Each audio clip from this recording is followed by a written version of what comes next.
We're going to be doing some good work today, so looking forward to it. So we'll start with the karakia, and I will ask Councillor Paul is also in the room, and Ms. Heidi Mueller as our committee advisor. We will say the karakia together. You can say it silently, and then we'll kick in. So, whakataka te hau ki te uru, whakataka te hau ki te tonga, kia mā kina kina ki uta, kia mā taratara ki tai, e he aki ana te Atakura, e tio, e huka, e hohu, tihei mori ora. So, please do let us know if you need to leave the meeting. We will have morning tea at 10:40, lunch at 12 o'clock. Mr. McComb has asked me to just remind you, if you haven't RSVP'd for the Tākina visit today, if you could just let him know that you are coming. I would, with your permission, like to finish this meeting by 3 o'clock at the latest, which will give people, particularly from the northern suburbs, time to get in for this important site visit. But if we have to keep going, we'll have to keep going. But I think if we could get done by then, that would be particularly helpful. Now, I may have apologies from Councillor Foon for later in the meeting. Councillor Foon, do you want to put any apologies in, or you're right? Yes, please. I may need to jiggle around later on in the afternoon, but I'll let Heidi know as and when I go. But it won't be until after lunch. Jiggle around. Thank you very much. So I'm going to move that apology. Can I have a seconder? Councillor Paul will do that. Thank you very much. Can you please vote?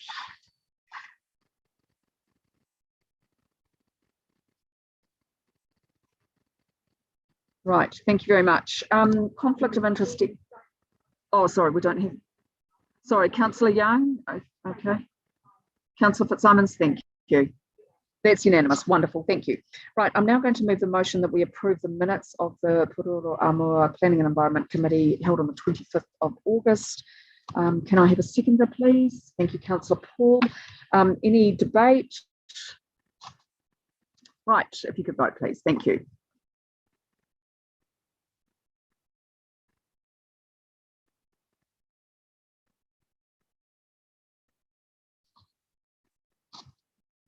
Oh, sorry, I thought I had. Apologies. Didn't click the button enough. That is carried unanimously. Thank you very much. Right. Now, just according to the advice I got yesterday, I am adding on this minor item, which wasn't on the agenda, which is just basically an update from Greater Wellington Regional Council on the bus network, which we have discussed before about getting regular updates from them just to ensure that we are meeting our city objectives. So it will be discussed, but there's no resolution, decision or recommendation that can be made. Anything we would need to discuss or vote on, we need to put that on the full program. So now I'd just like to give a warm welcome to all our public participants. Thank you so much for agreeing to come on Zoom.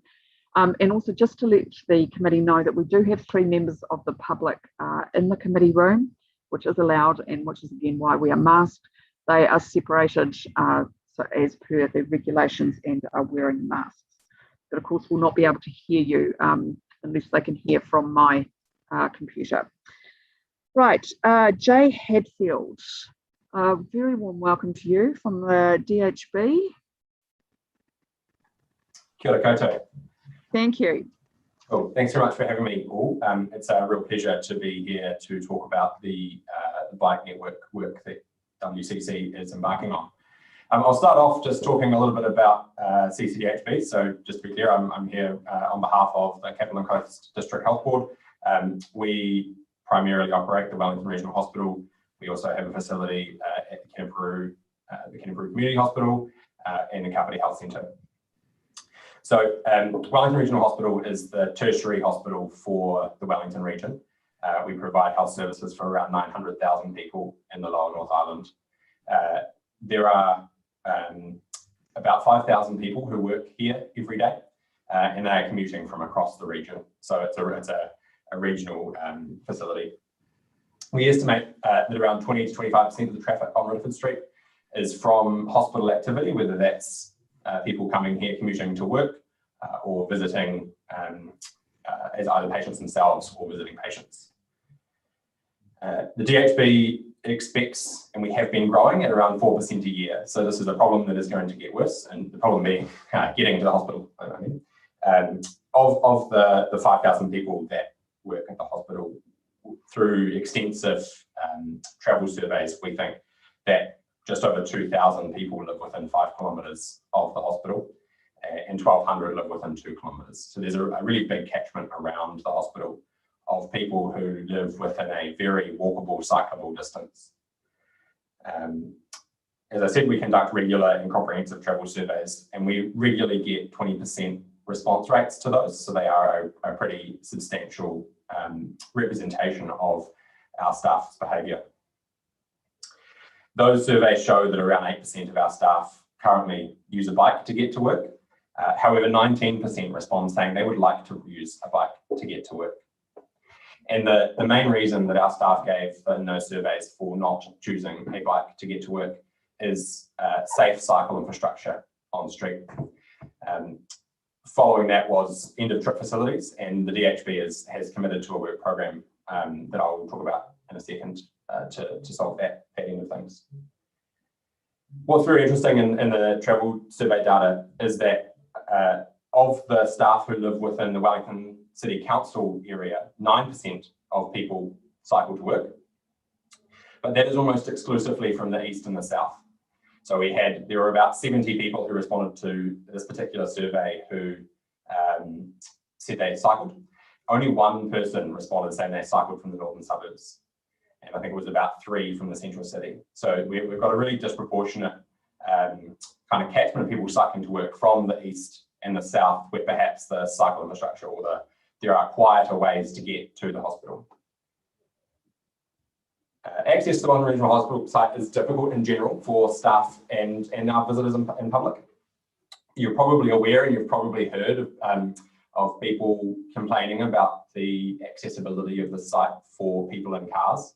We have a significant parking deficit on site, both in comparison to other equivalent DHBs and just purely in terms of we have more people wanting to park on site than we have parks available. As I said earlier, we've been working on a travel action plan in partnership with Greater Wellington Regional Council and with support from Kotahi and WCC. That includes around $7.5 million worth of investment over 10 years to improve active and public transport connections to the hospital on our site. Obviously, the public transport has better bus connections, but there's over $3 million of investment from the DHB in end of trip facilities, better pedestrian and cycle connections, and just generally making it easier for people to get to work not in a car by themselves. And so it's very exciting to see that the council is taking a network-wide approach to bike infrastructure, because what was identified through that travel action plan process was that while we have some ability to affect change for our staff, actually it's the transport system that has the greatest lever for change. And safe cycleways are a really critical part of that picture. And we will not be able to achieve the goals of our travel action plan, which is to double the number of trips by cycle and by bus and by walking, if investments aren't made at the transport system level. So I really endorse the adoption of the bike master plan. I'll just really quickly touch on why the DHB feels strongly enough to be here today. It's a combination of obviously our staff are very affected, but also healthcare is at the leading edge of climate impact. So we're expecting a greater prevalence of climate-related health presentations from tropical disease or flooding or all of the other things that are caused by climate change. And we recognise the need to reduce carbon emissions across the system to try and reduce the future demand for health services. In addition, in a much more near-term sense, having more people using active transport has obvious public health benefits. And so for our staff and for the Wellington public, the more people that are incorporating exercise and activity in their everyday commutes, the greater health benefits or the lower negative health outcomes we will see across public health. That's me. I don't know how much time's left, but if there's any, happy to take questions if you've got any. Thank you so much, Joel. That was really, really helpful. Really appreciate that. Mayor Foster and then Councillor Rush. Yeah, looks, I really appreciate that. Two quick questions. One, you mentioned 4%, which I missed what you were referring to, 4% growth per annum. But the other, so we'll deal with that one first. Yeah, so that's 4% staff growth per annum. Per annum, okay, that's cool. And in terms of the sort of development on the site, you talk about parking deficits, etc., but we also got housing deficits in the area. So it'd be useful to have a bit of a master plan for the ongoing development of the site, wouldn't it? Yeah, absolutely. And so that work's underway. And unfortunately, I don't have a time frame with me, but the DHB is working on a site master plan that will cover the Newtown site. Okay, cool. I'll take that up with the Chief Executive then. Cool, thank you. Thank you very much, Councillor Rush. Thanks very much. Hi, Jay. Hey, really appreciate you coming and talking to us. Just wondering, what's the demographic of the employees at the hospital if you have that sort of data? Yep, I don't have it with me, but if you're interested, I can share that. Yeah, I was just wondering if there was a weighted towards a particular age group or otherwise, but if you don't have the data, that's fine. Yeah, I mean, thanks. At a high level, we tend to see a split between a younger group and an older group, and there's not quite so much in the middle. And the demographics certainly skew female as well. Gotcha. Thanks, Jay. Thank you, and Councillor Foon. Thank you. Kia ora, Jay. Thanks so much for coming in today. My question is around just the culture of the team. Like, are you sensing a willingness or a desire or a general uplift in spirit of, people wanting to make this transition within the team at the DHB?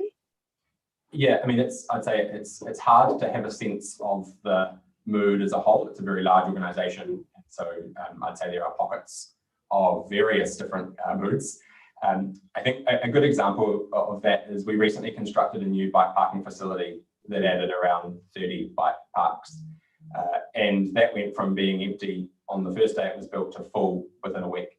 So there is an enormous amount of latent demand out there, and it's being held back by various different things. We know that on-site facilities are one of them, but we are conscious that there is a large group of people who, as I mentioned in the survey, really want to bike to work but don't feel comfortable on the streets of Wellington.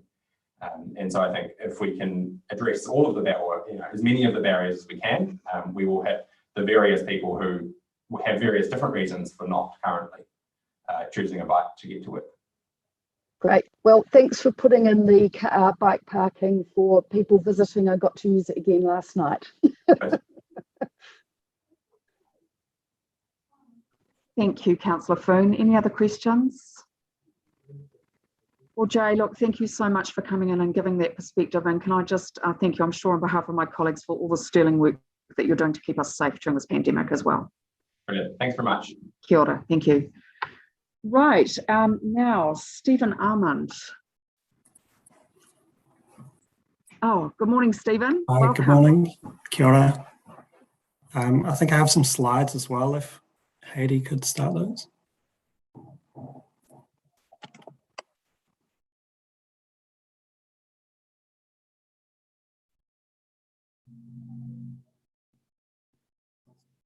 Thanks, Heidi. Kia ora koutou, I'm Stephen, the Sustainability Ambassador from Berridge Project, here to discuss our support of cycling in Wellington. Could I get the next slide, please? We're a zero carbon company and a living wage employer. And again, the next slide, please. So in general, just to explain our approach to sustainability, we see it as 3 pillars made from community, people, and the environment. So for us, cycling fits into all 3 of those. So it's something we want to get behind. Next slide, please. So we do some wider support for cycling. So we recently started to use no car cargo for our web store delivery in Wellington. So not only is it zero carbon, but it's faster and it's fresher for our customers. Around a year ago, we installed with Locky Docks public bike charging and scooter charging, bike charging, and bike storage in Auckland at our cellar door up there. And a while ago, we have ongoing relationship with Brooklyn Trail Builders. We support them building the mountain bike tracks up in Pole Hill, and we did a collab brew called Endo IPA a few years ago to raise funds for them. Why do we support cycling? We think it's good for our staff, it's good for their well-being, it meets our zero carbon goals, it's low ongoing cost, although I admit the upfront cost is quite difficult, and I'll discuss that later. And it's an accessible way for them to get around Wellington. Most of our staff live locally, so it's, in theory, easy for them to adopt.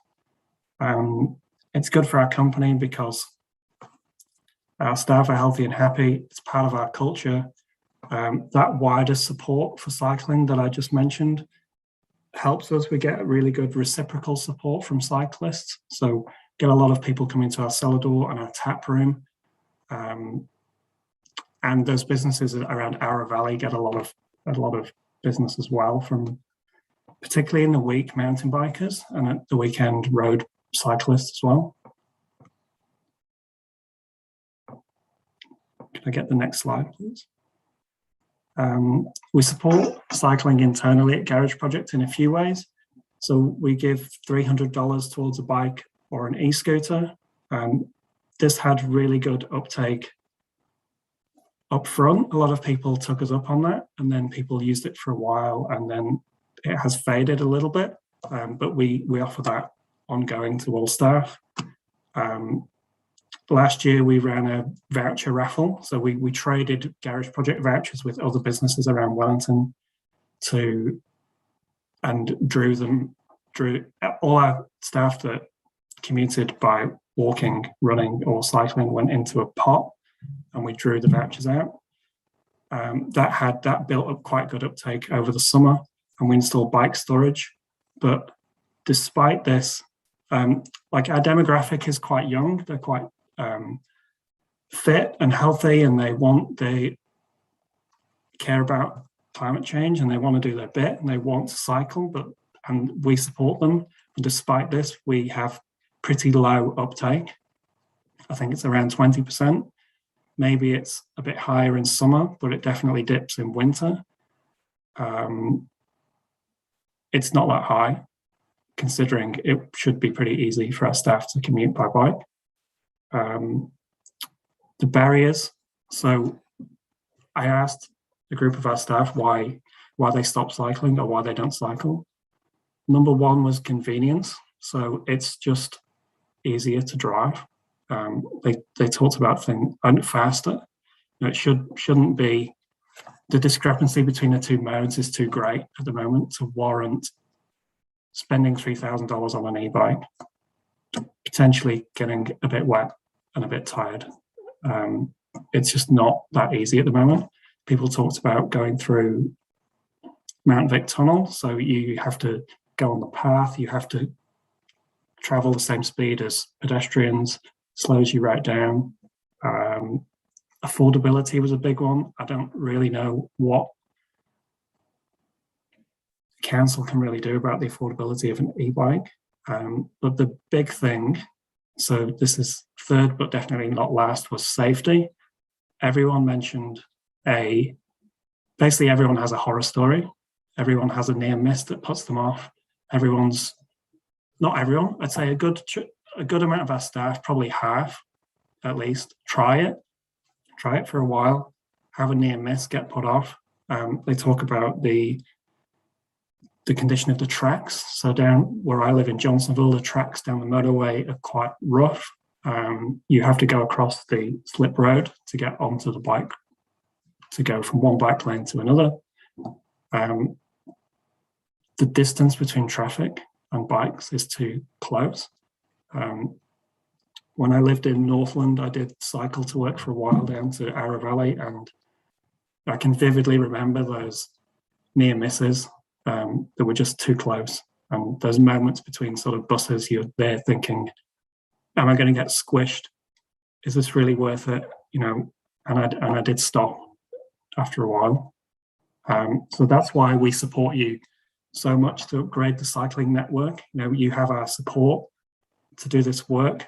We think this is the big barrier to get more of our staff cycling to work. The network has to be more efficient. It should be really quick, considering the distance of our commutes. Our staff want to do it, and we want to do it safely. So you have our backing. Keep going. And the last, yeah, happy to answer any questions if I can. Oh, thank you so much, Stephen, for your all the efforts that you're making in this area. Councillors, any questions? Oh, Councillor O'Neill, thank you. Kia ora, Stephen. Thank you for coming in to talk to us. My question was around in and around your tap rooms in the city and the business district. How can you kind of see the cycleway network benefiting maybe some of your neighbours and other things like that? Do you get a lot of feedback from other businesses in the area, or uptake from local retailers as well? I've not had any direct conversations with businesses around Ara Valley, but I just see a lot of passing trade coming through. That's potentially because of the types of businesses. There's two cafes, a cellar door and a tap room. But definitely sort of they are welcoming of cyclists as well, which helps. So they don't mind, bikes being leaned up outside the shops. We have racks, but that's because we have space. They don't really have space to put racks in. So I think it's a sort of a two-way thing. Cool, awesome. Yeah, we obviously need some more bike racks and things like that. Yeah. Thank you. Thank you, Councillor O'Neill. Councillor Calvert.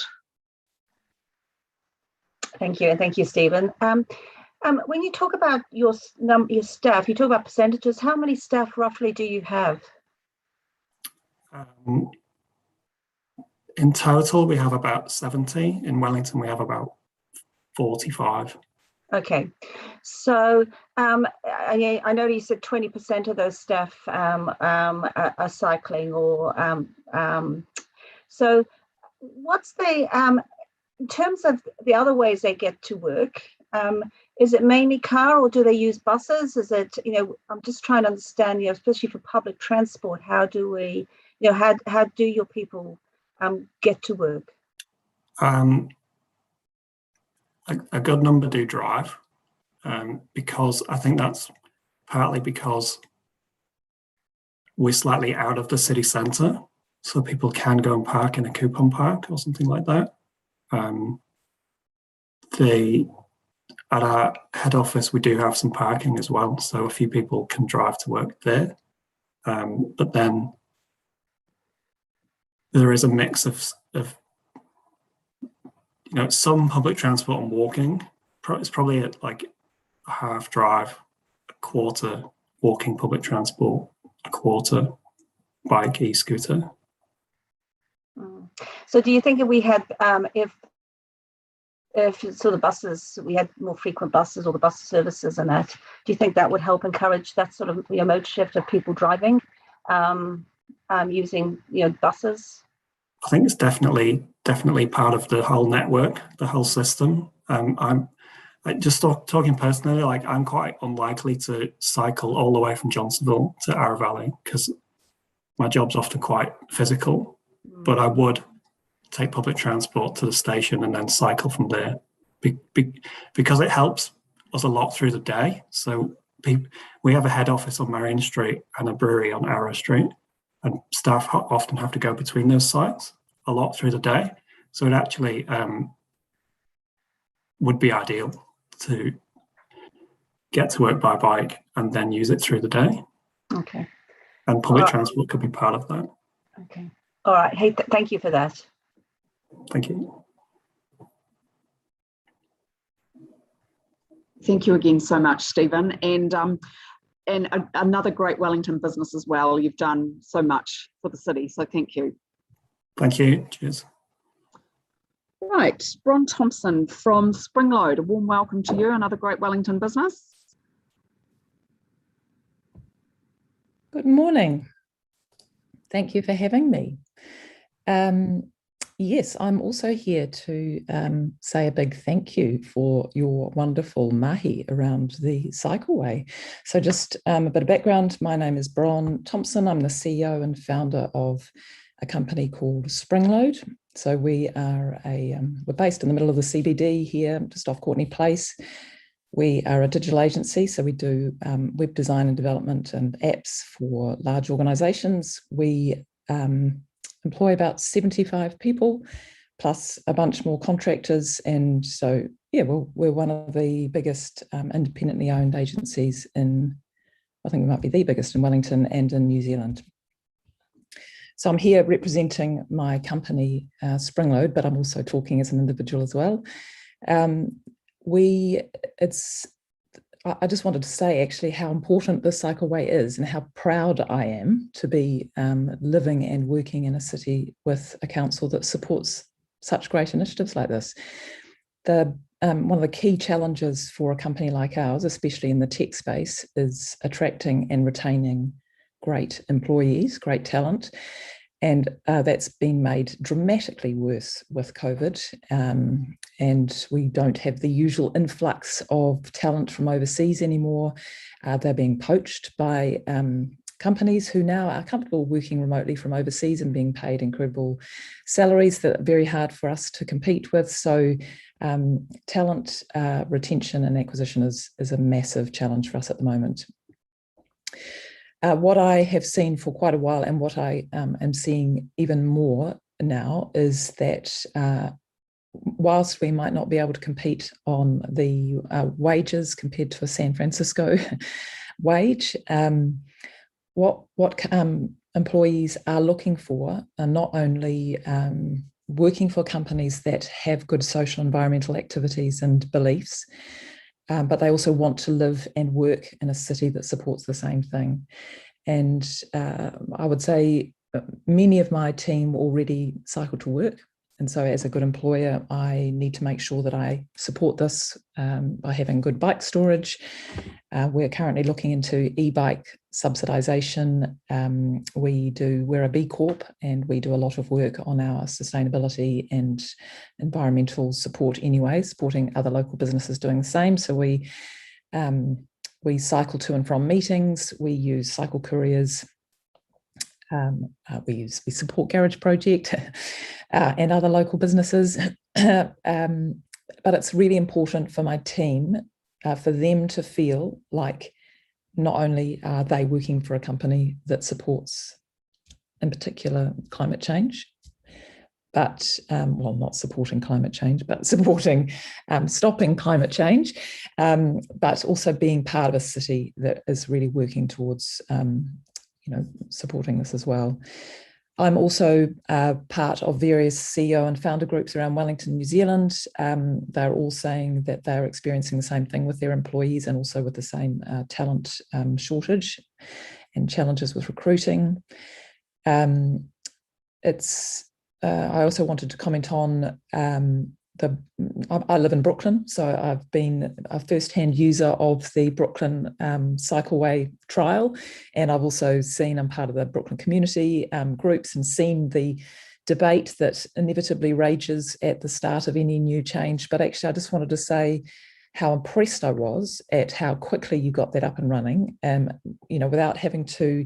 So as a designer and working in a company that works in design and digital, the methods we use even on very large programs of work are around trialing and testing and learning, moving fast and iterating once we get those learnings.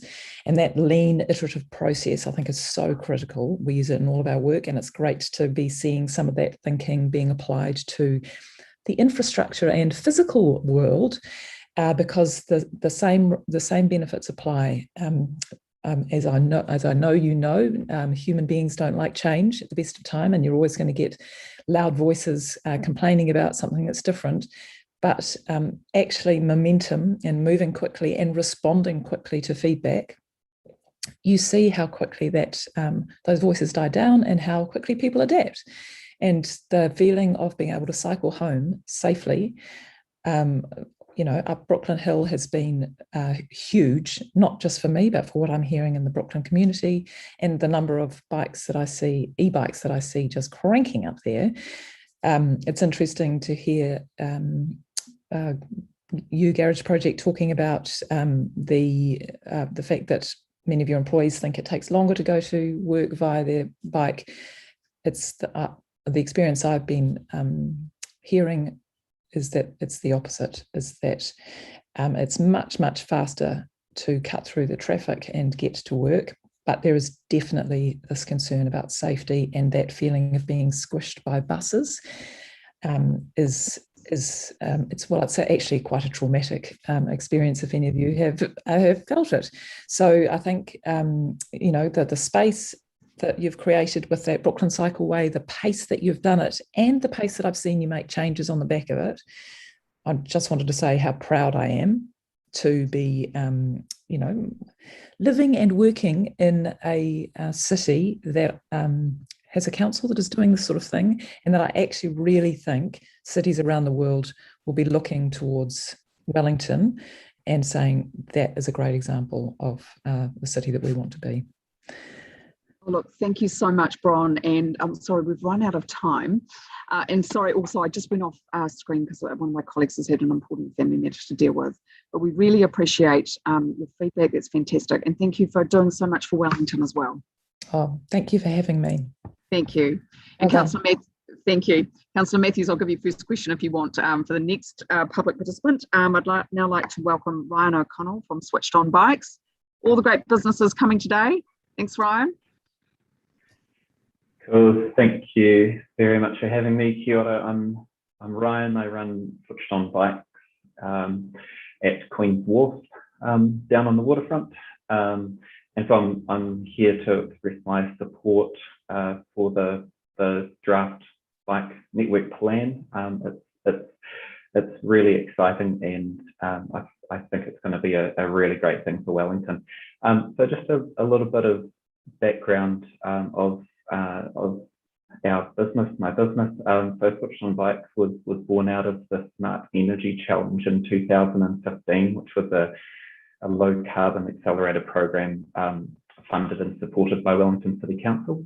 So from the outset, our business was focused upon providing visitors to Wellington a zero emissions way to see our beautiful city, and at the same time facilitate locals to switch their commute to an electric bike. So we have a focus on electric, but we do all sorts of bikes. For the first couple of years in business, we introduced e-bikes to Wellingtonians when e-bikes were new. So we provided a lot of demo days in conjunction with the Wellington City Council and also Greater Wellington. Since then, we've grown to become the primary place in Wellington to hire bikes, both for locals and for visitors. And so we've had the opportunity throughout those years to talk to thousands of people, both locals and visitors, about their experiences and their perception of biking in Wellington.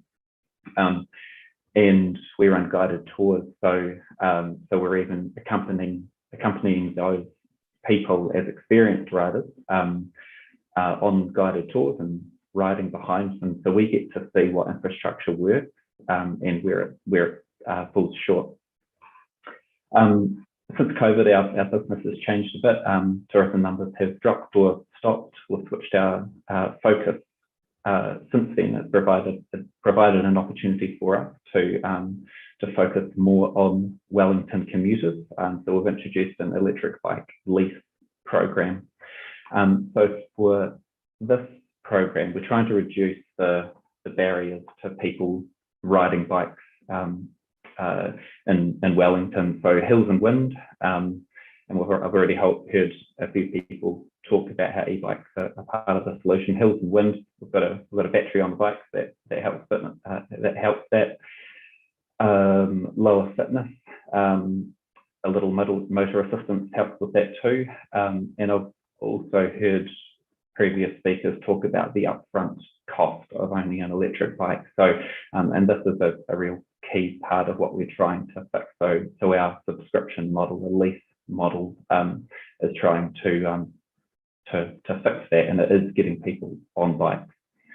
But the most significant barrier that most people have, particularly for those who would like to bike with their kids, is feeling safe riding from their home to work and back again, or maybe to their kids' school.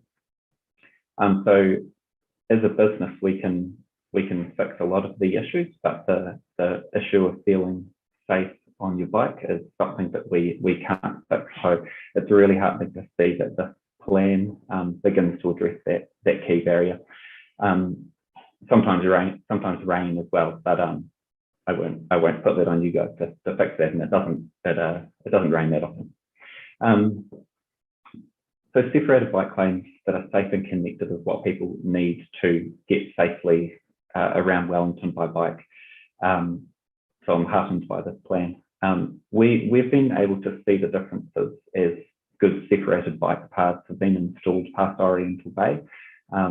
Before the upgrades, sometimes it's been nerve-wracking, despite all of our health and safety precautions, seeing our riders stray over that white line between their bike lane that we've told them to ride in and fast-moving traffic, or seeing them stray towards the curb and then correct that out over that white line when a truck might be passing and getting out to the Happy Valley landfill. So that's the importance of having good quality and safe bike infrastructure. Part of the design that I've looked at suggests that the route around Shelley Bay and the Miramar Peninsula is a secondary route. For locals on the weekend and for visitors to Wellington, Shelley Bay is the key destination for recreational riding. If traffic were to increase there, I would really like to encourage the council to make sure that this route is safe for all road users, and so that's including walkers and people on bikes. So at the moment, as we're building the subscription program and as in the lull of international tourism, we're part of Wellington NZ's Sustainable Tourism Project, working to provide a collection of local businesses and organisations working to become carbon zero and make this a selling point of Wellington. The draft bike network plan goes a long way to contribute to Wellington being seen as a destination for sustainable tourism activities. And we're really excited to be part of that program. So in conclusion, addressing the emissions from transport is key to Wellington addressing climate change and meeting its goals. And at the same time, this bike plan has the opportunity to really make Wellington an enjoyable place to get around by bike, both for visitors to Wellington and locals as well. Yeah, so thank you. That's it for me. I'm happy to answer any questions if there's time and if anyone has any. Well, thank you so much, Ryan. That was fantastic. So we've got Councillor Rush and Deputy Mayor Free with questions. Hi Ryan.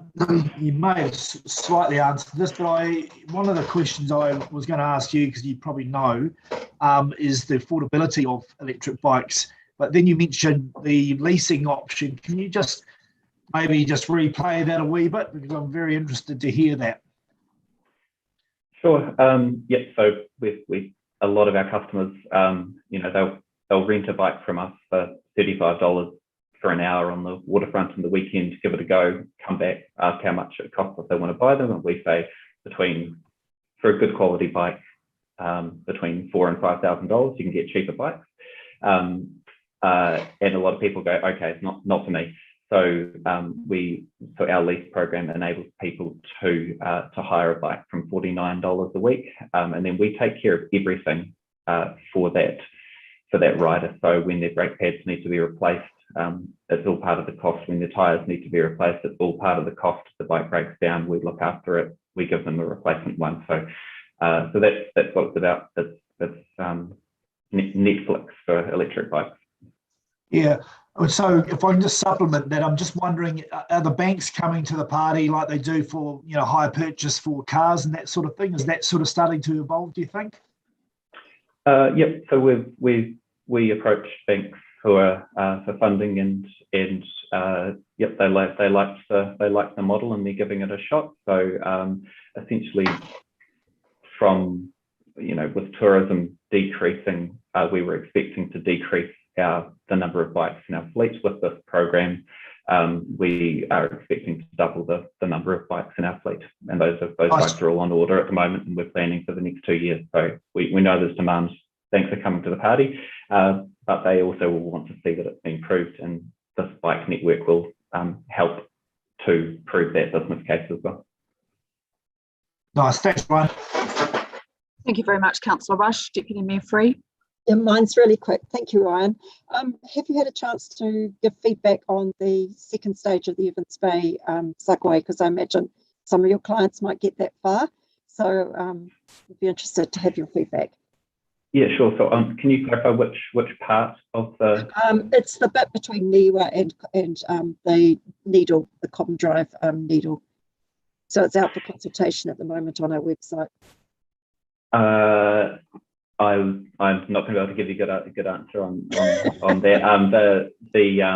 So pretty much what we've found with our riders, the feedback that we get is that any part of the biking around the bays where it is separated from the road, people are comfortable, and when they're on, if they've just got a white line, then they're still uncomfortable. Yep, that's pretty much the feedback you'll get. Some of our riders, if they're not confident, will just walk on the footpath with their bikes. Confident riders will ride on the road. Thank you. Oh, thank you so much, Ryan, again, for coming in and giving your perspective. We really appreciate that. Cool, thank you. Thank you so much. All right, Patrick Morgan from City Wellington. Obviously well known to us. Thank you so much, Patrick, for coming along today. Okay, kia ora koutou. Give me a wave if you can hear me, please. Great to see you all. This is a really important session for the council. This is the time when you can take action on something that is really important to you, on your values, on equity, on climate action, on building a better city, and being responsive to Wellingtonians. We've been talking about this for literally decades. Now we're entering a stage of taking action. So congratulations on this. So number one, yes, please send out the bike plan for engagement. That's a step you can take to move this city forward. You've heard from Jay, you've heard from Bron, you've heard from Stephen and Ryan already about their support for this. We need to go beyond a bike network as well. It's good to have these main routes, but for people to access a bike network, they need to be able to get from their front door to the protected routes. The solution for that is called low traffic neighbourhoods. I've copied my comments into the chat, so you can play along there too. Thank you for Thorndon Quay. I've had a lot of comments from our members. Here's just one from a member who lives in Ngaio, and over 25 years of commuting on that route, I have never felt safe. When I've driven in those angled parks, I've never felt happy backing out, as there's often no visibility in traffic. I look forward to the separated path that Let's Get Wellington Moving and the council are building to connect with the Hutt Road path. So big thumbs up there from a lot of people who go along Thorndon Quay. I think you've also shown that the council can act without waiting for Let's Get Wellington Moving. So congratulations particularly to Sarah and Terry for helping us get that done. Yes, please finish the bike path from Niwa to the Needle. I talked to Trish Given yesterday about that, who bikes there from Hataitai with her children. to get to Cobham Drive. That's the worst part for her. So yeah, let's fix that missing link in our network. Just like Ryan says, it's a key network in our recreational and our transport network. We welcome the early development programs for Bowen Street and up to the hospital. And I think what's significant about this is that it's a new model of delivery, in the same way that Brooklyn Hill has been quite successful in getting more people riding and in improving safety on that street. I think you heard from Bron that it's a method that's often used in software and business development to get results much more quickly and to use the build as part of the engagement. So I think it's shows a lot of foresight that the council is adopting that. You've got a plan, you've got a budget, you've got a mandate. Let's deliver. You'll be proud of this. Heidi, I don't know if you're available to show the short video now. Thank you. Hi, I'm James. I'm a doctor who lives in Lyell Bay. I love cycling. I do a lot of everything. So I've got a road bike, a commuting bike and a mountain bike, and Wellington's a perfect city for cycling. You can do everything here. I enjoy commuting. I take my daughter on my cargo bike to nursery most mornings, go mountain biking at weekends, and it's an amazing city to get about on bike. It's small, it's compact, there's lots to do, it's easy. You can rock up to Te Papa and then go to the cafes, and it's super nice. Problems with cycling in Wellington: there's some really good infrastructure, but most of it doesn't link up. So currently we're at the Needle in Evans Bay, but the cycle lane is great to Niwa from Te Papa, but it just doesn't link up at the end. So when I've got my small child, I can't cycle all the way into town. I have to take her in the car, take her on my bike. It'd be lovely if these things were linked up so we could have a connected cycle route so people could make these journeys safely and easily. Thanks.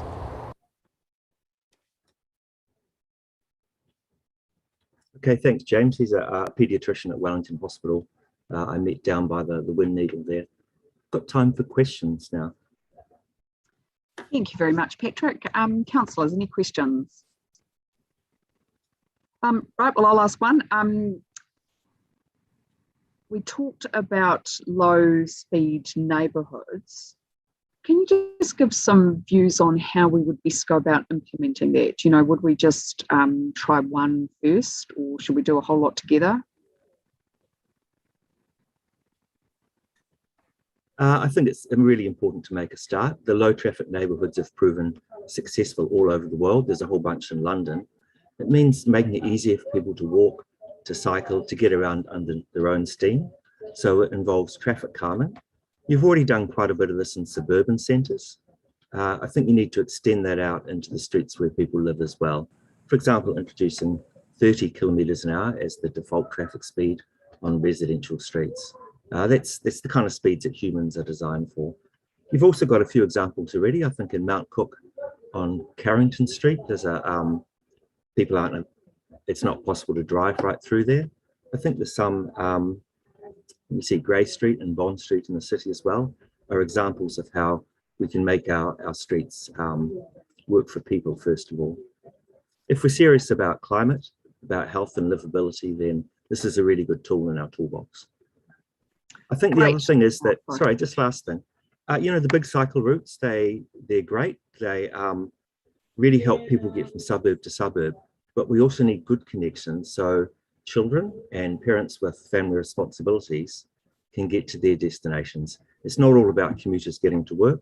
It's also about our kids getting to school, to their friend's house, to their destinations. I know you get that. Thank you. Now we've got a tsunami of councillors wanting to ask questions. So 5 minutes, councillors Rush, Fitzsimons and Day. Thank you. Very quickly, Patrick. Slightly awkward question, I suppose, but I'm known for that sort of thing. Hope you don't mind. So why would someone cycle to work 25 years feeling unsafe every day doing that instead of taking another mode of safe transport? Yeah, so I know this person. They're committed to, you know, a clean, eco-friendly lifestyle. I think they don't have parking at work. The bus is slower. Cycling is affordable, and I know it improves their health. They have a desk job, and I'm sure we all know we spend far too much time at our desks, so it meets a lot of his other needs. Yeah, let's make life better for those people. I think I know who it is. All right, thank you, Councillor Fitzsimons. Yeah, hi Patrick, and thanks for coming in. I just want to really acknowledge your work over many, many years to get us here today. And I guess I'm very conscious that this is a bold and visionary plan, but that we can't take support for it for granted, and we have to build support with the community. And I'm just wanting to know from you any insights you would have about how you have those difficult conversations with people who perhaps aren't quite sharing the vision of this plan for Wellington yet. So I know you've done a lot of that. So I'm just interested in what do you find the most successful ways to have those difficult conversations with people? That's a huge question. I'm sure you know that. Yeah, some of the things that I've learned over the years is first, start by listening, seek to understand rather than just imposing views, connect with people's values. So I think the council's done some work with the workshop on values-led communication. I'd recommend that to you. That's Jess Sperence and Marion Elliott. So talented Wellingtonians. Yeah, definitely have a look at their work. I think you want to start by talking about things that are shared values, community values, and evoke those things we have in common, rather than getting straight into cost benefit or is there a better use of money. So start with people's values. And I know that's what motivates most councillors that I've met. You're here to make a better difference for your city. Thanks, Patrick. I guess the other thing is, never give up, be persistent.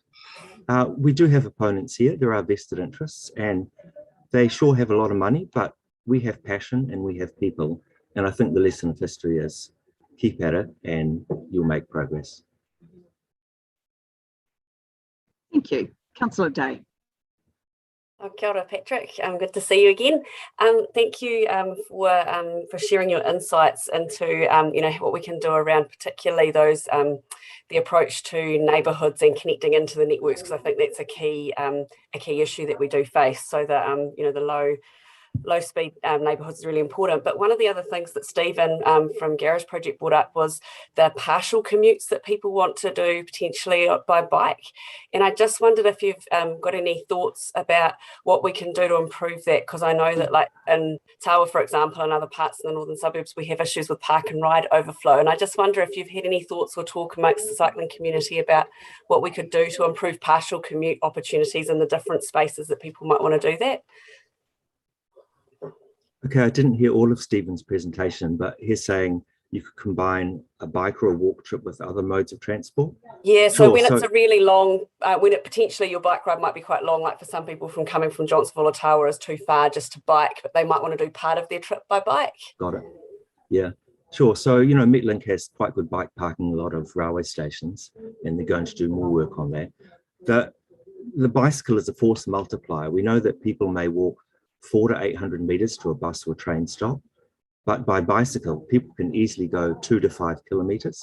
So it really expands the catchment of public transport, and it makes it really competitive for those longer journeys with trips by motor vehicle. So, yeah, I had a study trip to the Netherlands 2 years ago, and they found out that I think of people who commute by train, about 2/3 of them use a bicycle to get to their railway station. Wellington has the potential to have a world-class public transport system. Council needs to do its bit by making the trip to those bus and train stops easy and attractive. Kia ora, thank you. Thank you. 20 seconds left. Deputy Mayor Free. Thank you. Yeah, and Patrick, very quickly, we haven't yet sort of prioritised we've got sort of priority 1 and priority 2 routes, but do you see any real gaps in Wellington where we should put a bit more time and effort and money if we could? Yeah, clearly downtown, I know that's part of, work you're doing with Let's Get Wellington Moving. There's really very little infrastructure there. I would say along the quays, we know that the waterfront is a really high pressure area. And continually, I'm hearing from people on foot that they really don't like mixing with fast people on bikes.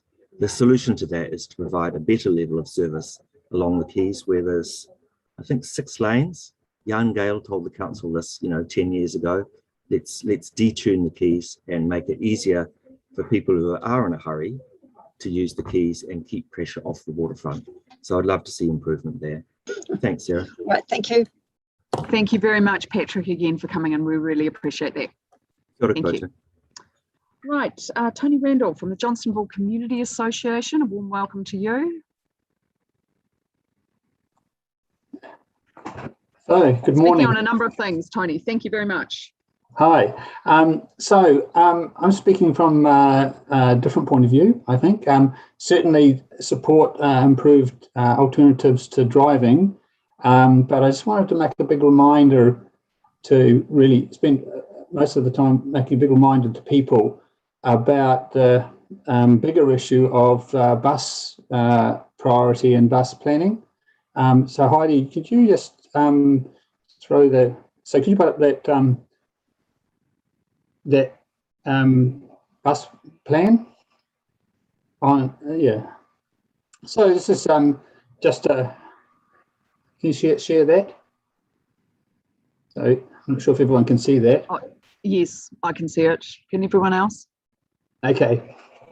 Yep. So I just want to remind you, this my presentation is actually your plan. And so could you go to 53, please? So just a reminder in terms of you know, where the mode shift has to come from. In the cycling plan, it talks about, it has very few metrics, which is a bit disappointing, but it does note that there's about 4,500 cyclists in all the catchments. As you can see, that's, you know, the sort of number of people that come from Newtown alone is more than that. And, you know, cycling is really the 5th most popular mode in Wellington. There's about 35,000 bus commuters every day. Could you go to 4, please? We've got a plan here, a good plan. So 4, yeah. And these are the main corridors, and these corridors reflect largely the same corridors that we're looking to put cycleways on, and so there's a lot of pressure. Could you go to 8? Can you scroll up a wee bit to the top? I can't see the top of that page, Heidi. Or zoom out a wee bit or something. So if you could see the top of the page, it would say there's 70,000 bus trips every day. And there's a lot of issues, and, you know, everyone knows the issues. We talk about them. You'll be getting an update later on from Regional Council about them. Could you go to 20, please, Heidi? And you have a schedule too. The schedule is that, well, you actually should be engaging on the priority routes now. You know, we're into 2021 now. This is a plan was passed just 2 years ago, and you know, we're already running late. You know, there's this criticism about not getting stuff done, and this is really another example of the city not getting on to the big stuff. If you want to go to 18, please. In terms of what the priorities are, these are the priority points, and I just note that the early priority stuff for cycling that you're considering putting forward and accelerating are actually already on the priority list for as the number 1 priorities for buses. And, you know, that's Corey Road, Glenmore, Bowen Street. So Glenmore, Bowen Street's prestigious, and of course, very, very obviously Newtown to the city. I mean, Newtown to the city is really, really the key corridor we've got to sort out. I think everyone agrees that. Do you want to go to 21? So this is the Corey route, and I just wanted to note Corey is a pretty big route. We're talking 5,700 daily bus passengers, and 80% of them are on the bus already from Marsden Village. So getting them into town is a really important priority. Corey's and the spatial plan is supposed to increase its population by about 10,000 more people. And if you look at the mode share on the chart on the left, you can see that although the buses are only 2% of the traffic, they carry 6% of the people, and they're really the only major mode, alternative mode. Yes, sure, there are 8% of people in cycling, but you know there is literally 4 times the number of people on the buses on the same road, and having a cycle plan go ahead without having the buses included seems absolutely ridiculous.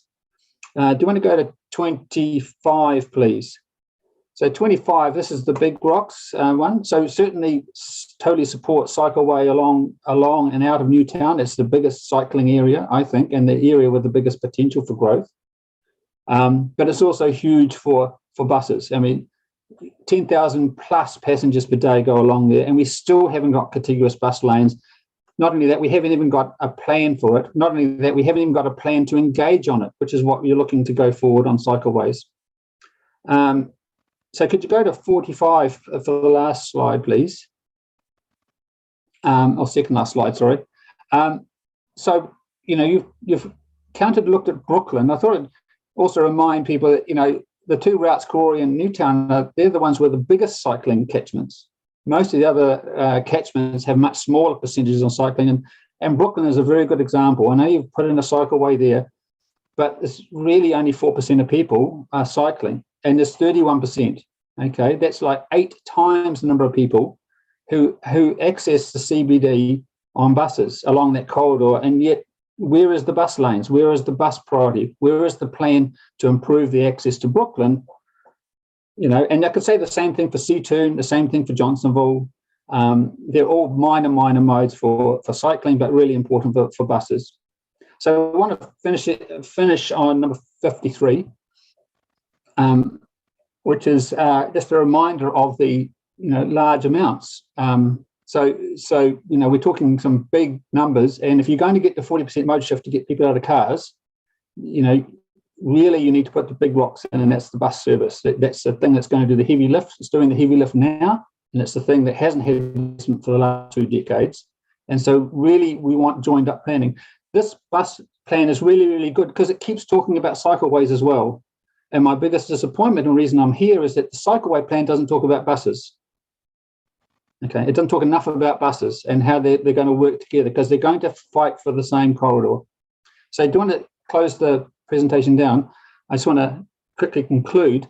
So really, I think there's a need for the buses and cycleways to be done together, to be planned together and to be built together. And that includes Bowen Street and also Adelaide Road.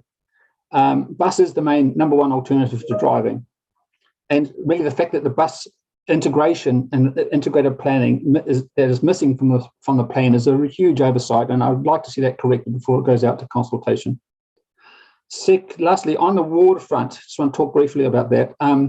Very, very concerned from up here about the plans you've got to go forward. I really think the waterfront is, in many ways more valuable than the town belt, but it seems to have less protection. I mean, the sort of things you're planning to do today would not be able to be done on the town belt.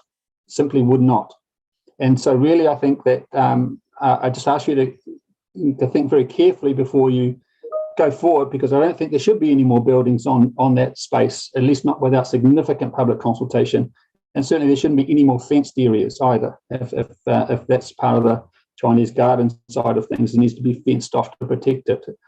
This is a good open space that's needed, and you're going to put 20,000 more people in there. So anyway, I'll finish on that. Thank you very much for your time to listen. Thank you very much, Tony. That make useful points here. Mayor Foster and Councillor Calvert, and we've got 1 minute and 25 seconds. Yeah, thanks, Tony. Look, take your point about the not leaving a lot of comment about the bus network in this plan. Does it give you any comfort that the idea is to go out for engagement with the community alongside Let's Get Wellington Moving, which obviously will have the bus component in it, and the district plan at the same time? So we do have an integrated package, because the intent is to do them together.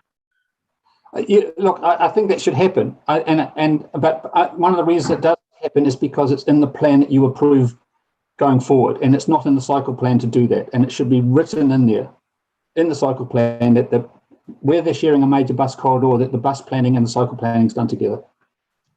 Good point. Thank you, Councillor Calvert. Thank you.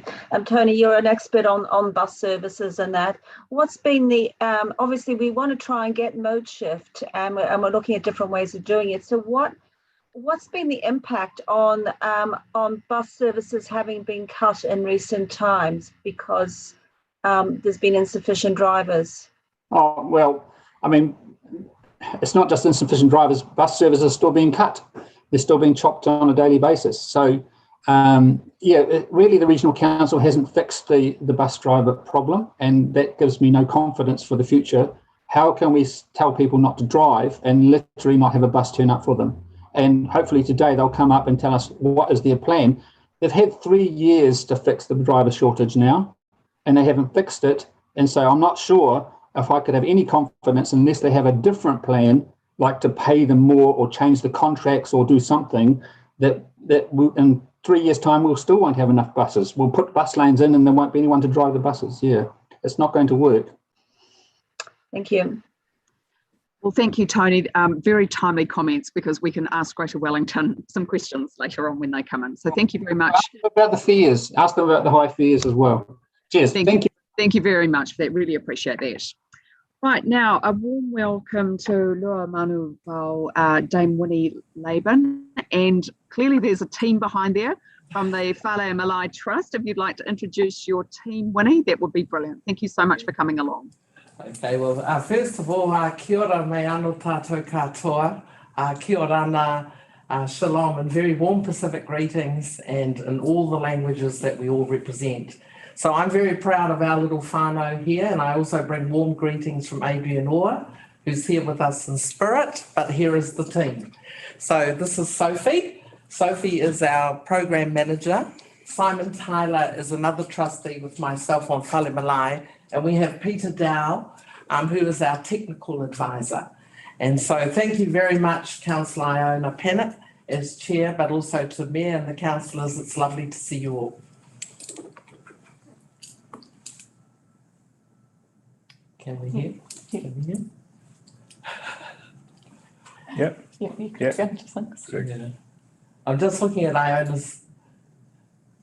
Sorry, sorry, apologies. Yes, we can hear you. Okay, yeah.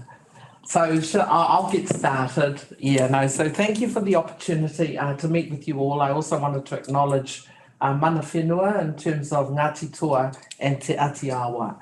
So I just wanted to refer you to a memo that was circulated to you all late last night or this morning, because that would perhaps offer responses to some of the questions that you also may have.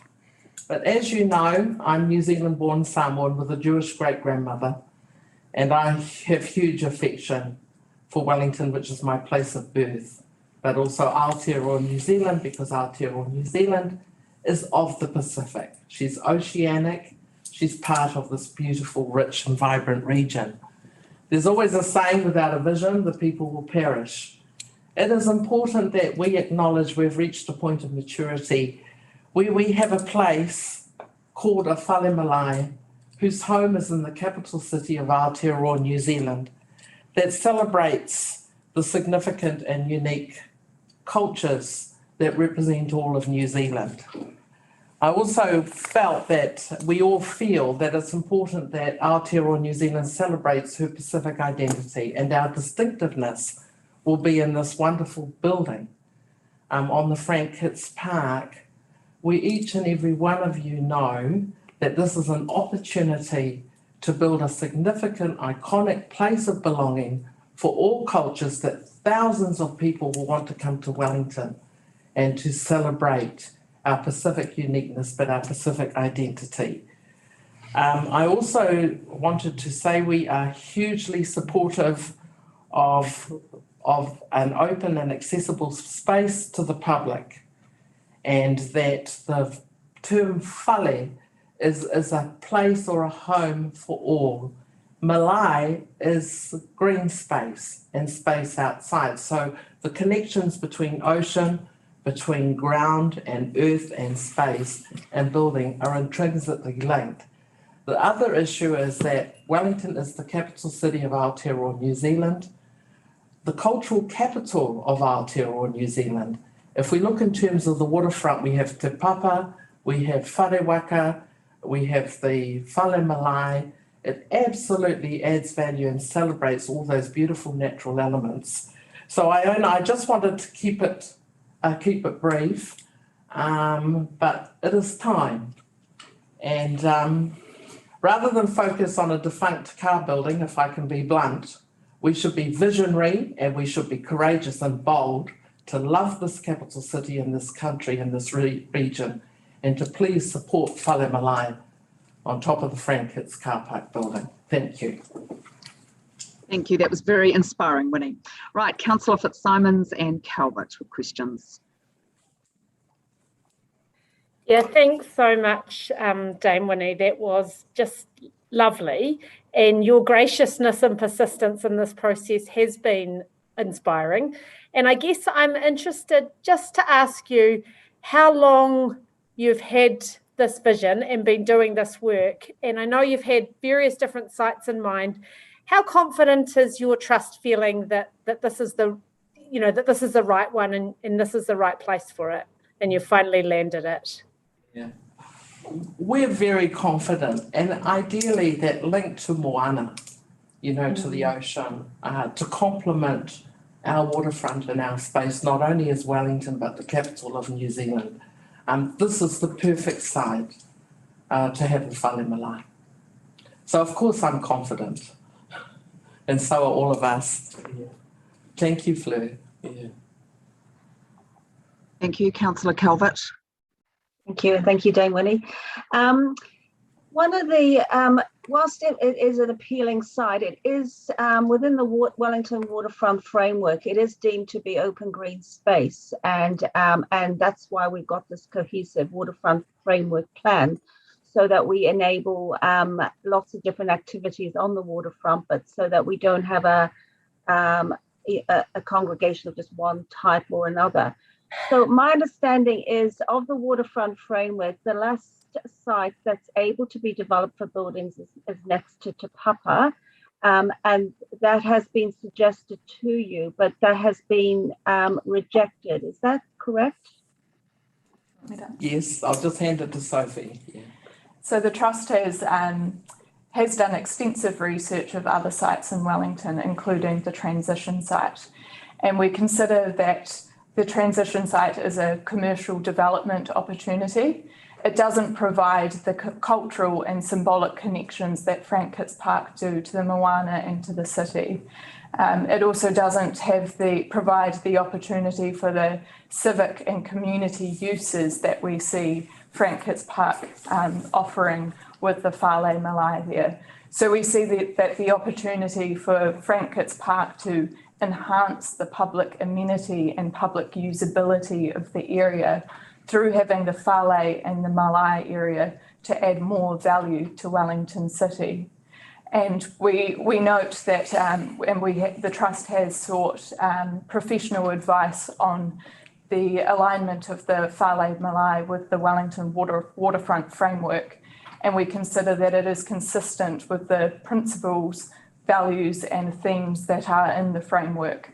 The framework does allow for buildings to be developed on the waterfront as long as they are complementary, they provide public accessibility, they support diversity and a range of uses, and that's why we see that Frank Hitz Park is the best opportunity for the Fale Malae. Yes, so it's surprising because a site next to Te Papa, which is a cultural institution in its own right and representing Aotearoa, near the water, on the waterfront, and also next to Waitangi Park. So I do find that that rationale a bit surprising. But can you tell me, have officers have our officers advised you whether or what was their advice around the transitional area?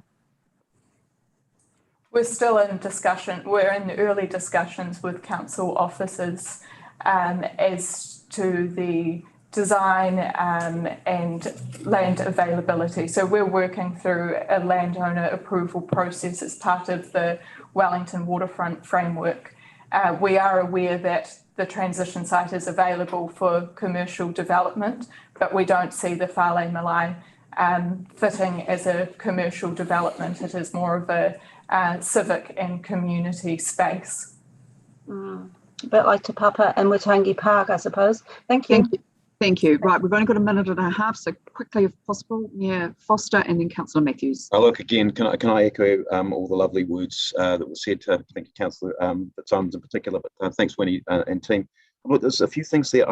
What we haven't yet seen is the memo, which I know is going to be circulated, so we haven't got the benefit of that yet. What I'm particularly interested in is whether you've got a design of any sort yet in terms of, you know, how it will sit on the landscape, how the Fale Malae would sit on the landscape, because at the moment we're flying a bit blind on that one. And also the engineering advice. We've had next to no engineering advice, either from the trust or from the council, on what is possible on that site with or without a car park. And I'd also be interested, Sophie, we did have a bit of a conversation about this, on your thoughts about how the consent process would run, because clearly there are going to be some issues around the consent process. It's not going to be the easiest thing in the world. Right, I can answer those questions. We are currently we've appointed Jasmax architecture firm, so renowned New Zealand architects, that will be developing a very high quality design. We're not quite at the point of sharing a concept. We're developing an initial concept. We're working through the functional elements and the positioning to make sure that we can get the best outcome for the building on Frank Hitz Park. And then we will also be working closely with the community and particularly the Pacifica community on the design of that concept. So we will be, we plan to have that ready for engagement with the community and with the technical advisory group in November this year. So we do acknowledge that it is difficult to imagine what it will look like without having those pictures. But we do just want, yeah, we do want to note that it is. We have definitely moved away from the concept that was developed for the Bunny Street. So the concept that we are developing from scratch at this point with the architects and the engineers and the various other consultants that the Trust has appointed will be complementary to the waterfront and work within the wider Frank Hitz Park area. It will also be a smaller building than what was initially proposed for Bunny Street. So on that, with the Frank Hitz Park, we also note that there is engineering advice provided to the council in the paper for item 2.2 today. So the Trust doesn't consider that it's our position to provide advice to the council on the car park building itself, but we have received extensive advice on the engineering feasibility of building a Fale on Frank Hitz Park area. And the advice that we've received from Tonkin and Taylor and Cheops Holdings is that building on top of the existing car park would require extensive strengthening to mitigate any potential effects of lateral movement and spread. And for that reason, we see it being much more feasible and cost effective to strengthen to have a raft foundation if the car park was to be removed, which would have a much smaller seismic footprint. And you'd be happy to share that. You'd be happy to share that advice in due course. Yes, there's a paragraph in the memo provided on that. Thank you. Look, we have run out of time, but just given this is a big issue, if the committee is willing, I'd like to invite Councillor Matthews, Day, Rush and O'Neill to ask succinct questions, and hopefully if we could have some succinct answers, that would be great. Thank you. It's lovely to see you all, and my question was, how do you see the Fale Malae adding to the beauty and amenity of Frank Hitz Park? I mean, it's going to complement beautifully the waterfront, but also more importantly, I am very, very pro Wellington, a capital city. I'm not saying anything against Auckland, but we are the capital city. And this Fale Malae, and we consulted with iwi and all the other key stakeholders, is going to be our place, which everyone in New Zealand can relate to and belong to. So it's going to bring immense value, let alone the thousands of people who can come to Wellington, spend their money in Wellington and visit this iconic Fale Malae, which is ours, all of us. Thank you. And the other thing is the Malae would be at the promenade level, so you would have a greater connection from the promenade through to the city and also from the lagoon through to TSB Arena. And we see that as something that's really, really important and in alignment with the waterfront framework. Thank you. Councillor Day.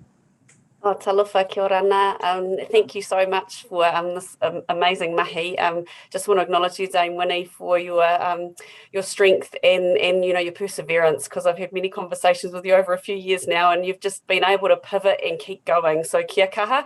And really pleased to see you coming to talk to us today. It is a shame you can't be here in person, that we can't all be in council, because I'm trying to remember back to the day you all came.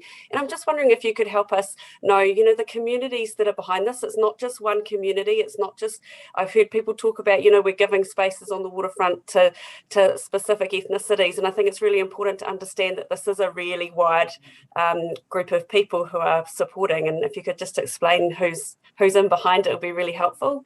Yeah, so we have a range of stakeholders, and particularly with Pacific, the unique diversity of Pacific communities.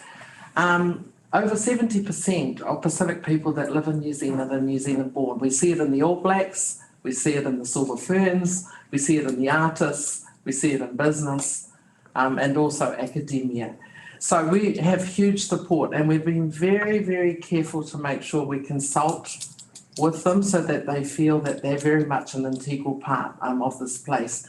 The second issue is that the Pacific community, like many other communities, and we all come from ancestors that migrated from other places, have contributed enormously to the life of this country.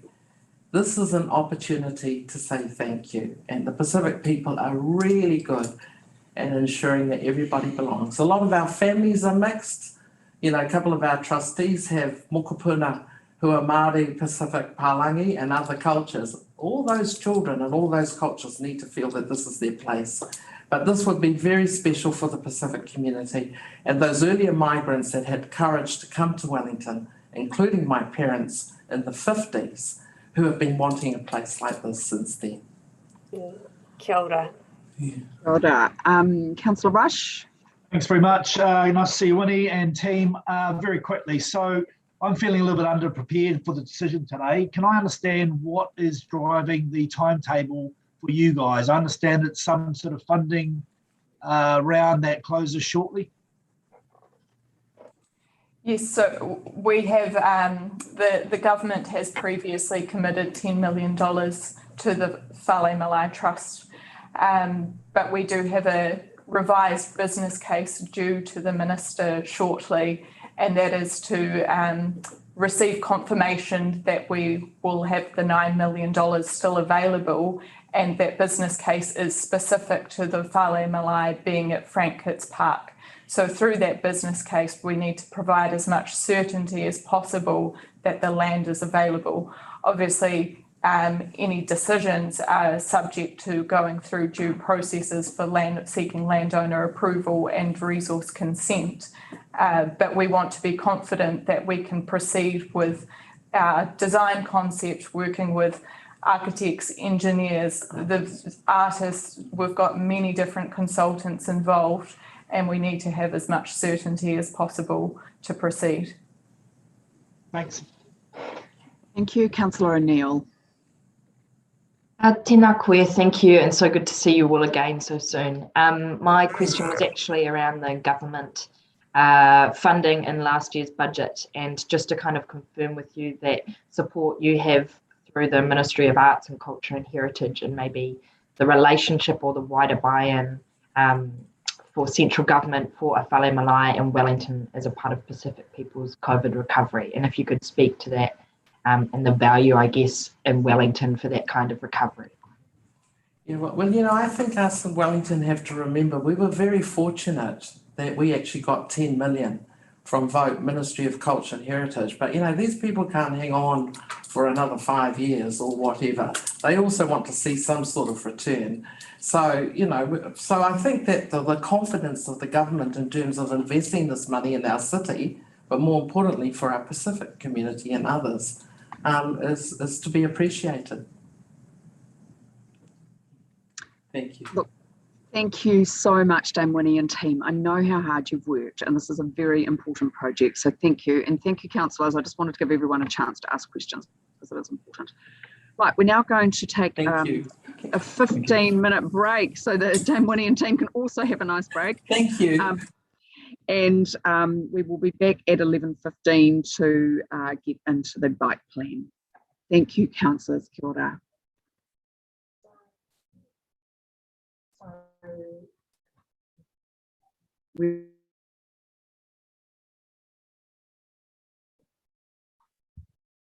Iona, will we be getting that memo?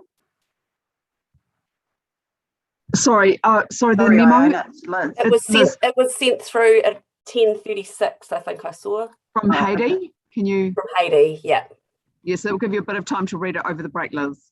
Thanks. Okay, kia ora. Thank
Hey, I'm going to do a device switch soon.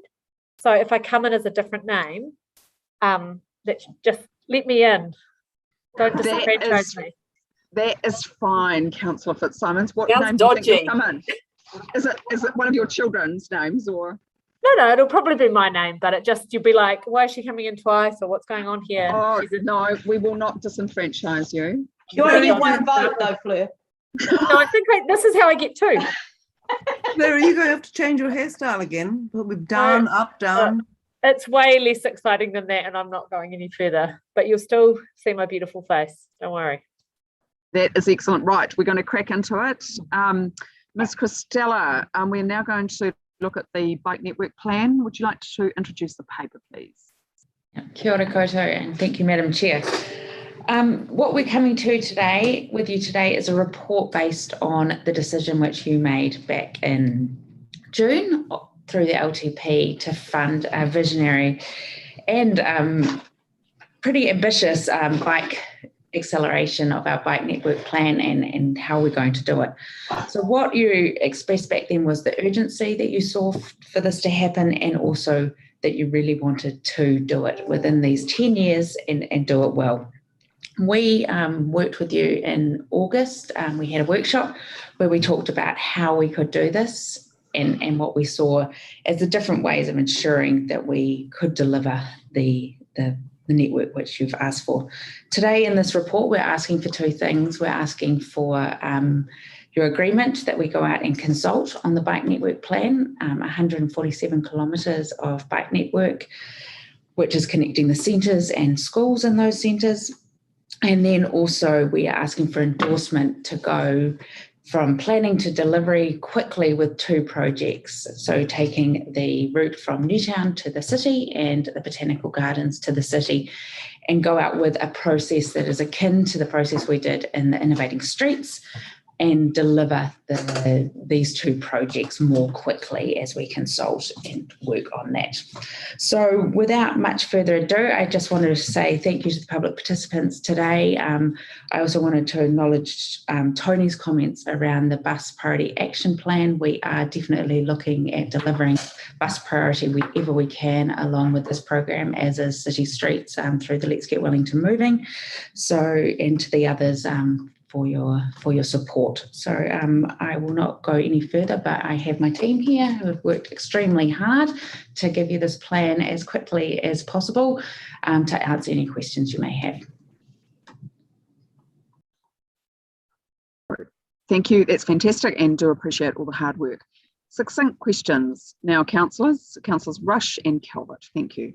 Hi, Vita, thanks very much. I did email some questions through on Tuesday, confusing Monday with Tuesday.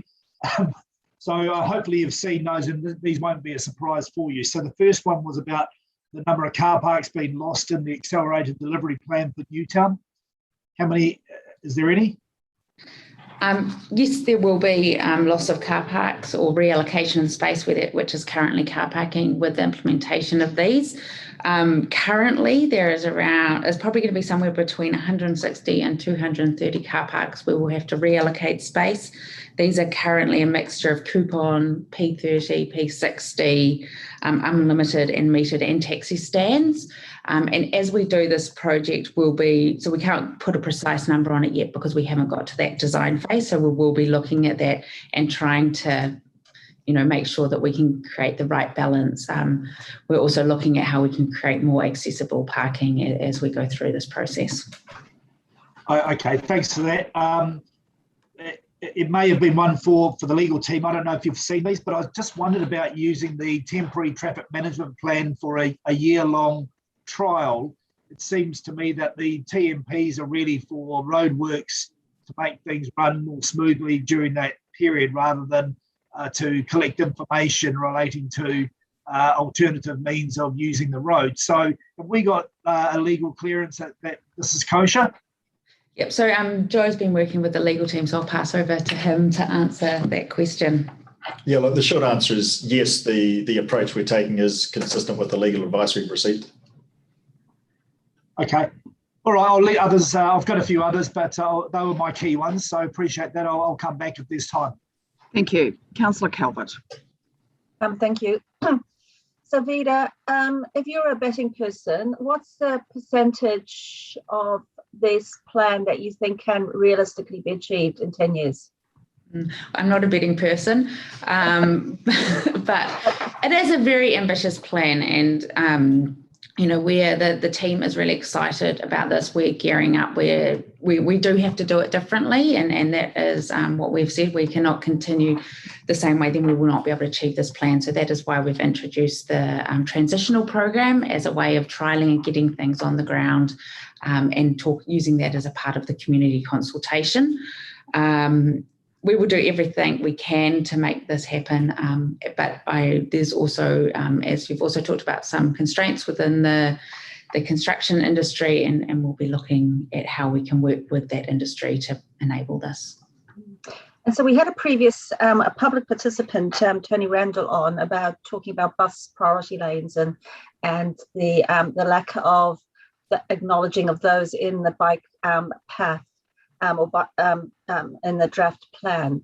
So how do we ensure that there is that connection, especially with the two proposed ones first off the rank, the Bowen Street and City to Newtown? How will the bus priority aspects be factored into those?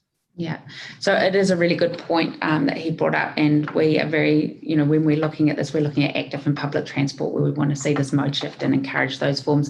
Joe was actually also the author of the Bus Priority Action Plan, so we're thinking about this the whole way through, and we are, I don't know if I'm telling too much, but we're planning on putting bus priority lanes on both of those interim projects at the same time.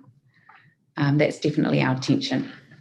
And just one final question. How effective do you think our consultation will be if we go out at the same time as Let's Get Welly Moving, which is all about mass rapid transit and a route, a choice of that, a major route, and also our district plan, which impacts on the whole city? So how effective do you think consultation on this bike path plan will be? So we're planning this Our City tomorrow. We started back in 2017, and that was talking about how we move into the city of the future and what we need there. And as we are moving forward and to meet our Te Atakura goals and also enable the growth that is coming to Wellington, we need to change the way that we live and change the way that we move. So I think these three consultations need to be talked about together, because that is one package of how we're going to shape that city of the future. Thank you. Thank you very much, Deputy Mayor Free. Yeah, thank you, Vida, and I really do appreciate the amount of work that's gone into this and the way you've responded. It looks pretty good. But I guess my question is, the things that were on the wish list, like the Middleton Road project, and some of those projects in the northern and western part of the city, which we've been talking about needing to get up there and do a bit more. And we heard today about how it's still not great. Where do you see them actually being prioritised? Because we haven't done a lot of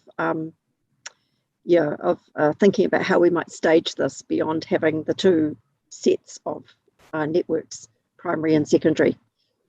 Yeah, so that's the next stage of the process that we need to go into. We need to prioritise, and that's also in terms of our business cases that we have to do for both to unlock funding through Waka Kotahi and also to do our projects. So we'll be looking at that, and we're also looking forward through the consultation process to get input from the community around some of those prioritisations. So I know Waka Kotahi declined to fund the Middleton Road, Tawa to Johnsonville Cycleway. Does that have, are we still able to go back and ask them to reconsider, or is that a kind of a no and Wellington City will end up funding it? I can answer that. So as a standalone project, the current decision in the current NLTP period for the next 3 years is not to fund it. It's not included. But as part of the wider package, that there's still a potential for that. So, there's a kind of there's a strong no at this stage from a certain perspective, but from a wider perspective, the door is still open. Okay, well, That's a good surprise. But that's going to be the outcome of the prioritisation and programming work that is the next piece of work we have to do. Okay, look, thank you. I obviously think it's important. Thank you. Mayor Foster, then Councillor Foon. Yeah, look, thank you.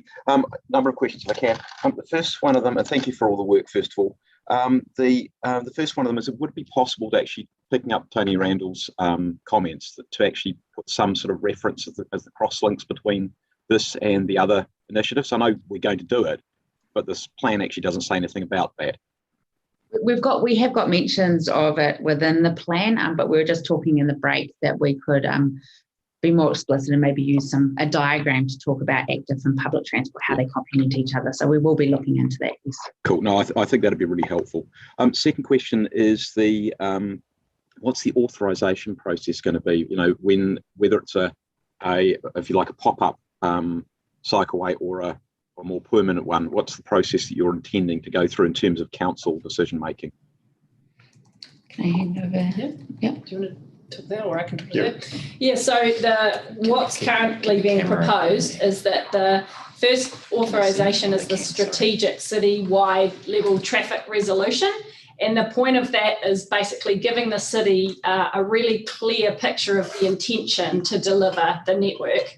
So that's the sort of strategic authorisation. What we then need to do is come through and give kind of operational authorisation, and that will be done through a TMP process, which actually delegation sits within the council with Brad. So from a council law perspective, you will be authorising the strategic level citywide one, and the next authorisation would be the detailed traffic resolutions that come after the interim installations have been in place, and we've gathered feedback through that process.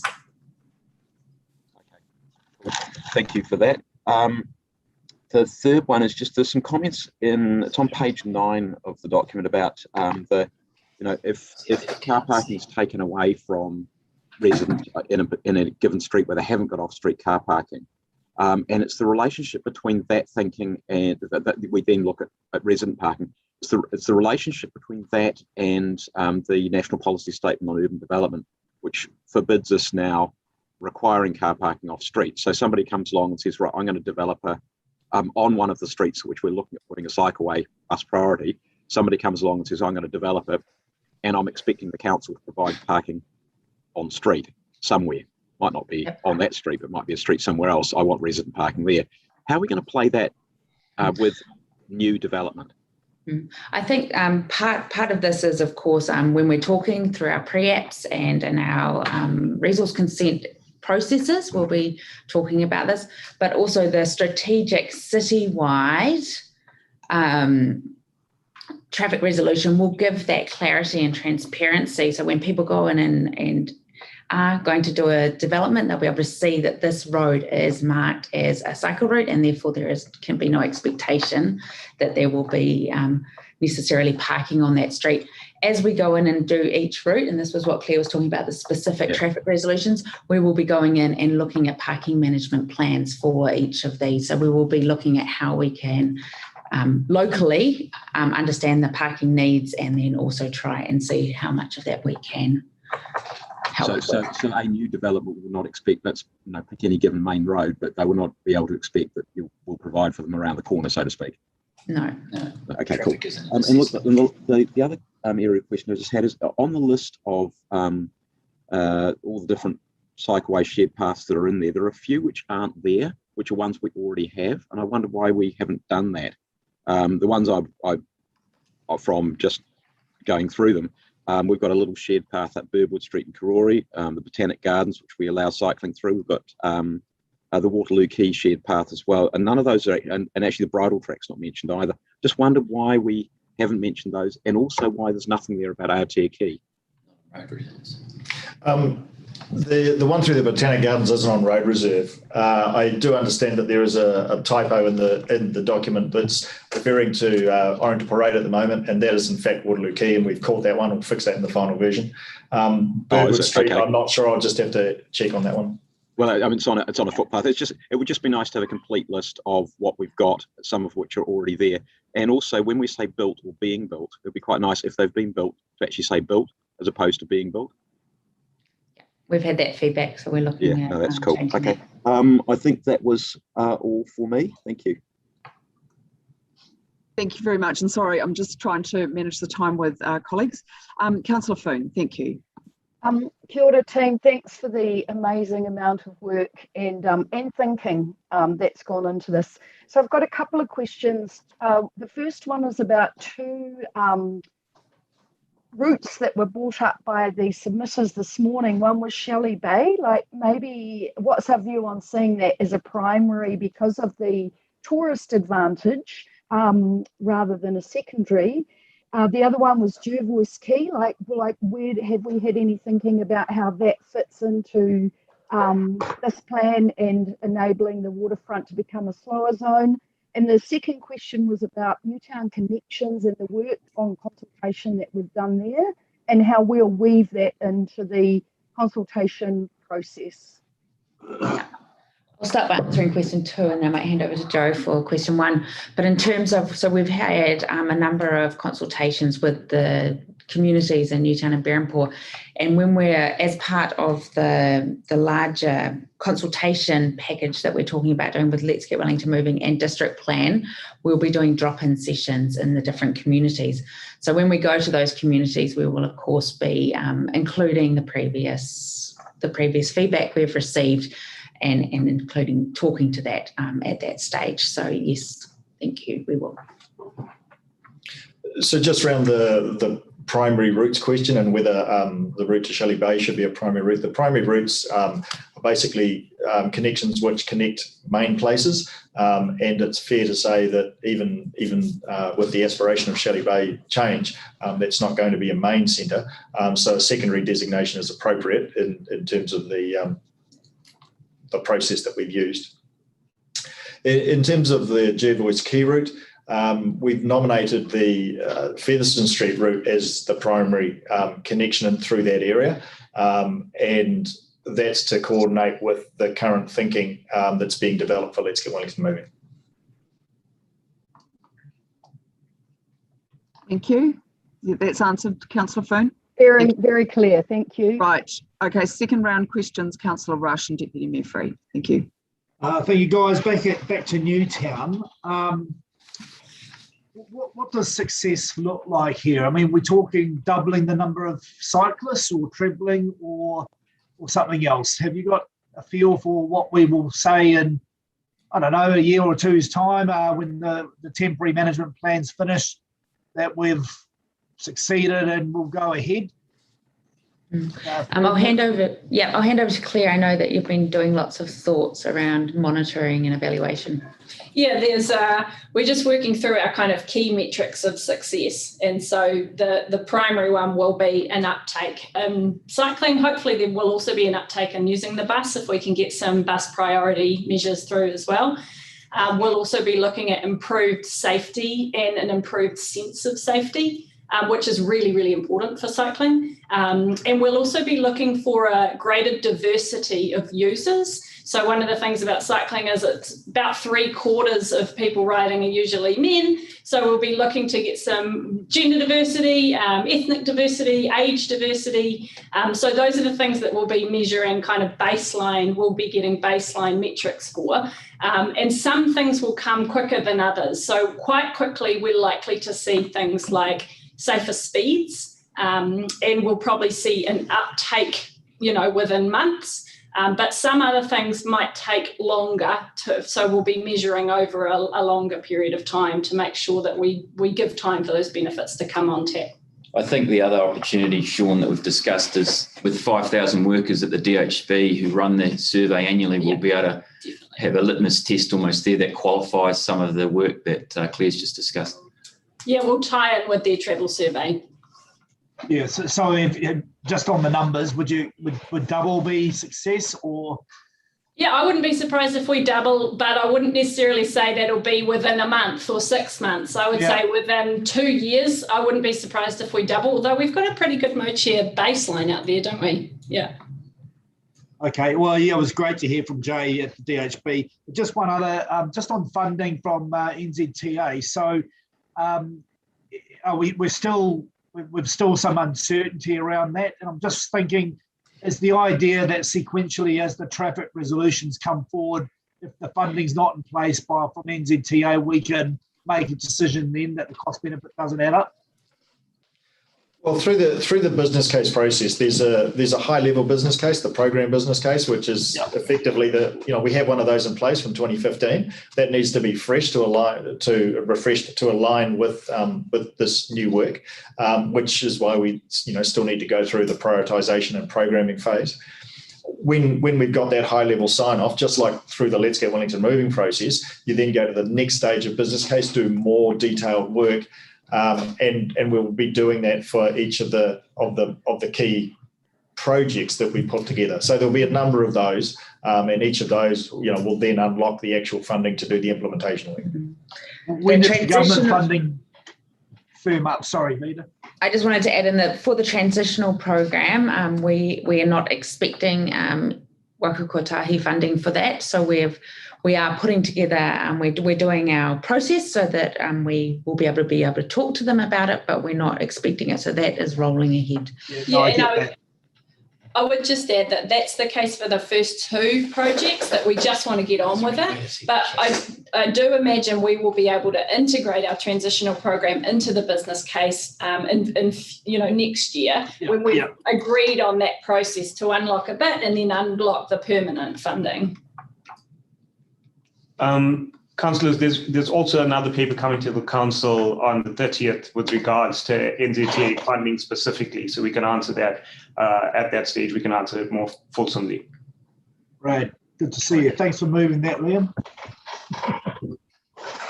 Right, Deputy Mayor Free, Councillor Calvert. Hey, just once again, this is great work, but I did get into the detail. Maybe that was a mistake. Crawford Road, I noticed, was down for a needs an upgrade. So between Rongotai Road and Constable Street, which is the bit we've just done. So I'm just interested in, and that wasn't the only one that said needs an upgrade when, to my way of thinking, we've just done them and they're pretty good. Can you elaborate on that? Well, effectively what you're seeing in Crawford Road at the moment is a transitional scheme. It's got an uphill bike lane. It doesn't connect particularly well once it gets to Newtown. So things need to happen. And in the fullness of time, we would like to have some good downhill utility as well. So that's what we mean by needs an upgrade. Now, where that gets prioritised for further work, remains to be seen. Yeah, sure. But that's what needs an upgrade means. It means it's not fully there. It means more fine tuning rather than the most part of it needs an upgrade. It needs adjustments or upgrades or ends being done. Is that what you're saying? I'm saying that there are still connections in it that need to be finished, and going in the other direction can be improved. Okay, cool. The other thing that I wanted to ask about again, so everybody can hear the answer, is basically the map that's on Waka Kotahi's website isn't consistent with this. We're not entirely consistent with this. Has that been addressed with them? I'm not sure if it has yet, but we have noted that, and it is on our schedule to talk to them about getting that updated. Yeah, I actually sent them a new version yesterday. Okay. So I'm not sure which map, but yeah, they can update that easily. 2015. Yeah. So they're comfortable with updating it too. If we go ahead and approve this, they're comfortable to update our version as their they're enthusiastic. Version. Good, excellent. Well, we just want one story for all. That's my main point here. Okay, thank you, Deputy Mayor. You've had plenty of time to ask questions. Councillor Calvert, thank you. Thank you. So just to clarify in my own mind, so this plan is what the council realistically thinks it can achieve in 10 years on $226 million. Is that right? This is the primary and secondary networks for the city. And through the LTP, you voted to accelerate and complete the whole network. So this is what the whole network looks like. We did some rough order costs, which has created that funding bracket and said what we think we need. and we'll do everything in our power to be able to deliver that, and we're gearing up to be able to do that. But you think this is even if it's a bit of a stretch, you think in today's prices, because obviously you don't know what price is going to be in 10 years' time, but in today's prices, based on the plan in front of us, that you think that is a realistic achievement to be able to put those primary and secondary bike lanes in for $226 million? It's ambitious, and we're going to give it a go. So we'll review every 3 years through the LTP. But yes, we think we can do it, but it is very, very ambitious. So we need to make sure that we've got the resourcing and the construction market is also there to deliver it. So of that $226 million, how much is that expected to come from NZTA?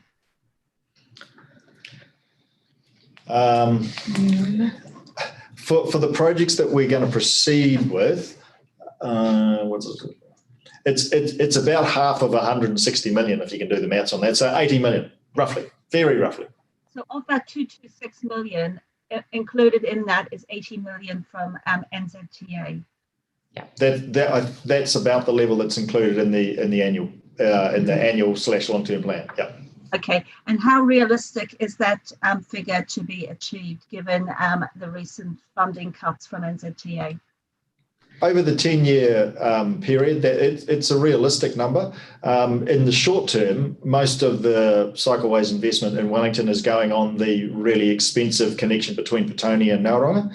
But beyond this first 3 years, there should be quite a lot more funding available in the walking and cycling activity class. So provided we meet the funding criteria, I don't see that that's a particular issue for us. Yeah. Right, okay. Thank you, Councillor Young. So thank you. So just thinking about the costs and the projections over the next 10 years and going back to the Island Bay Cycleway. So in 2014, I did a notice of motion because I was concerned that the 1.78 kilometres could blow out $2 million. And we now have spent $6 million with an envelope of, is it 14, taking it up to $20 million. How can we possibly think any of these cost projections are going to be realistic when we have that sort of history? Councillor Young, that question has just been answered. So can I just suggest officers just only any... I don't believe it has. Oh, I'm in the review of the 3. That's why we reviewed it. Yeah, we review, and the 26 is without any inflation. But we do, as Brad was talking about, we've got a paper coming specifically on the finances around the transport program on the 30th. On the 30th. 30th of October, where we can go into more detail of that. Okay, thank you. Right, thank you, Councillor Wolf. Oh, you were just clapping. No, have you got your hand up or you're clapping? No, I've got my hand up. Yep. Right, great. Of the 226 million, what's the breakdown between CapEx and OpEx? That's all CapEx. It's all CapEx. It's all CapEx. It's all CapEx, yeah. So there's an additional spend in OpEx, is that correct? We capitalise also, so people, for example, our resources, that's also part of the capitalised budget. Things like street trees are OpEx, but we need to go into those details when we get there. But basically it's sorry? What about staff capacity and that's capitalised. Okay, thank you. Yeah. Right. Thank you very much, officers. Appreciate the thorough answers. I will now invite Councillor Paul to move the motion. And there was very strong will from the organisation and the Mayor to have this visit to Tākina today. So if we could just be as succinct as possible today, that would be much appreciated. Thank you. Can I just say that I wonder if we're really going to have time for the GW part of this meeting? Oh, I can't. I don't know. I think we're trying to fit a bit much in because by the time we've finished the public submissions in the GW, there's no time for more debate on any papers, and we've got 45 minutes now to debate all of our papers, and we've still got questions on Fale Malae and Te Atakura. Yeah, thank you, Councillor Day. Look, I take that feedback on board, which is why I didn't want the Tākina visit to go ahead today. But I just suggest... that was booked already. The GW thing's been added into the agenda. No. This is about the whole. This is about the whole agenda. Look, so can I just ask that we keep moving because we do not have other meetings that this committee can delegate to hold it over. Okay, we've got a big meeting on the 20th. It'll be huge. So GW doesn't have to come to a committee though. Okay. Well, just Councillor Day, let's just see what we can get through now, please, because we have got a number of issues to get through. I agree to the Fale coming on today because they've got a deadline. So let's just try and keep moving. Councillor Matthews. I'm getting officer advice about a procedural motion to reschedule the Greater Wellington. Hayley's saying she sent me an email because I really think it's not going to work and it would be better manners to actually give Greater Wellington some notice that we were going to run out of time today. And I also think it would be better for us in terms of our decision making to not have a really, really, really long meeting, but to do the important business that we have while we're still relatively fresh. Yeah, so Councillor Matthews, I have been communicating with you, so you know my views that we do have very heavy agendas. There isn't an easy place to put this other briefing, and we're now taking up time which we need to be using to debate. So, look, can I just suggest I will alert Councillor Blakely there may be an issue, just to give that courtesy, but we really do need to get through the bike plan and the Fale Malae paper. So if we could just continue to make progress on that, because if we could chew up all the time just on those two papers, we might not even get to the other ones. So could we just get on with the bike plan now? And I will text Councillor Blakely. Thank you. I'm happy for Greater Wellington to come to the Finance and Performance Committee if that helps. Okay, look, can we just get on with the papers, the business that we need to do, and I will keep communicating with you about Greater Wellington. Okay, thank you.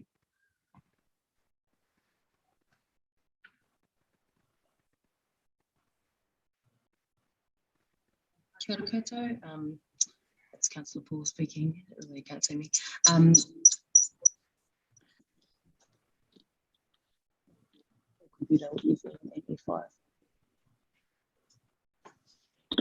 Sorry about that, technical difficulties. Anyway, I just wanted to begin by acknowledging quickly all the children and tamariki that came and presented to us over the long-term plan consultation, because I know that we were all really inspired by them and their vision for the Kids Freedom Network. So I just wanted to begin by acknowledging their wishes to be able to cycle and move about freely, to be separated from other traffic, but most importantly, I want to acknowledge their thoughts around climate change and our climate futures. Moving on, I just want to briefly thank all of the different organisations and groups who have been a really active voice on this issue and pushing for us to make the full investment in cycleways. So Cycle Wellington, Cycle Action Network and all the submitters that we heard from. I want to thank officers who have worked on this plan and making this plan possible for us to deliver. I won't speak too much to this because we've got a big agenda ahead today, and obviously this is just putting the plan out for consultation. So I just hope that when it goes out that the community keeps up their support for this ambitious plan and that it stays as strong as it currently is. I think this has been a massive win for the climate and for mode shift this triennium, but when you look out the window, our streets are still dominated by cars. So every submission that's made on this consultation that is in favour of having a climate safe capital city and a climate safe future, who support transport equity and moving about safely, confidently and independently here in Pōneke matters and will go a long way to making sure that we can deliver this. So I'm going to keep it short. I move these recommendations and Councillor Pannett will be seconding as chairs of this committee. So kia ora koutou. Kia ora, thank you, Councillor Paul. Councillor Fitzsimons, there's only one of you now. You're welcome to speak. I'm going to reserve my right. Oh, all right. Well, thank you very much. I just want to start by saying that I really support this. Is that okay? Sorry, can you hear me? Councillor Paul's been trying to get me to use the function key. It's Councillor Fitzsimons, sorry about that. No problem. Look, I just want to start by saying that I really support this bold and visionary approach to bike lanes in Wellington. It's overdue and it will change Wellington for the better. It is a climate change initiative and it will mean that more kids and more women will ride. And I think in a lot of ways, I'm the target audience for this. As a kid, I rode constantly, but I just wouldn't feel safe riding in Wellington right now. But I do just also want to take this opportunity to really raise a word of caution. It feels to me like the ghost of the Island Bay Cycleway is haunting this council. The council burned a lot of community goodwill through that cycleway, including from allies, and that's still not fixed. The job that I had when I was first elected, just to get information from the council about what was happening with the Island Bay Cycleway, left me just feeling really burnt and really cynical. So I don't want to leave it on a sour note. Obviously, we have to do better, but I think we also have to accept that it will be challenging. This council has a lot of credibility to rebuild. The social licence has been harmed and it needs to be restored. The Brooklyn Hill cycleway is referred to extensively throughout the paper, and it's been good. We've got great community feedback on that. But I am concerned that we are overstating the lessons of that particular cycleway. We must remember that there were 2 lanes of traffic going up Brooklyn Hill, 2 car lanes before we installed that cycleway. So that was easy compared to what we're going to do across the city. So I guess I just have a plea to council officers to make it easy for residents and for councillors to support this work. Help us build credibility, be honest about the challenges, and treat residents with dignity and respect, and be persistent. I think the words of Patrick Morgan were very instructive, and they'll certainly be the approach I intend to adopt. Thank you. Thank you, Councillor Fitzsimons, Councillor Foon, and then Councillor Sparrow. Kia ora, just from me, tautoko the words of Councillor Paul, just thanking everybody who's helped to get us to this place. And I want to acknowledge the creative thinking of our team to get us to be able to put this ambitious plan forward. And I feel, and I hear you, Councillor Fitzsimons, but I really feel we're at the tipping point in our city. I don't believe it's going to be easy all the time, but I think people are understanding we have limited space, and the way we need to share it and open up our streets for all people is fast becoming an understanding that we're starting to get. And I think what just wanted to bring up with thanking the speakers that came in today, but actually the vision that's come out of what this extra transport or way to move around our city will deliver as a vision for what makes Wellington awesome to visit, and all the different aspects of that it will deliver. So I'm really thankful for getting that perspective today, and I really look forward to the Wellington that they can see and that we're all starting to see. So thank you to everybody who's worked on this. Thank you. Thank you, Councillor Sparrow. Yeah, I'd just like to say I think there's great potential with this plan, and I hope we achieve it, that we do it well. And I'd like to endorse Tony Randall's comments regarding the dedicated bus lanes, and I'm pleased to hear these concerns are being taken on board. I just hope that they are seriously taken on board. Yeah, that's all I have to say. I hope that was succinct enough. Thank you. Councillor Sparrow, you are a role model to us all. I've now had 3 speakers in favour. Is there anyone to the contrary? Councillor Young.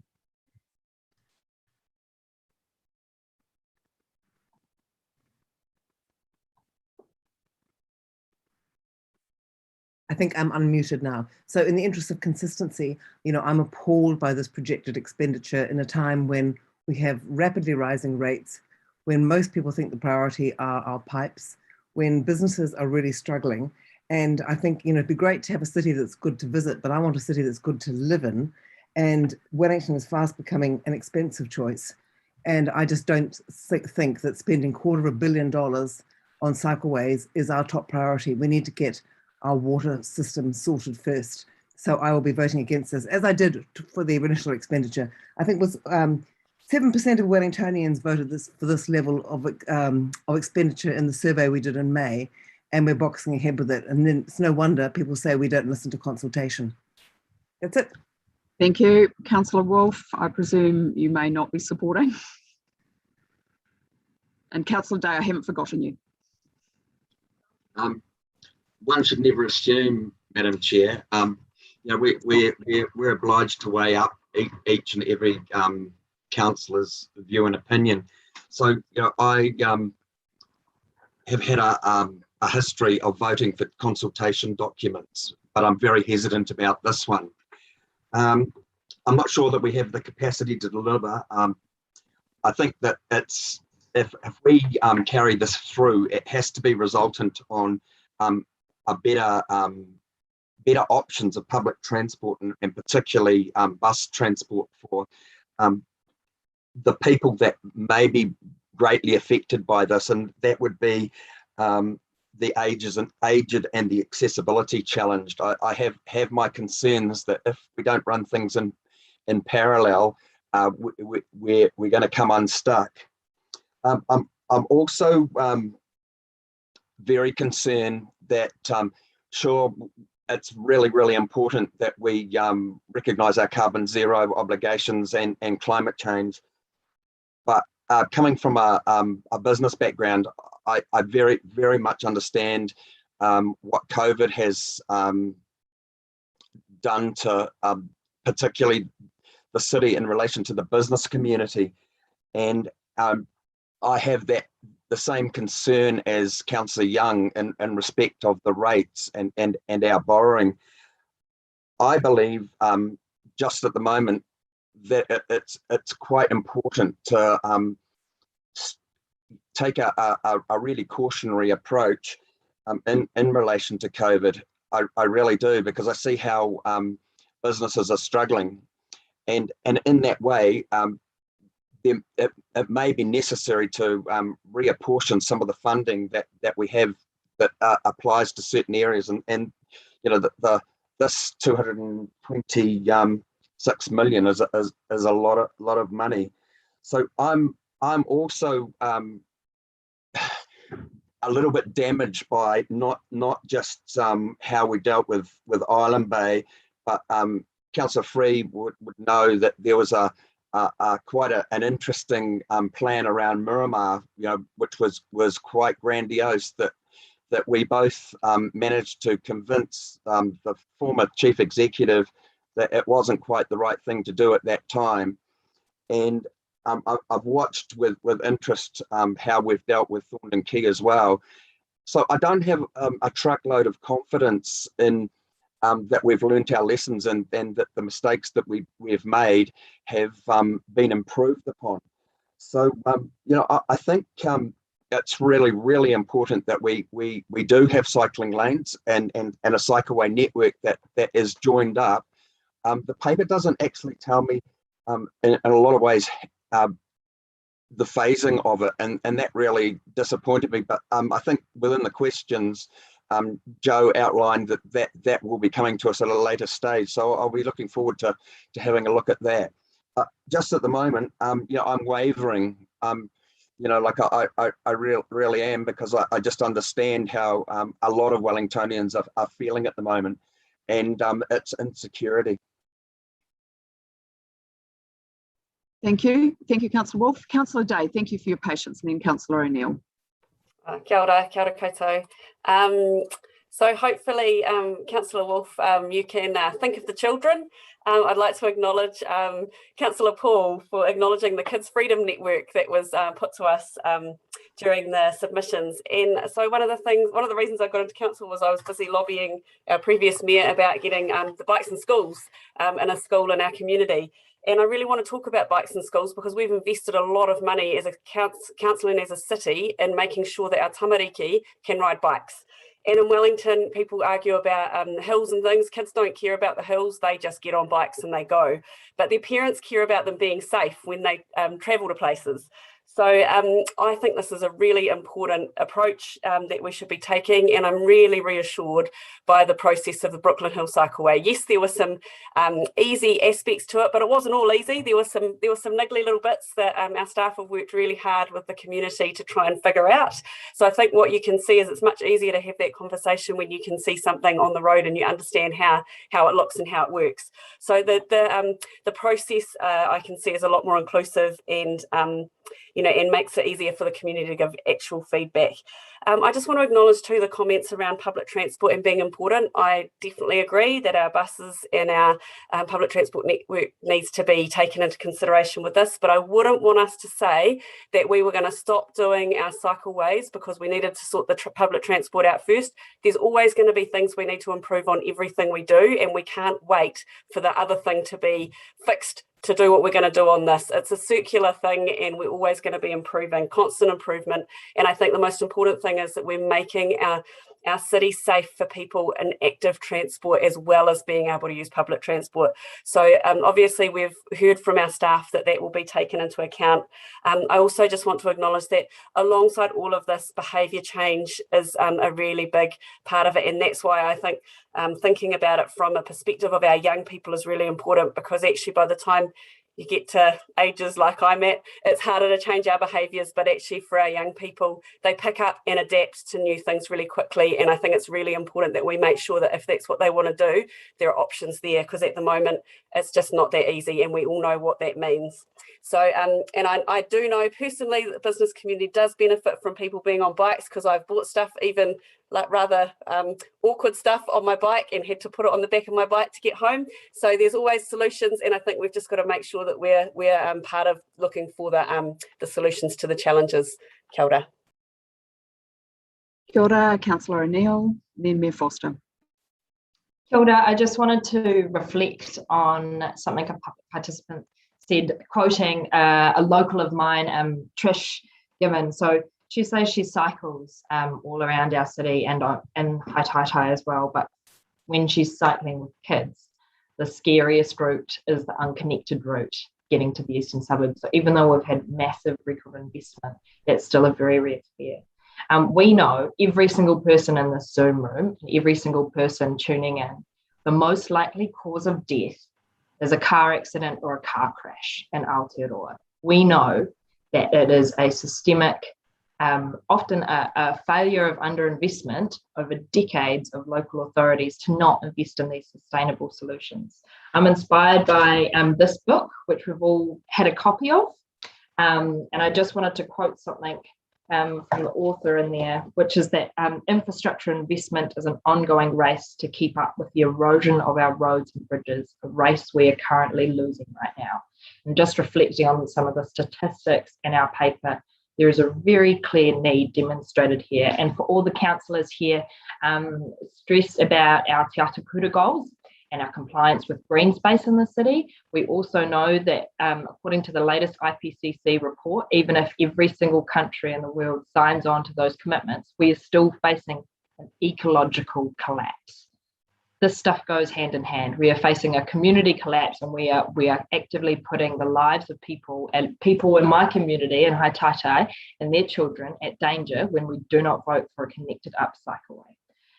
So I just wanted to reflect on that and to acknowledge, Simon Wolf, your concerns around aged and disabled people.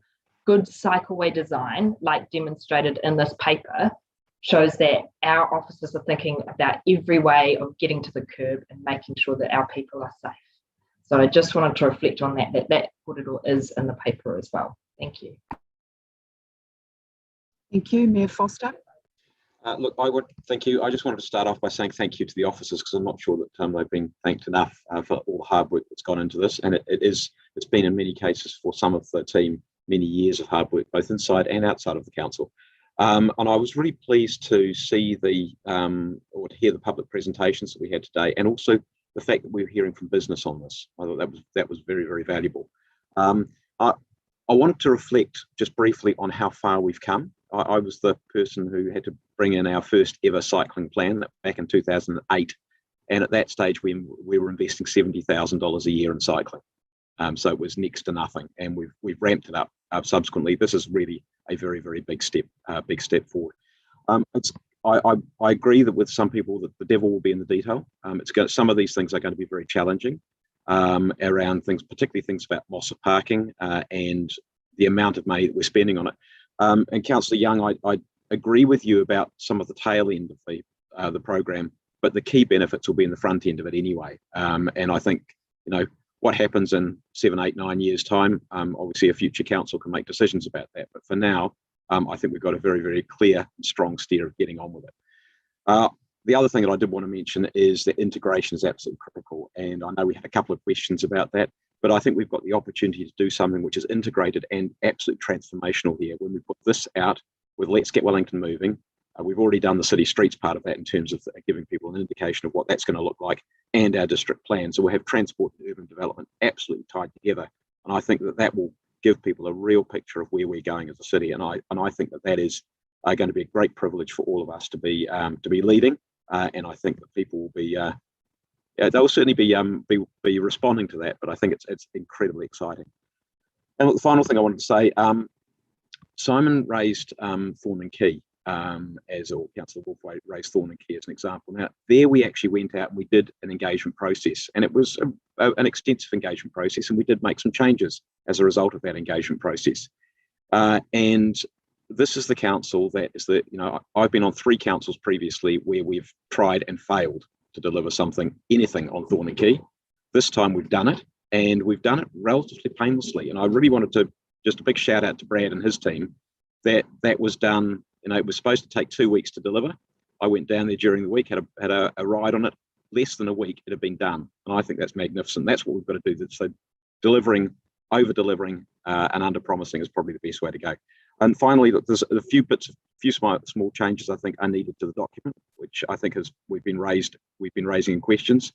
I think some of the tables are a bit unclear about what they mean. The cycleway list needs tidying up. And I think that the comment that was made by Mr. Randall about integration with bus planning doesn't mean slowing things down or waiting for bus planning, but it does mean actually acknowledging that we are going to be taking a whole of streets approach with the cycleway and bus planning, that we won't go to a place twice, but we'll try and do everything all in one go. So I think really great progress. Thanks, officers, and looking forward to the engagement of all of these things together. Kia ora. Kia ora, Ms. Kelly.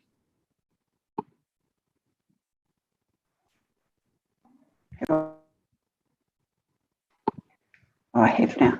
Oh, thank you, Madam Chair. My apologies. It should have been that I'm speaking after you, Mayor Foster, but I just wanted to acknowledge that I've come in from behind when all the work has all been done, and I wanted to acknowledge the reports and the papers that the officers have written, and also because it really is quite in depth, and I was very interested in it, given that I remember all the raru around the Island Bay cycleway and what that did for the Wellington City Council at that time. So I was really interested to see where you had progressed to and what you were doing. And I just wanted to acknowledge and thank all of the councillors who have made comments, because I really was uncertain about how I was going to vote today. In fact, I was going to vote against the recommendation, and that was essentially the comments that Councillor Young had made, and also Councillor Wolf.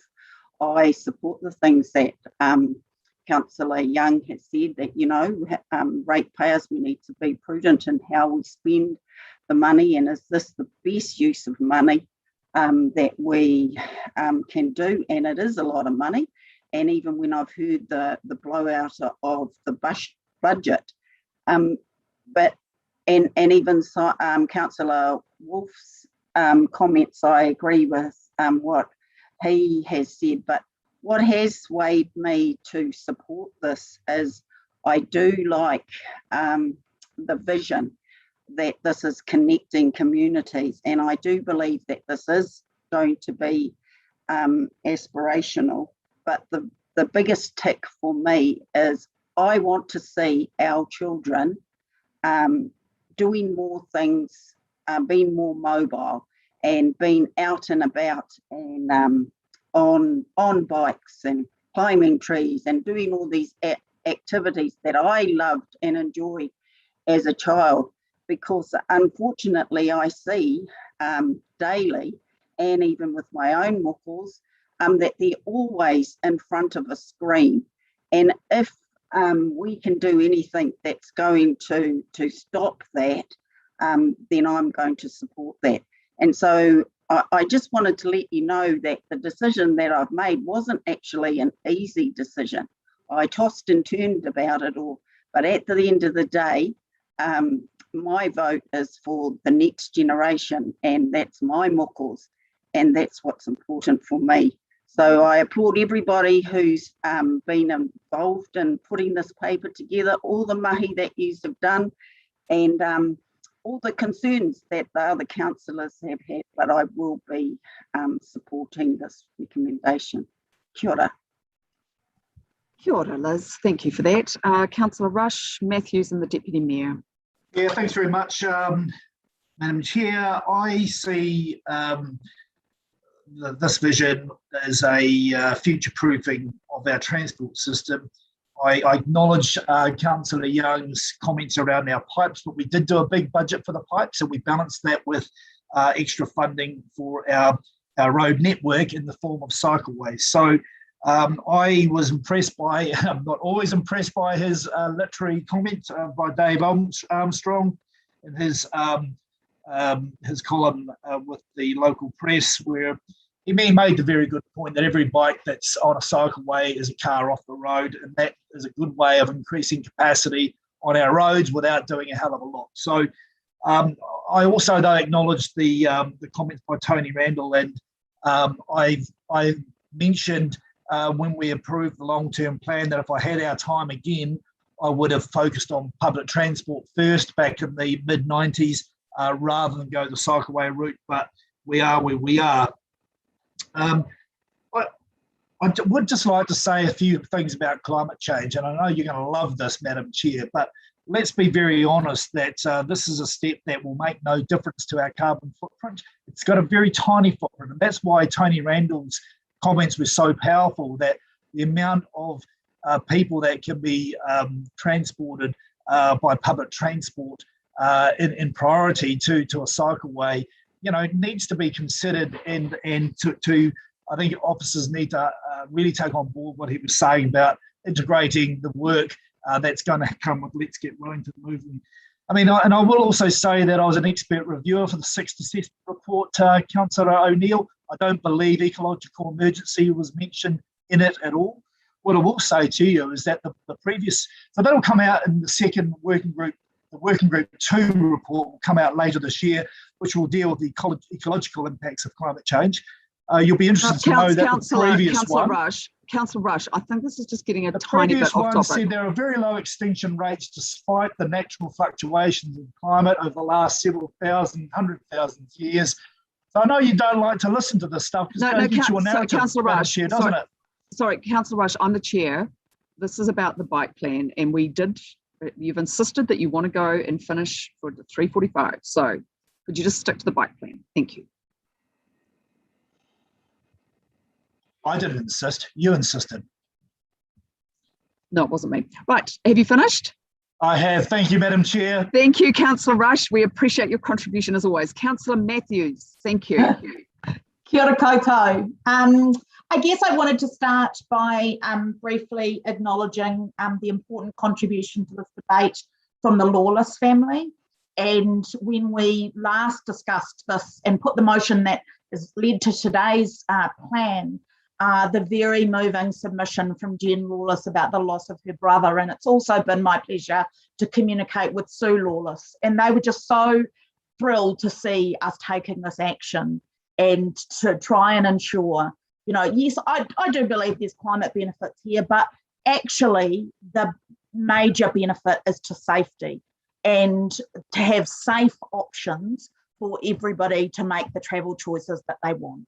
And that, we are going to have to make a little room and people are going to have to get used to that, but motorists can be assured, and those that are reliant on their cars, and some of those aged and disabled people who may be reliant on car travel as well as public transport, that we are making those choices for those that want to make them and to make them safe. I'm particularly excited for our ward, for Whārangi, that there will now be, some safe cycling infrastructure for for the people of Pūroro, through Let's Get Wellington Moving, and through people on my side of the ward through this plan. So it's really encouraging to see, and I've had very positive feedback from the community.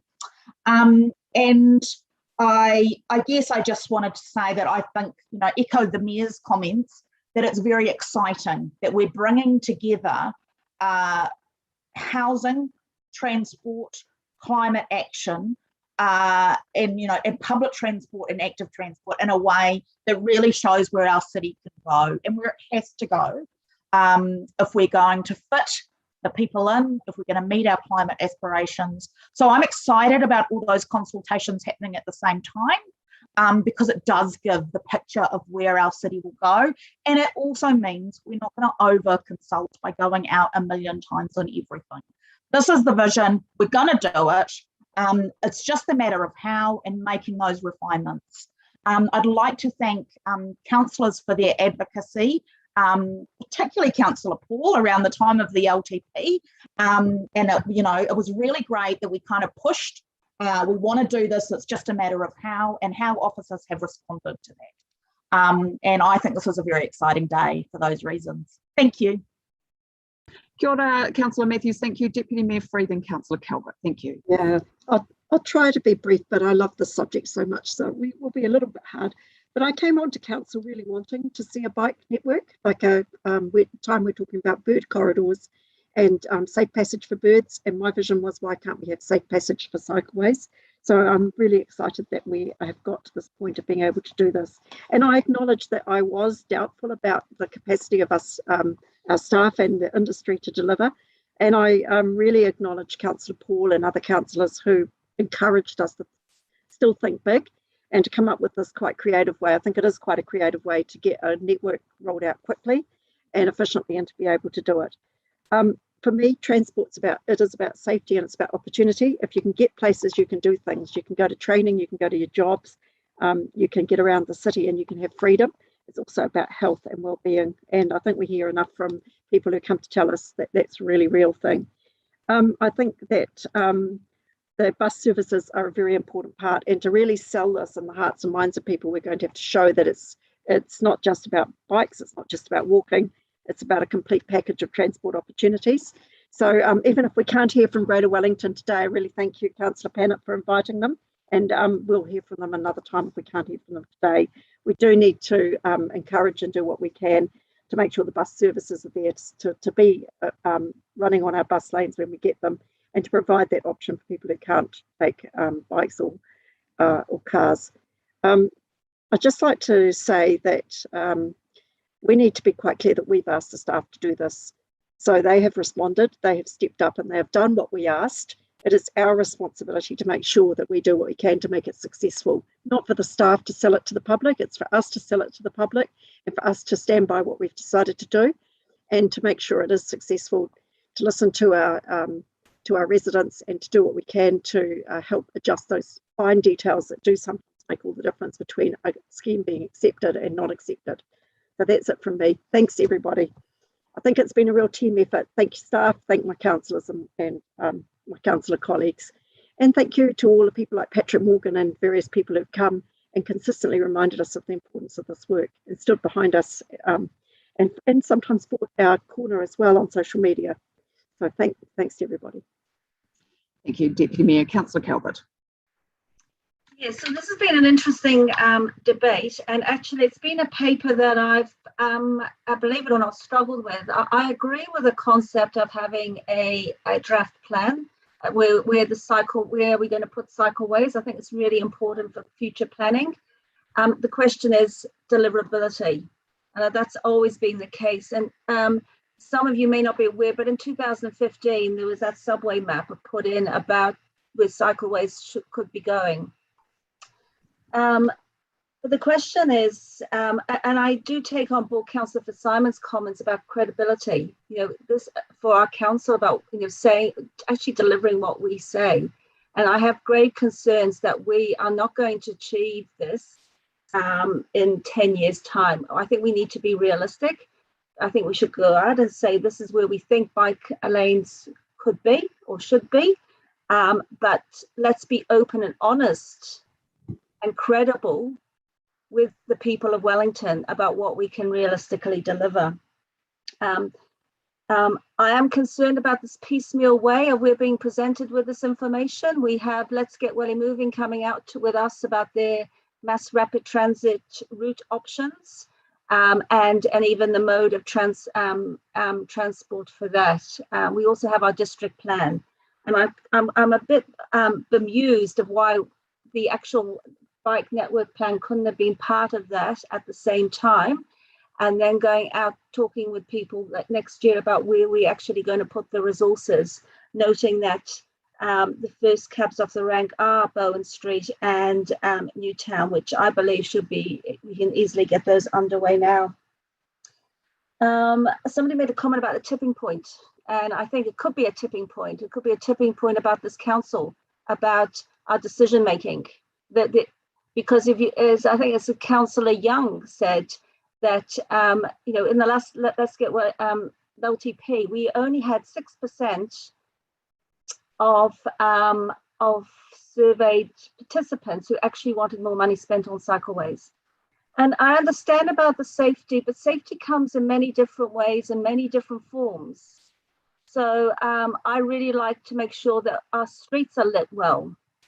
I really would like to make sure we talk about children cycling to school. We don't even see children walking to school. So putting bike lanes in, we don't, you know, if we want to see children, encouraging them to walk more, you know, we need to think about that as well. So it's not just putting all our eggs in one basket and all the funds into cycleways, which it does seem that we are, it's disproportionate to the benefits that will arise. And I do take exception to saying, do this for the children, do this for the people. Well, I also think we could do lots of other things for the children which help safety. You know, I don't want my granddaughter having to travel across the city because she can't access gym facilities in her suburbs, in the nearby suburbs, because we don't have recreation spaces. And so there's a lot of challenges for this council, and it comes, I think Councillor Young talked about what we can actually afford. And we need to make sure that we are not over-investing in certain areas. So I think we need to be quite clear about what we hope to achieve from this. What are the clear deliverables? And so I'm still thinking about which way I am actually going to vote, because I think actually we should go out and say, this is the plan, but I am really concerned that this is not a plan that we will actually effectively deliver in 10 years' time or give the benefits that some are claiming. So that's, I think that's about it from me. Thank you, Councillor Calvert. Councillor Conde. Kia ora, thank you everyone. And just starting by thanking the officers and as well acknowledging Councillor Paul, who really pushed hard to make sure that we found a creative ways to deliver this during the long-term plan. It was really inspirational to me, and I really thank you for not giving up on finding a way to make this happen. So I just want to address that issue about the capacity to deliver and why this project is different from what we were considering earlier on in the process, which is this whole idea of the rapid rollout, and that we're not talking about necessarily moving curbs, pouring concrete, digging up streets, which is where we then run into supply issues around the construction companies. Those projects have been pushed into the outer years of the decade, so that we can signal to the market that we want to build those things, and they can start to ramp up capacity to deliver. The projects that we want to deliver in the immediate future are ones that we can deliver with our current contractors who we have contracts with already for our renewals work and other kinds of maintenance work, because it's really just about putting up paint and hit posts and creating the space for the cycleway on the street. And that's what makes this deliverable compared to some of the original proposals. So I hear concerns about deliverability. I certainly share them, particularly with what we know about COVID putting impacts on global supply chains and our labour markets.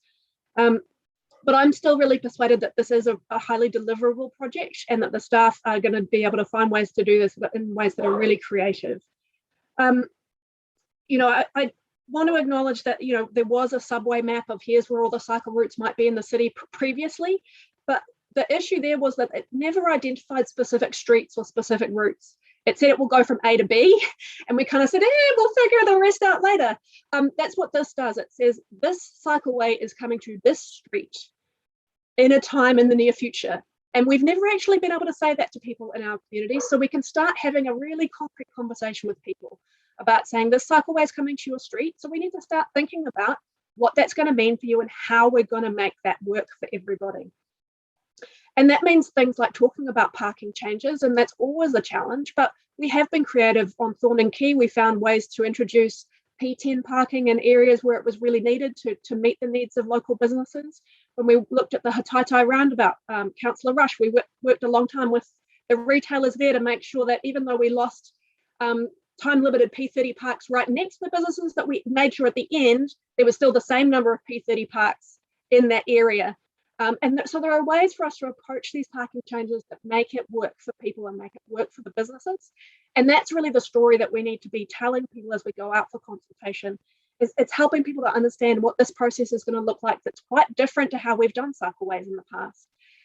So as we go out and engage with the community, trying to help them understand what it means that we're going to have a global traffic resolution that says, which basically says cycleway coming to your street.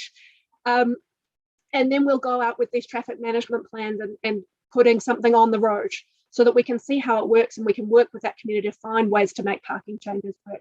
And once we've got a solution that's working, then we'll come in and put a concrete solution where we will get a curb change or we'll get those things that need doing, and there'll be a proper traffic resolution to put those things all in place.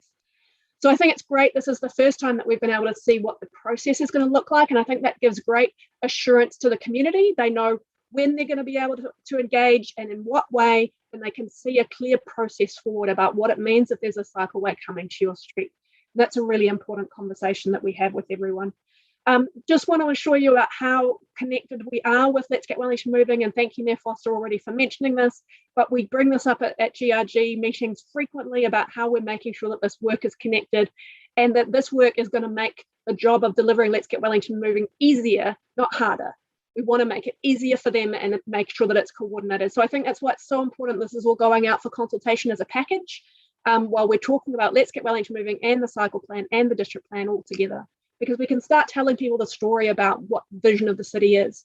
So we know that we've got businesses who are worried about parking loss and changes to parking, but actually we can help them to see that this whole picture fits together, where we talk about actually it's not going to be so much about commuters coming into the inner city anymore. It's going to be 18,000 new residents living in the inner city, and they're going to be your customers, and they're going to have quite different needs to the customers you have right now. And we can start having some of those coordinated, joined up conversations with people, which I think will be great. So I don't see this as being piecemeal at all. I see it as being very joined up, and that's exactly the kind of thing we want to see. I'll acknowledge absolutely we had a survey that said only 7% of people wanted us to spend significant money on cycleways. But I also think that politics is about leadership, and leadership is not about following the people. It's right there in the word. Sometimes you are going to do something that you think is going to get out in front of the public view, and that's good. That's part of the job, is to say to people, look, this might be uncomfortable for you, but it is time for us to make this significant change. And we're going to have this difficult conversation about how we're going to do this. So I think we are showing leadership here, and that's a good thing. The last thing I just wanted to mention was this comment about concern that we're over-investing in our infrastructure. I don't think there's anybody in Wellington who would say we've ever over-invested in infrastructure in our city so far. I don't think that that's a concern that I particularly share, that we're over-investing in our infrastructure. It's not like we've bought a house and we're flashing it up with too much granite countertops or whatever in Tawa. You know, I think our city deserves over-investment in infrastructure if we can make that happen. So I'm really thrilled by this plan. I think it's a culmination of a lot of really hard work and creativity and problem solving from people, councillors, from our staff. And I really thank everybody for the work and, you know, ready to get stuck into some of these challenging conversations with our communities. Kia ora. Kia ora. Thank you very much. Look, I'll just briefly exercise my right to speak now.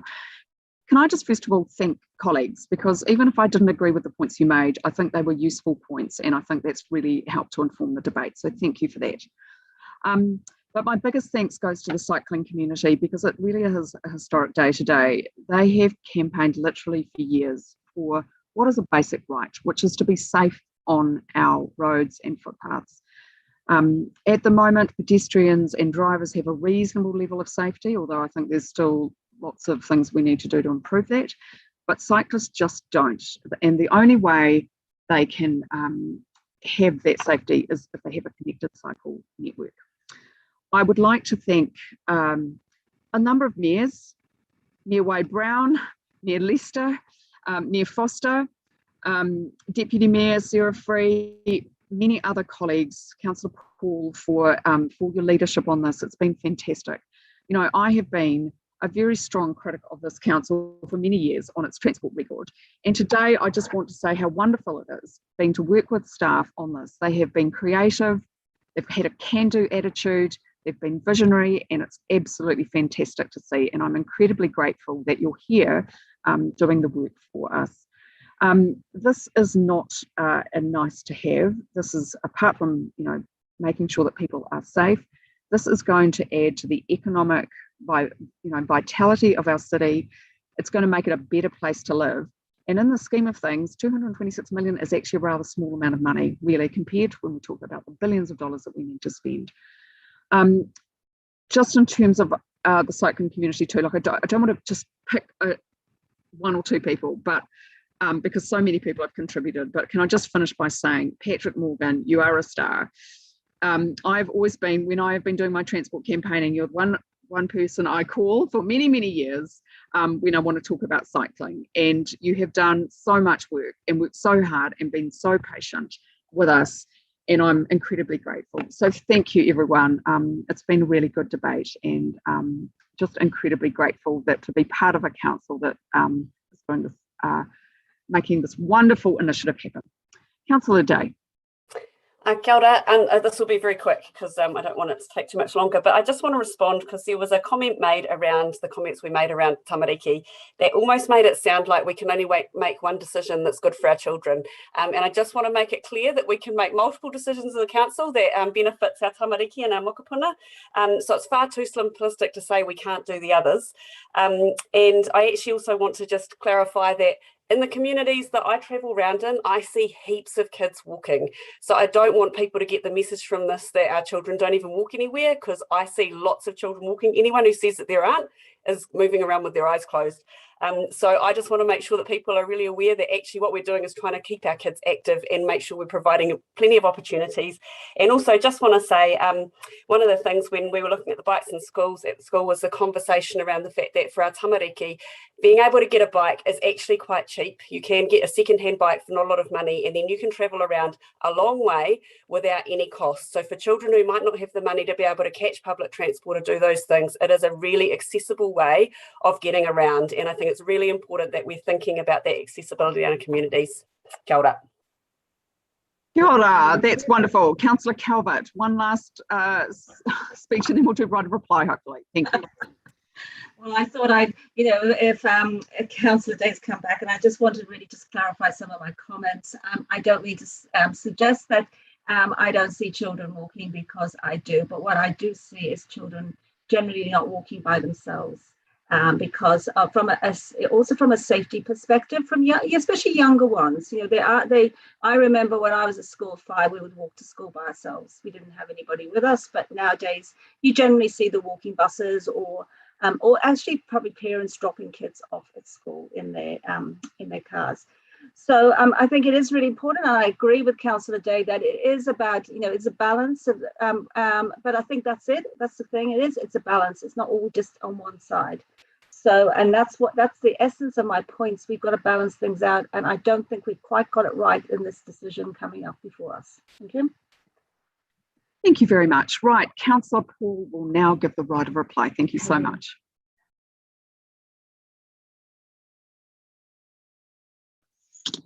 Sorry everyone.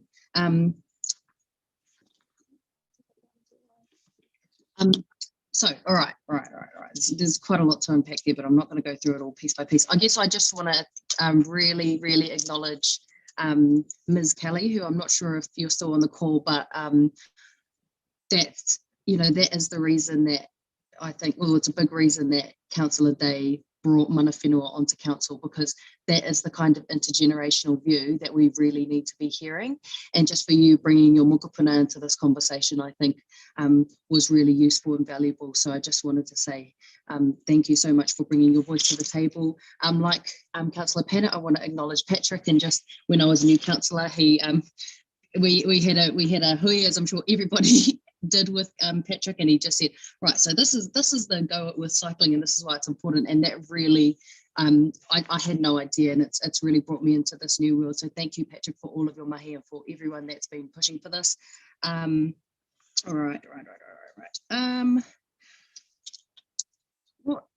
I guess the only things I would say is I also want to acknowledge Councillor Matthews' point. Thank you for bringing the lawless whānau into this conversation.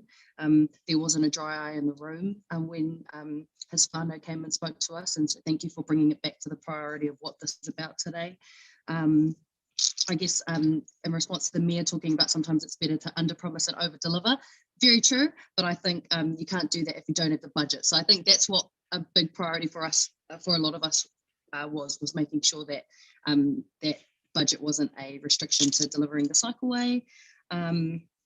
Great points from Councillor Day, and it's really interesting that you bring up that point about financial accessibility, because at Youth Council last night, we had one of our youngest members, Nico, talking about, you know, like, I'm not old enough to get a license, but I want to move about, and my parents can't take me everywhere. So like I actually rely on active transport. So, you know, some councillors might have their experience where they're not seeing this around in the neighbourhood, but the reality is young people are actually telling us that they want the freedom and independence to move about our city, and they have the right to. It is their city as well.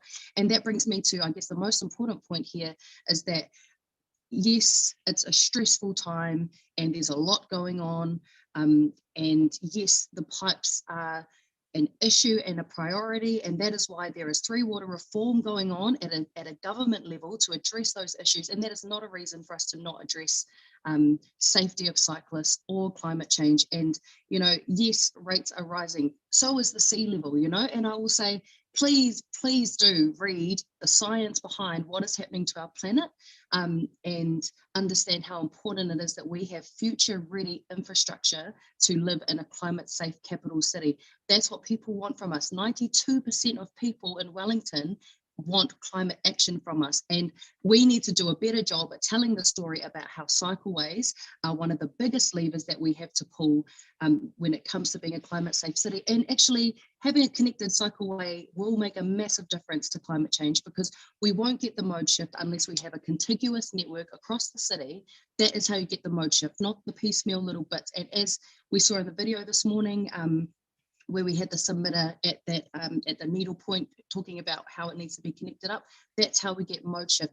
And it will make a difference to our emissions, because we know that nearly half of our emissions come from transport, which comes from light vehicle use, which is cars. So it's not about shaming people, it's about giving people different options to be able to move about as freely and as independently and as least harmful to the environment as possible. So I'll leave it there. I think that was a really awesome debate. I think it covered all the points that we're hearing from the community, and that we'll all continue to do so. But I think come this consultation, we really have to be out there talking to everybody that we possibly can, making sure that their voices are heard.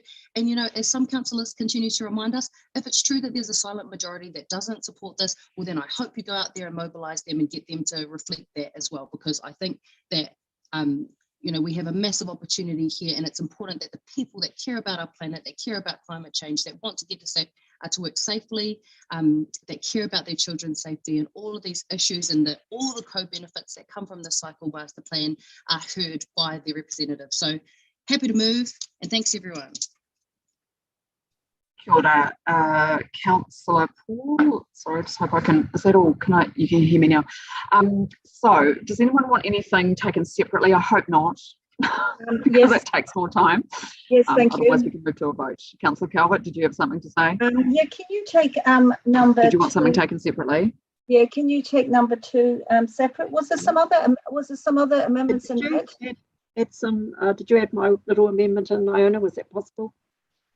Yes, of course, and also it's factual, Deputy Mayor, so thank you, and thank you for being so observant. So I think that should just be done. Sorry, Councillor Calvert, and Councillor Matthews, did you just want to ask a question before you go? No, I just wanted to ask number 2 be taken separately, please. Okay, sure, that's fine. Councillor Matthews. Take a division? Yeah, that's what I was going to ask. Okay, that's absolutely fine. So I suggest actually we should do number 2 because that's the heart of the matter. So if we could all vote now, and we will take a division. Thank you very much. So we're voting on number 2. Just number 2. Yeah, thank you. What is number 2 again? Can you put that this up? is just, sorry, apologies. Agree that the content of the draft bike network plan to be released for consultation. It's the core of the issue. Sorry. Shouldn't we take 1 and 2 together? No, because you can vote against receiving the information even. Oh. Right. So we're waiting on Councillor Day. Councillor Day, that's all. I voted before. Oh, right, okay, thank you very much. You can so that's carried with, sorry, can you just... You undid your vote because it was up there already. Sorry, Ms Mueller, that's two councillors. So that has carried with Councillor Calvert and Councillor Wolf against and the rest in favour. Kia ora, councillors, thank you very much. Right, look, we're just going to take a short adjournment now, just like... sorry, the rest of it, otherwise I won't go through. Apologies. Okay, so now we're voting on 1, 3, 4, 5 and 6, and again taking a division on that. Thank you. Sorry, thank you very much for reminding me. I was a bit keen. You just assumed it was all going to be passed, which I wonder what you were doing. Easy. Yeah.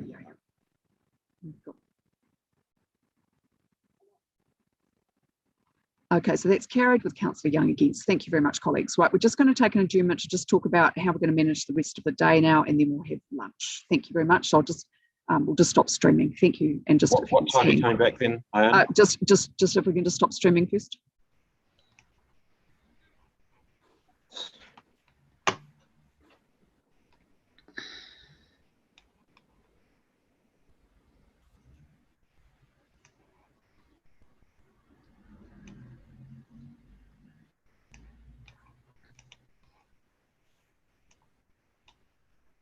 Oh dear.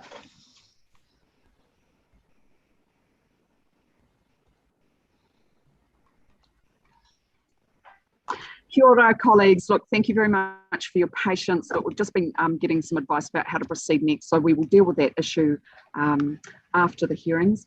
To the submitters, sincere apologies that we have kept you waiting. We like to be punctual, but we just had something that we needed to deal with. So we will now very much look forward to hearing what you have to say.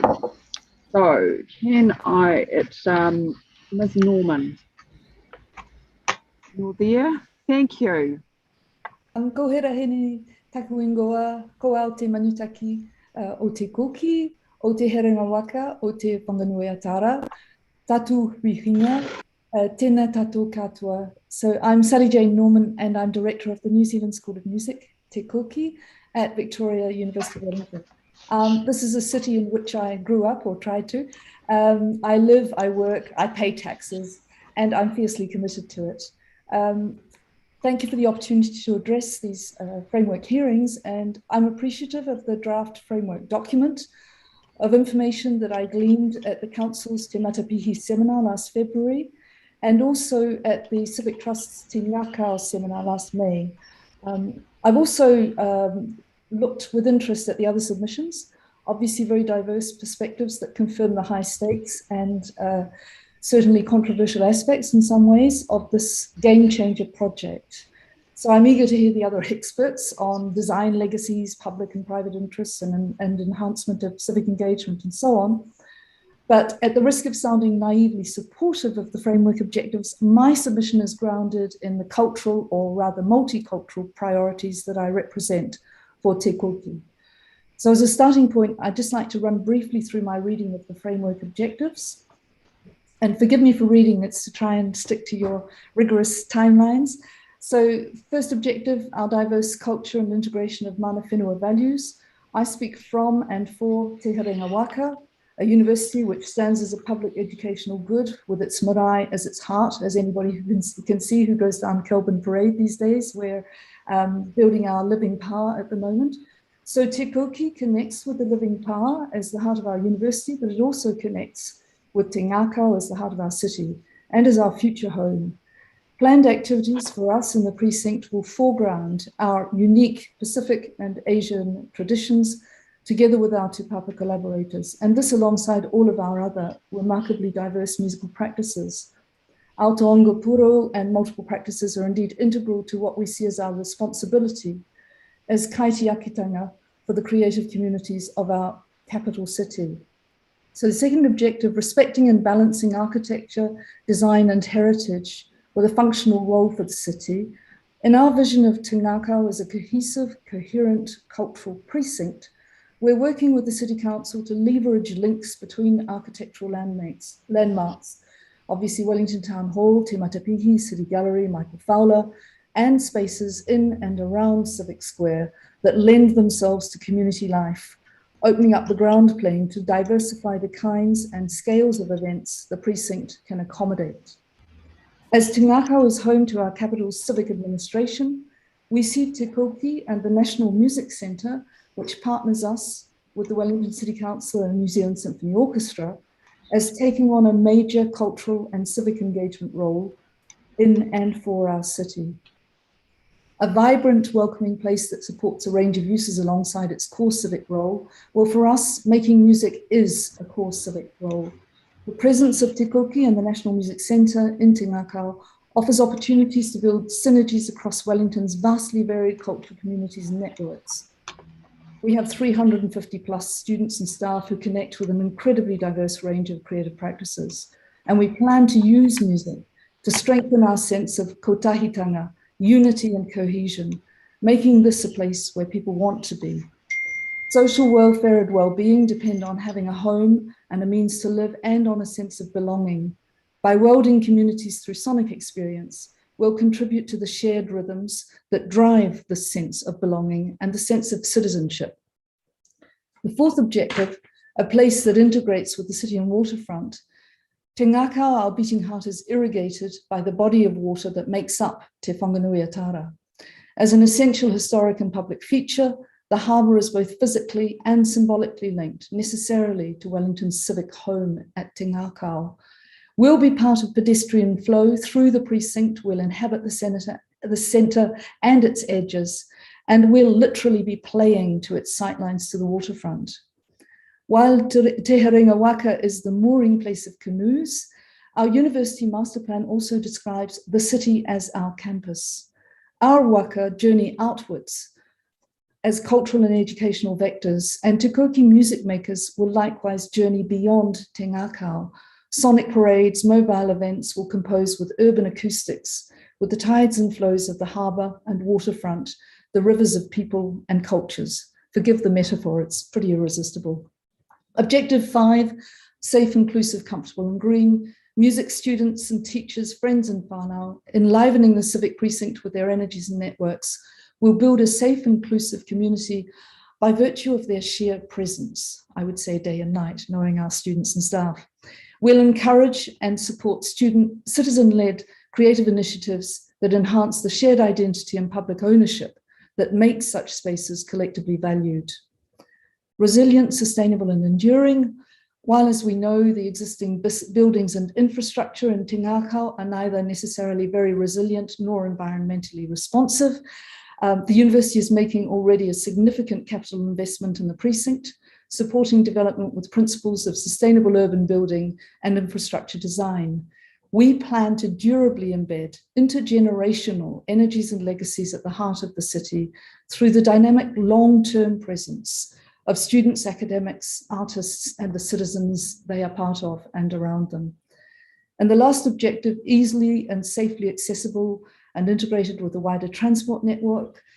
Te Herenga Waka is a green, environmentally aware university that champions human-powered transport, and as city centre occupants, Te Koki students, staff and friends will no doubt be valuable users of and modelers for optimised transport networks. I'd just like to say that we've been engaged in the project for nearly 20 years. We now have a foothold in the Wellington Town Hall, and we await resolution of issues of buildings and infrastructure, obvious social and economic imperatives that conditioned further developments, and that affirm Te Ngākau's value as a public place and good. But meanwhile, as a public educational entity, we remain committed to the vision of a vibrant, distinctive centre for Te Whanganui Atara and for Aotearoa, with musical cultures and rhythms integral to its beating heart. And I think I should have a couple of minutes for questions. I realise we're running late, but I'd love to hear from you if this resonates with you. Thank you so much, Ms. Norman, and thank you for the wonderful contribution you're making to our city. Councillors, any questions? My goodness, you must have been extremely clear, Ms. Norman. I could have taken longer. I could have sung. Can I just ask you one question? What concerns have you got around sea level rise in this part of the world? We are obviously thinking hard about resilience, and we want to make sure that, you know, you're an intergenerational institution. So what thoughts have you got there? Well, my friend whom I regularly cross paths with on campus, James Rennick, has obviously had some very strong contributions on sea level and on environmental and ecological considerations more widely. We're very aware of the risks, and I think they've been quite carefully outlined from my layman's understanding of the draft framework. So we do recognise that this is a harbour at risk. A harbour is a great word because it's got multiple meanings, but a place for shelter that in turn can be threatened. We realise that this requires extremely complex foundational works and extremely complex longer term planning. But I must say that with James informing our university and our property services team fairly regularly, as well as other national bodies, I feel that this is something that we must and can do. That's the best answer I can give you. We're Te Herenga Waka, we want to moor our canoes. We moor them up in Kelburn, but we do want to be mooring them down close to the whariwaka. Thank you. I think that was a very good answer and the best we can do at the moment without the knowledge. Right, councillors, no questions? Okay, well, again, just let me say thank you. Just you're doing amazing work. It's very, very important that we support the arts. We do whatever we can. So thank you. Thank you. Thank you. Right, okay, now Living Streets Aotearoa Care. A warm welcome to you. Thank you. Also a big contributor to the city. Thank you. Yeah, thanks for the opportunity to come and present here.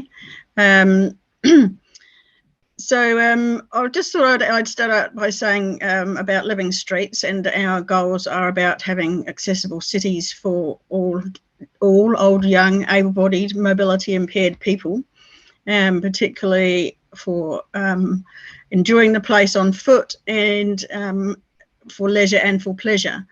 So this is a great space that has that opportunity to be developed in such a way. Secondly, I would like to congratulate the writers of the framework on their findings. The document identifies the issues from Living Streets' perspective extremely well, I feel, particularly, for instance, in section 5, the constraints and opportunities diagram there. I don't need to say any more. That really outlines very well what the barriers are to the connection and use of the place at the moment for people on foot in particular. My personal interest there is that when I do go into the office, I often take the bus around Oriental Parade and walk from there and through this particular precinct, which I find very pleasant and a rewarding way to walk. I would note that at one point it says in the report it's 1 minute from there to the bus stop. That's only if you'll get the lights actually green when you get there. So that's just a little improvement to be coming along there.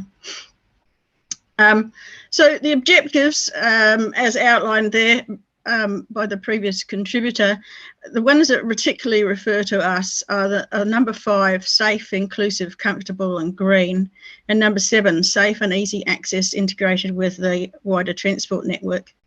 I think there's a word missing there. The wider public transport network is what it should be saying. And we note that if objective 5 is implemented well, that objective about safe, inclusive and comfortable, then the further objective number 3 is also covered in the fact that it will be welcoming. The goals tie in well with the spatial plan goals of inclusive and connected and greener as well. So that's nice to see that lining up. The concept, we very like to support the concept of the pedestrian priority mentioned, the pedestrianisation, sorry, I'll move my camera a bit, of the area. In particular, things like the crossings proposed, they are a good start, and the pedestrian priorityness of the crossings. So the crossings need to have enough time for people to cross for the whole of the road. They need to be able to cross the roads in one go and not have to wait in the middle for a second time. And the crossings really need to be raised. I disagree that Victoria, it says on page 27 that Victoria Street is high place, medium function, and aligns it with Jervois Quay. But in fact, really, I don't think that Victoria Street needs to be a vehicle route. It should be high place, high function for people on foot. And we agree that the access should be 24 hours to the place. And at the moment, there are several places that are not accessible, and buildings shouldn't be allowed to close off pedestrian and access ways out of business hours. We also agree that wayfinding needs vast improvement. Maps, signage and so forth. And in particular, my personal bugbear is maps should be orientated so that when you look at the map, you can look up and see in front of you what is laid out on the map without having to try and stand on your head or turn your head through 90 degrees to align with that. We're particularly looking towards getting some non-slip surfaces, and where bricks and so forth are used by the council, they can look very good, but they can be very slippery. So we're very keen on looking at the type of surfaces that are used so that they be non-slip.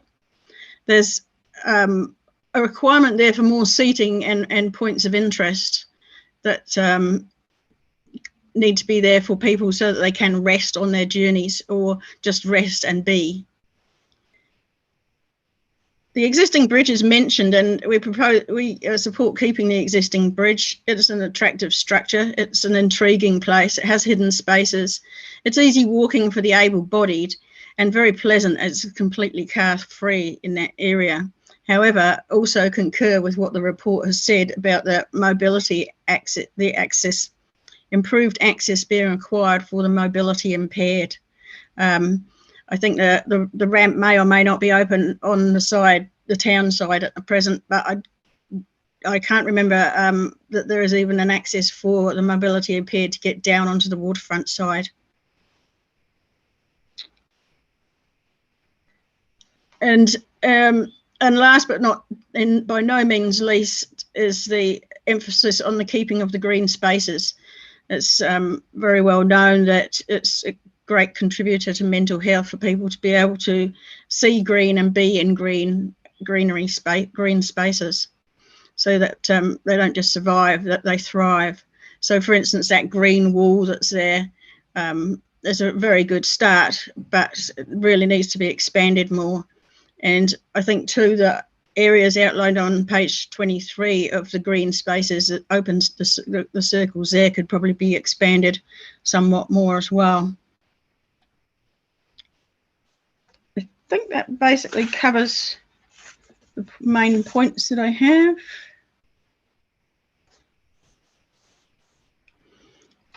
Yeah. Thank you so much, Keir. Councillors, any questions?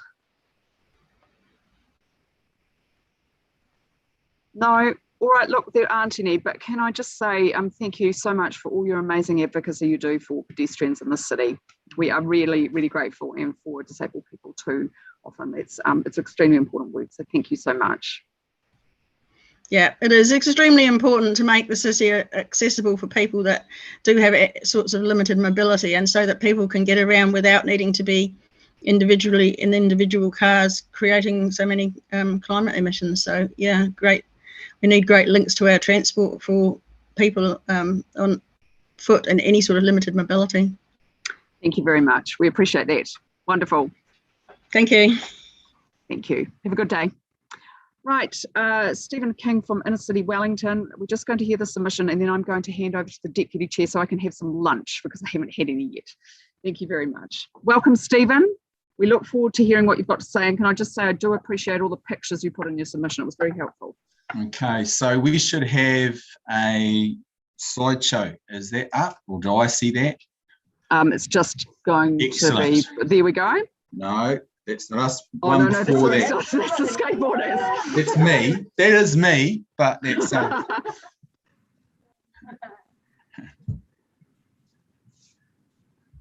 yeah, just grinding it out. Normally I'm down at Pukeahu. Here we go. Kia ora, everybody. Look, just by way of introduction, I'm Stephen King. I am the chair of Inner City Wellington, and first up I'd like to apologise to the councillors for the format of our submission that you have received.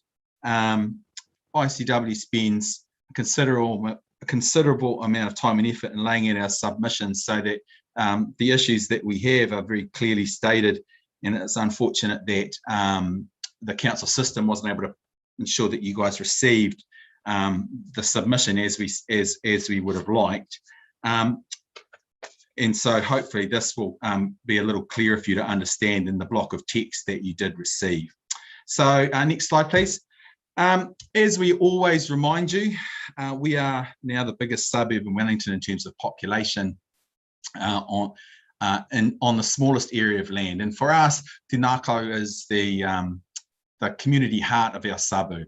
Most of our residents are apartment dwellers with little or no easy nearby access to community areas or reasonable sized green spaces. And look, it's our major concern and all the things that we do, that the historical planning focus on commercial, tourist and entertainment values within the city, that doesn't by default address the needs of the growing number of inner city residents. So next slide, please. So our key concerns are that Civic Square is recognised as a major community hub and a meeting place for the rapidly increasing number of residents in the city.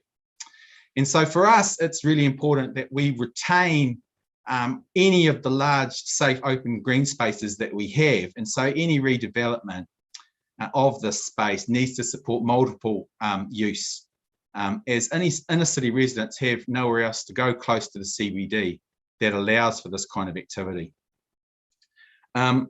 And again, for us, the key word is retention, because in all the discussions that we have, it is acknowledged by council officers and yourselves that we are short of open green spaces for the use of our inner city residential population. And so we are very concerned about anything that may lead to the loss of amenity. And for us, it's the usefulness of the green space rather than just having some openness. So while we welcome the wider use of the precinct, and that's one of the reasons that you choose to live in the inner city, we don't want this to happen at the expense of the needs of the local residents for a vital and relaxing amenity close to where they live. So next slide, please. To summarise some of our key needs or the key asks that we're making for this project, we believe that focusing solely on creativity, culture, democracy and discovery and arts experiences will overlook the importance of the needs and well-being of local residents. Okay, so for local residents, we believe it's crucial that this space offers multifunctional places that encourage a sense of community and social capital. So can I grab the next slide? That it provides for the existing large open green spaces. Next slide, please. So yes, we recognise that this is a proposed area, it's a suggestion, but the loss of large green spaces as proposed by this and divided up into smaller green spaces is in effect, it's an example of some of the issues that we have when we talk to people about the future usage of our spaces. Those little green spaces are great places to have your lunch, right? To eat a sandwich, to take a break from the office. But they don't support the type of residential life that a larger green space does. Okay, so again, there's just a difference in focus there. Can I have the next slide, please? I'm going to hold this one up on screen for a little bit. The WHO guidelines say that as a rule of thumb, urban residents should be able to access public green spaces of at least 0.5 to 1 hectare within 300 linear meters of distance, right? So it's around 5 meters walk. That is a list of the apartments that are currently within 5 meters walk of Civic Square. That doesn't include new developments. It doesn't include developments that are underway or developments that are under consent. Okay, so if you just look at those numbers, you're seeing that that's what population density looks like now. And so this redesign of Te Ngākau, this has to last us for another however many years, let's say 50 years. And so what will that apartment list look like for people within 5 minutes of the Civic Square in 5 years' time? How long will it be? In 10 years' time, how long will it be? Next slide, please. I want to bring us to our concerns with connectivity. And again, this is a thing about utility for us. And yes, the bridge is one of the most popular areas of the square, and it's used by thousands who enjoy sitting and relaxing and meeting on the bridge. You know, it's great up there. It provides instant and safe access to the waterfront. We believe it has historic and cultural value. It's a great connection to the waterfront. And yes, there are some issues with mobility access, but they could be mediated. But for us, it's a question of utility. You know, when the rest of the square's in shade, you can sit up there in the sun. And so you've actually got the size of that space of public utility and space for inner city residents to be in that the bridge represents. And if you take that away, what you're replacing that utility with is the crosswalk. So that's backwards for us. And again, in the original proposal, I don't know if it still stands, there was some commentary, I remember, about sunlight hours being guaranteed between 12 and 2:30 for the redevelopment. Well, again, that is a focus, a design focus that focuses on the needs of the people who have lunch there, not the people who live in that neighbourhood. We have the next slide, please. Just to recap, inner city Wellington is the largest suburb. It's the Civic Precinct is our community hub, and it's also an evacuation area if and when we have to do that. And we believe that as a design principle, a focus on community needs of the local residents and well-being needs to be at the top of the list. We want to retain the large area of green space. We don't want to see any loss of that. And we want to retain the city and sea bridge. So I won't take any more of your time. Thank you for your attention. I'm happy to take questions. Oh, thank you so much, Stephen. And just to assure you that we did get the properly formatted copy of your submission sent to us. It's excellent. And I really appreciate you raising this issue with us. We've got a problem to resolve. So thank you for that. Right, we have questions from Councillors Young and Calvert to start us off. Thank you. Hi, Stephen. Thank you. And yes, I echo my owner's comments about your submission. What I was going to say to you is, so you talked about Civic Square. Does the Inner City Wellington group have a view on Frank Kitts Park and the proposed building of the Fale Malae? Our understanding is that's very proposed at the moment. But again, the base principle that we have is retention of existing utility because we are so far behind the curve on usable open space. And yes, we recognise that certain things represent great civic assets, and we get that, but for us, the loss of that usable space, in whatever format that might be lost, would be of concern to us. But we have no official position on that at the moment because it is still a little bit conceptual. Okay, thank you. That's it. Thank you, Councillor Calvert. Thank you. And my question follows on from Councillor Young, and thank you, Stephen, for coming in. Great presentation.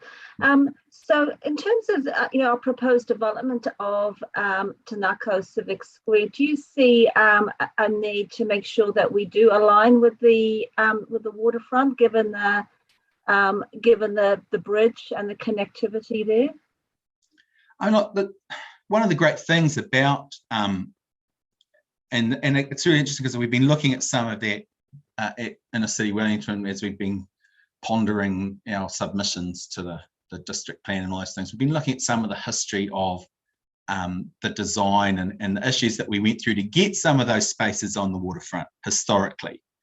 And we think that absolutely that whole sweep from Waitangi Park through the waterfront and the access to that has made a tremendous difference to the city, and it's one of the reasons that people choose to live in a city, right?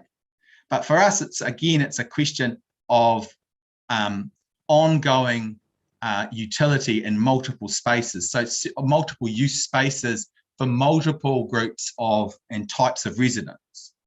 And so certainly an absolute connection to the waterfront from the CBD, we can't have too much connection to that, right? But again, it's not just a question of the utility of getting across the roads. It's a question of, for us, it's a question of the bridge. It's a loss of the utility the bridge itself represents. And I thought Kia had a great commentary about it's got hidden spaces. It's a place just to be. And it's a sunny place to be. And it's actually very difficult in Wellington to find still sheltered, sunny places to be where you don't have to buy a coffee or a beer, right? There are very few free spaces to just be at. And the bridge at the moment is one of the best in the city. Okay. Thank you, Stephen. Thank you very much. Stephen, we've run out of time, and I do have a question, but I'll follow that up with you offline. But thank you again. We really appreciate all the time you put into making this. Sure, everyone. Thank you. All the best. Thank you. Right. Councillor Paul? No, all right. Right, okay. Now we have the skateboarders. Max, a warm welcome to you. And Luke. We see just Max. Hey, thanks so much for coming along. It's brilliant to hear your voice and articulating all the needs of the skateboarding community. We look forward to hearing what you've got to say. Thank you. Can you hear me, everybody? Cool. Well, I'll just give you a brief outline of what I'm imagining for the Civic Square. Could be incredible and lead the way along with several other cities in the world who are embracing skateboarding as a part of the city rather than something off to the side or to be discouraged. I'm a skateboarder of 30 plus years. I am from Australia. Don't hold that against me. And I am a professional writer and journalist and a passionate skateboarder. So if we could move on to the next slide. I'll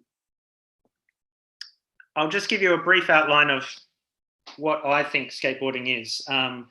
Skateboarding provides physical and mental and social benefits to its practitioners. It's not just a sport, it's also an activity that provides mental health benefits as well as community.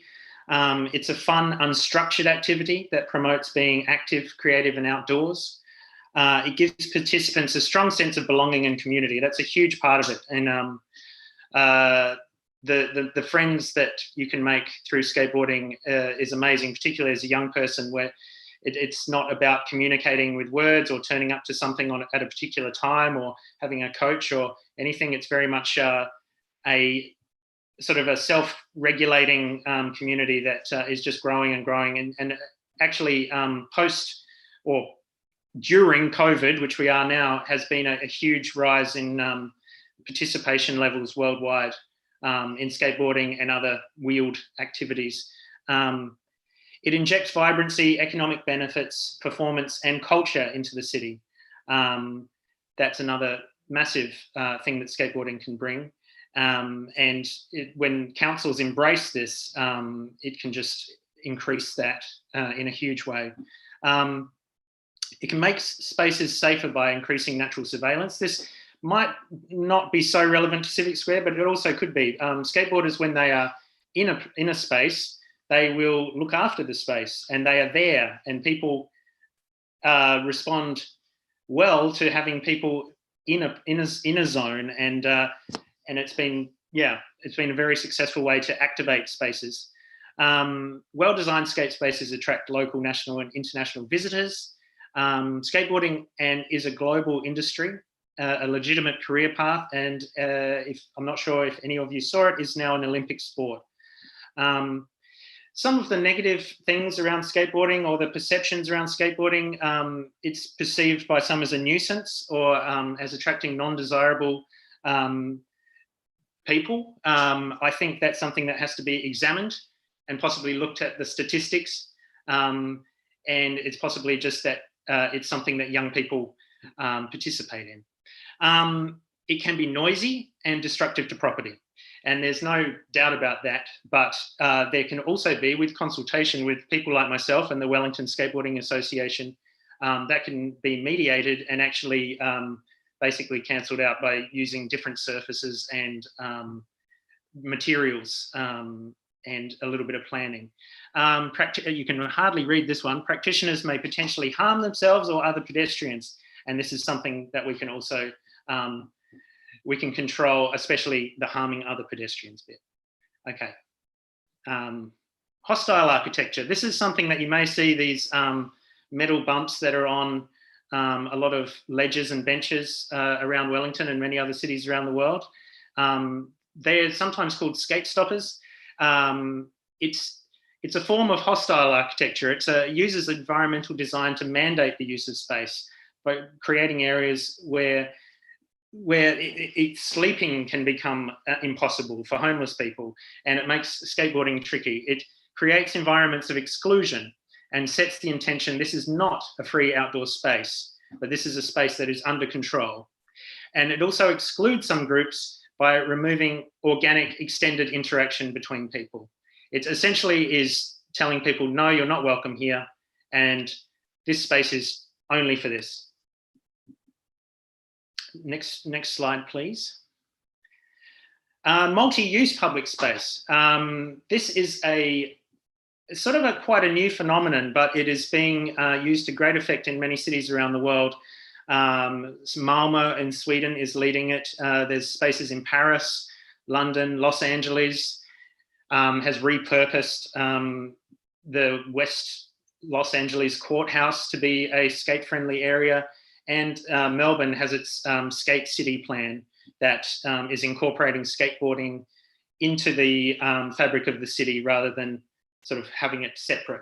So it's about incorporating skate-friendly objects and areas to enhance a space that can be used by everyone. So it's not so much a skate park, but in having parts of a space that are encouraged for skateboarding use, but also people use. So a bench can be skateboarded on, or it can be sat on, or it can be used to climb on. There's skatable sculptures, which is a really great way to introduce skateboarding to a space that kids can play on, and are really fun and sort of just make people capture the imagination of the public.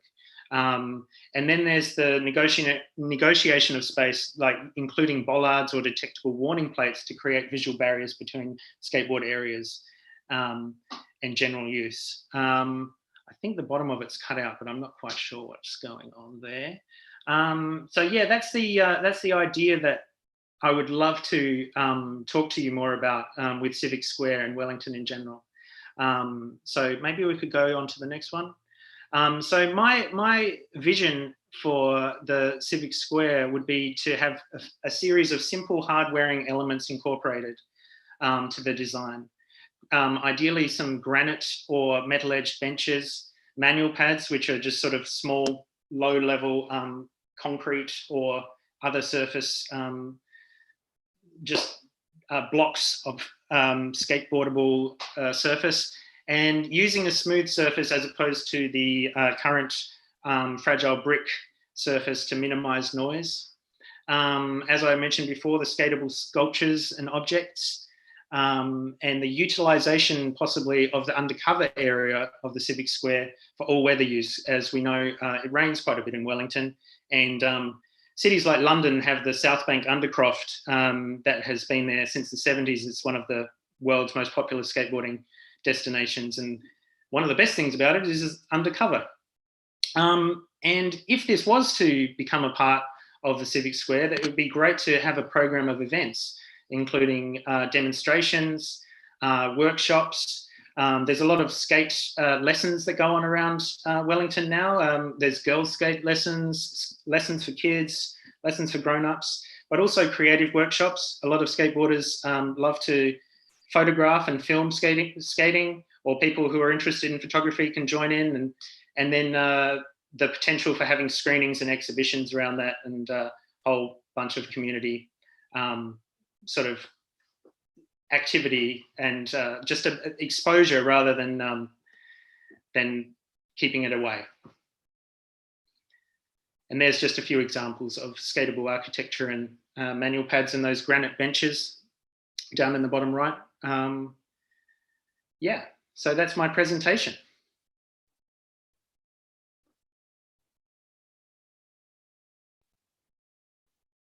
That was fantastic, Max. Thank you so much. Right, Councillor Young has a question, and Councillor Paul.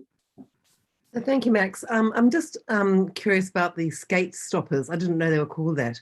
But Yeah. of course, one of the reasons they're put in is because of all the damage that's done to the corners. So, I mean, what is the solution to that? Well, thanks for your question. Yes, it's Skate Stoppers, I think, is actually a brand of those things. So you can go to the website and order them. So the best solution for that is to use different materials. There's a range of solutions. Harder stone, metal edges can be used. So the wear is basically doesn't happen anymore. The chipping doesn't happen. And I also would counter that with, yes, the chipping is possibly a reason for putting those stoppers in, but it's also as a deterrent for skateboarders to use it at all in the first place. It's put on wooden things, it's put on all kinds of stuff. But I mean, I've seen the destruction up at, well, at a couple of the parks around Wellington, but they were put in retrospectively because there was so much damage being done to the surfaces. So, I mean, yes, they are specifically to stop skateboarders, but it's just, you know, it just seems incredibly sad that we put in beautiful street furniture and it gets knocked to bits. Well, yeah, and I suppose if there was some consultation with someone like myself or Wellington Skateboarding Association to make them out of the suitable materials, then the skateboarding wouldn't harm it.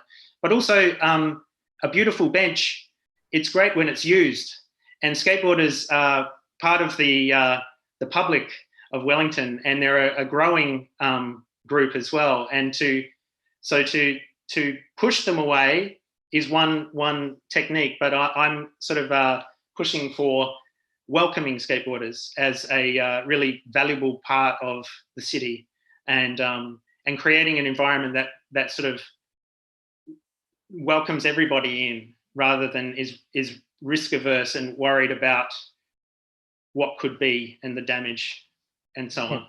So then the second question is, the noise of them is really irritating. Is that a design feature, or could it be, I mean, is it designed in, or could it be designed out? Yeah, and I totally understand that as well. And it's particularly in built up environments where you have multi levels, the noise can echo. But the best technique that I've found through my research that people have in instituting skateboarding as a part of public plazas, which is sort of what we're talking about here, is surfaces that aren't, that are smoother without the cracks at regular stages. I know that there are at the moment, Civic Square has a range of surfaces, but a lot of it is the brick tiles or terracotta or whatever it is that those gaps will make the noise. That's what amplifies the noise. Okay, thank you very much. Thank you very much. Thank you very much, Max. Sorry, we've run out of time, so I hope people will contact you if they've got some more questions. I really appreciate, you coming and giving that perspective. Just, just another one to take into account. Thank you so much. Perhaps the best one. Thank you very much. All right, thank you, Max. Thank you. Right, Colin, a warm welcome to you. Thank you very much for coming and speaking to us on Zoom.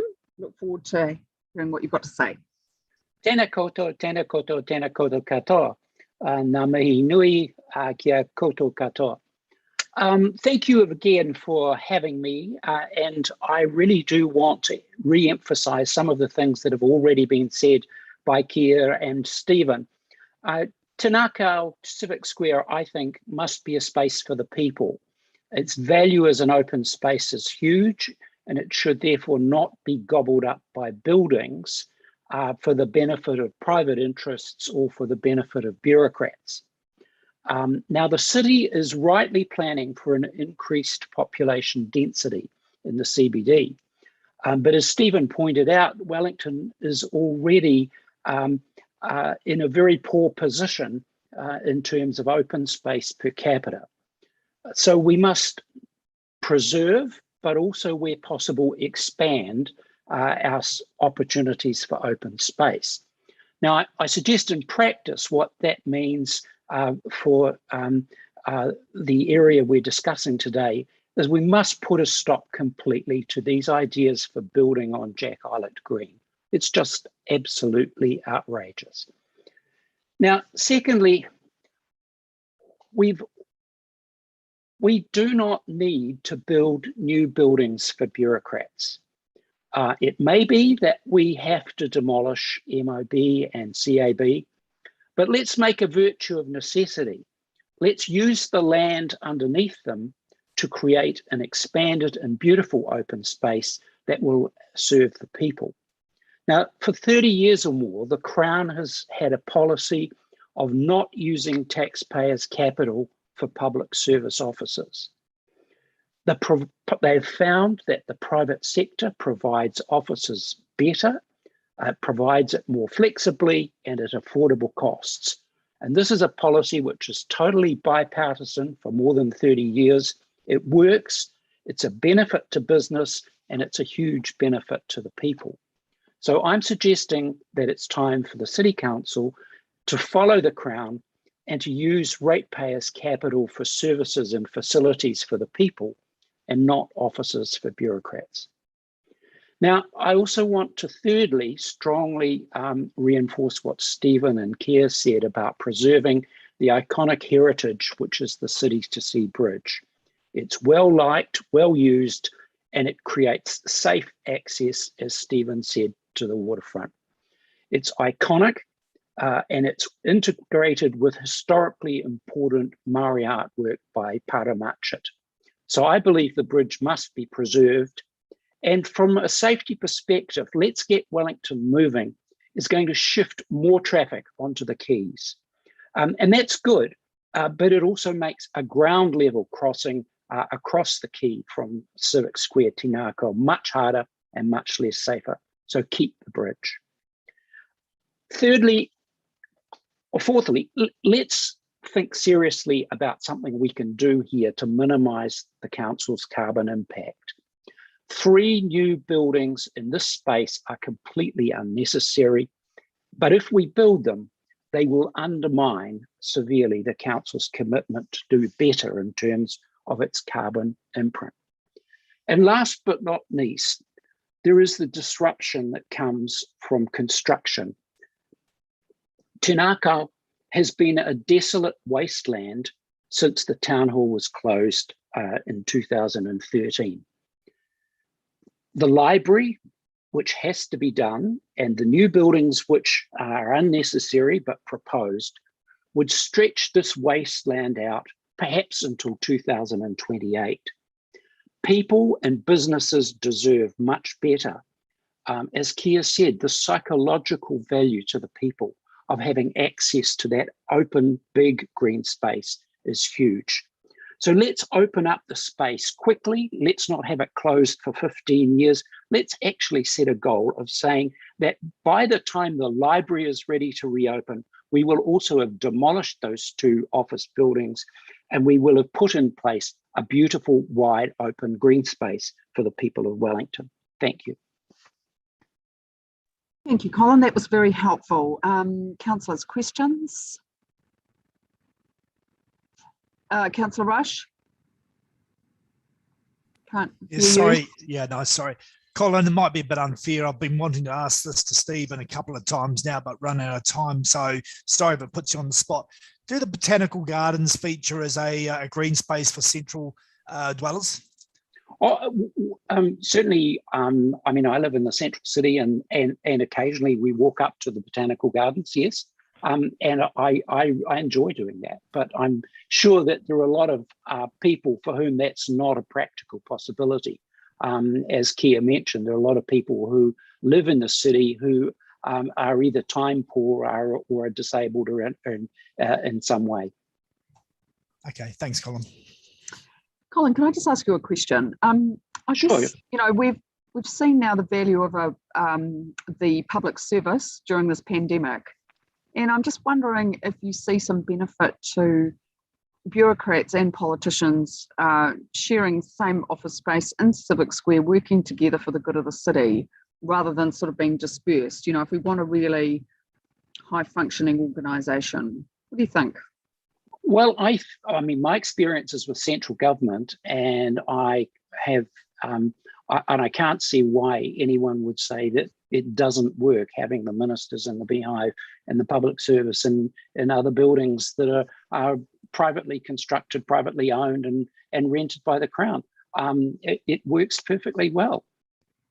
Okay, all right, thank you. Councillors, any last questions? All right, good, and thank you. It's good to hear the perspective of an individual in a city person. Really helpful. Thank you, Aina. Thank you very much. All right, colleagues. So, sorry, it's just we just need to ask Mr. McComb if he would like to say anything in introducing this report on these hearings. Sorry, we'll just need to get Danny a place where he can speak into the microphone.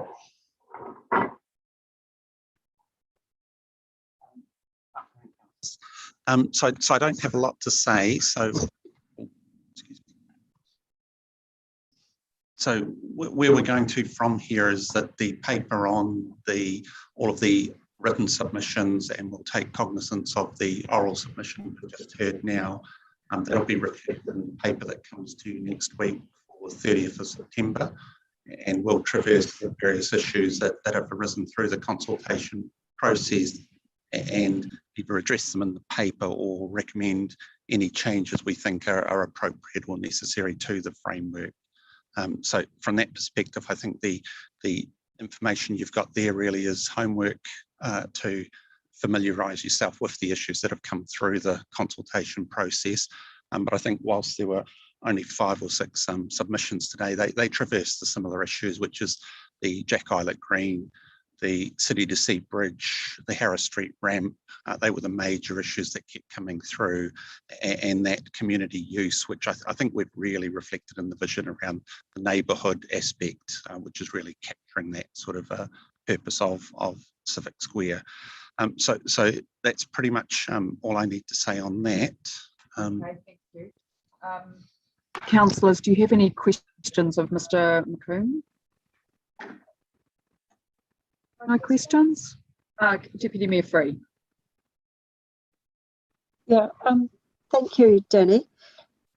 Since we're considering... Sorry, I can't hear. Oh, sorry, I thought I'd unmuted. Is that okay? Yeah. Does the approval in principle to have a Fale on the Frank Kids Park, does it have any implications on the City to Sea Bridge? So I'm not hugely familiar with the Fale proposal, but I think you can see the impacts on Civic Square are the potential loss of the bridge. Is there anyone else who can answer that? I'm not sure if you heard any of that, so I'll start again. But I'm not particularly familiar with the Fale proposal itself, but the Kia ora, Deputy Mayor. Kia ora, Danny. The loss of the connection bridge from the datacom through to that part of Frank Kitts Park. So it's a reasonably important connection that's above ground level. So that would need to be a consideration.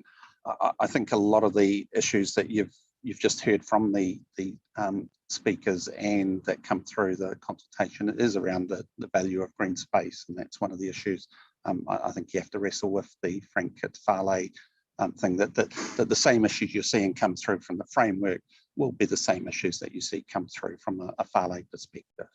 So hopefully that answers that, Sarah. Yeah, I wish I understood it a little bit more than I do. I'm just not quite sure I understand how all these elements are going to be impacted by flattening the car park. Sarah, that's probably the wrong paper. Like, might be a question for later. Yeah, I think this is just about, we're just going to thank the submitters for making their submissions, and we will be debating this next week. So I think that really is the time. Yeah. Okay, any other questions just to ask around process, really? All right, okay, well, I am going to move the motion and just express my gratitude to submitters for making so much effort towards the submission. I found heaps of useful content in there, and that will certainly help to inform my decision next week. Councillor Paul, would you like to second? Thank you. Would you like to speak? Councillors, is there any debate? Oh, Councillor Matthews has already voted. All right, okay, so I'll put that now. Can we have it up on the screen, please? Yes, of course.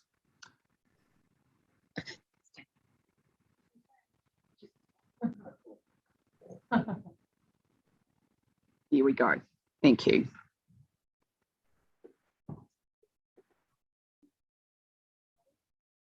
This is just voted. Councillor Wolfe. Councillor Fitzsimons. That's everyone, that's unanimous. Thank you very much, colleagues. That was a good lot of submissions. Right, now look, just in terms of how we proceed now, I have been fortunate to have the wise counsel of staff just in the very short lunch break. So I think the clearest and most democratic way of doing this is to take a formal vote on the adjournment. You know, I use straw polls just to see where people are going from, but I think generally I want to do things the proper way, and I think the having a proper vote is the best way to do it. So I think Ms. Mueller has some wording for me. I'm going to move it. Councillor Paul second. When Ms. Mueller. Yes, so what I am going to move is that, first of all, basically that I would like to continue this debate today. We've obviously needed more time than was set aside. And then, sorry, it's not carried yet, of course. It's just moving.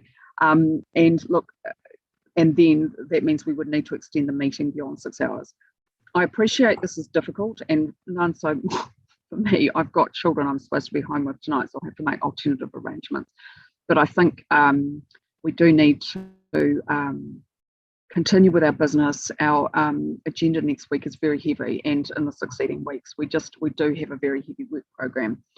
So I am moving that. Councillor Paul, second, do you wish to speak? No, and of course I welcome debate on this, and it's a straight majority to vote when we vote. Thank you. Councillor Day, thank you, and then Councillor Young. So I support this motion. I think it is important that we do make this decision. As Councillor Pennant says, we've got a lot of big decisions coming up ahead, and so delaying it isn't going to necessarily make it any easier for us. We know that people are watching and waiting for this decision, and I think it's really important that we don't just try and push it off. We'll have the time for questions and be able to come back this evening and make the decision. And I think it is really important that that we do prioritise these agendas and get it done. So happy to support. Thank you. Councillor Young. So just to be clear, you're saying that we would scrub Takina and discontinue? Apologies. So what we'll do is we're going to take this vote. We will continue the meeting because it is scheduled to go, and then we will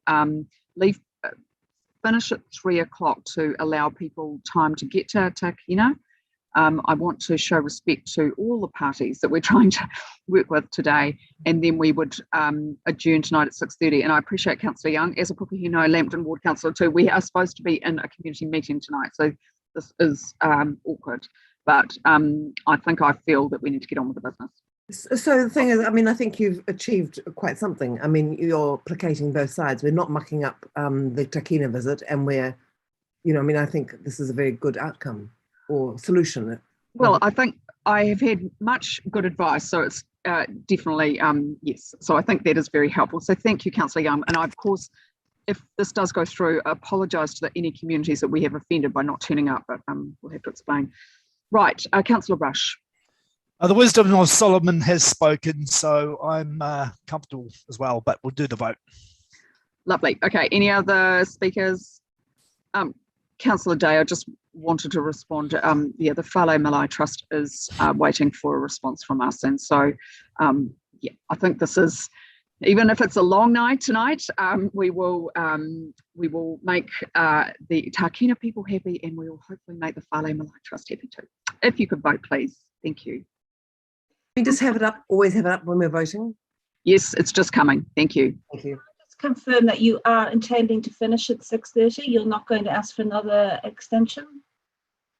No, it's reconvening. No, Councillor, we're reconvening at 6:30 because we're going to do the Takina visit from 3:45 to 5:45. Then we're going to allow time for people to go home, grab some takeaways on the way home. That's all you're eating for dinner tonight. And then reconvene at 6:30. Is that clear to everyone? Okay, right. Vote. In myself.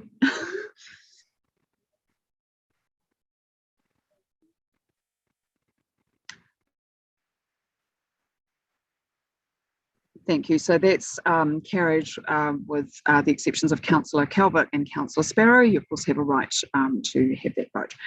So councillors, what I'd now like to do is go back to our paper, which is the Frank Kitts car park in Fale Malae, and I am going to welcome Phil Becker to introduce the report, and then he will take your questions until 3 o'clock.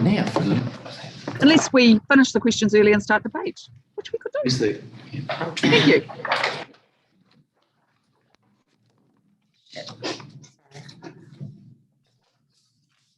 Yeah, we've got technology there. Afternoon, councillors. It's going to be clear that you can hear me.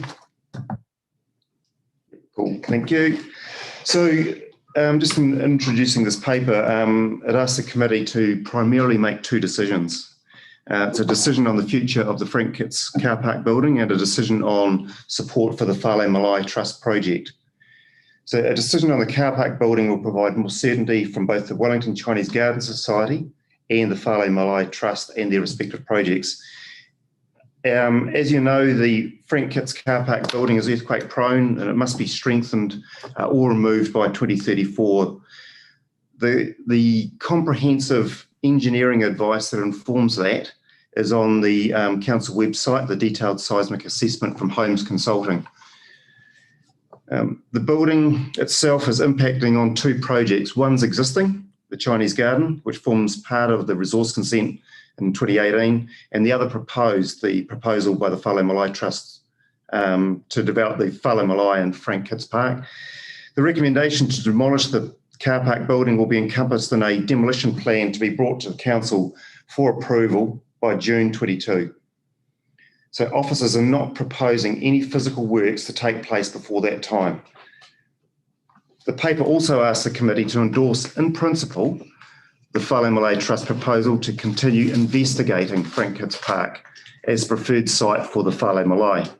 The reason for the decision is being asked of you now, as you know, reflects the time frame that the Fale Malae Trust is working to.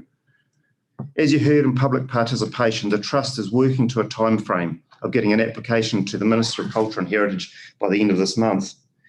So the endorsement is subject to both a landowner approval process and a resource consent process. And both processes require consultation and separate council decisions. The final recommendation is to incorporate those three projects, the car park demolition, the Chinese garden development, and the Fale Malae proposal, into a development plan that will be brought back to council by June 22. That plan will be staged and will respond to the various progresses of each project. So I want to emphasise that the councillors have multiple touch points and approval points of approval before any formal decisions are made on the future of the park. So we're asking for two decisions today around the car park building and in principle support for the trust proposal. Happy to take questions.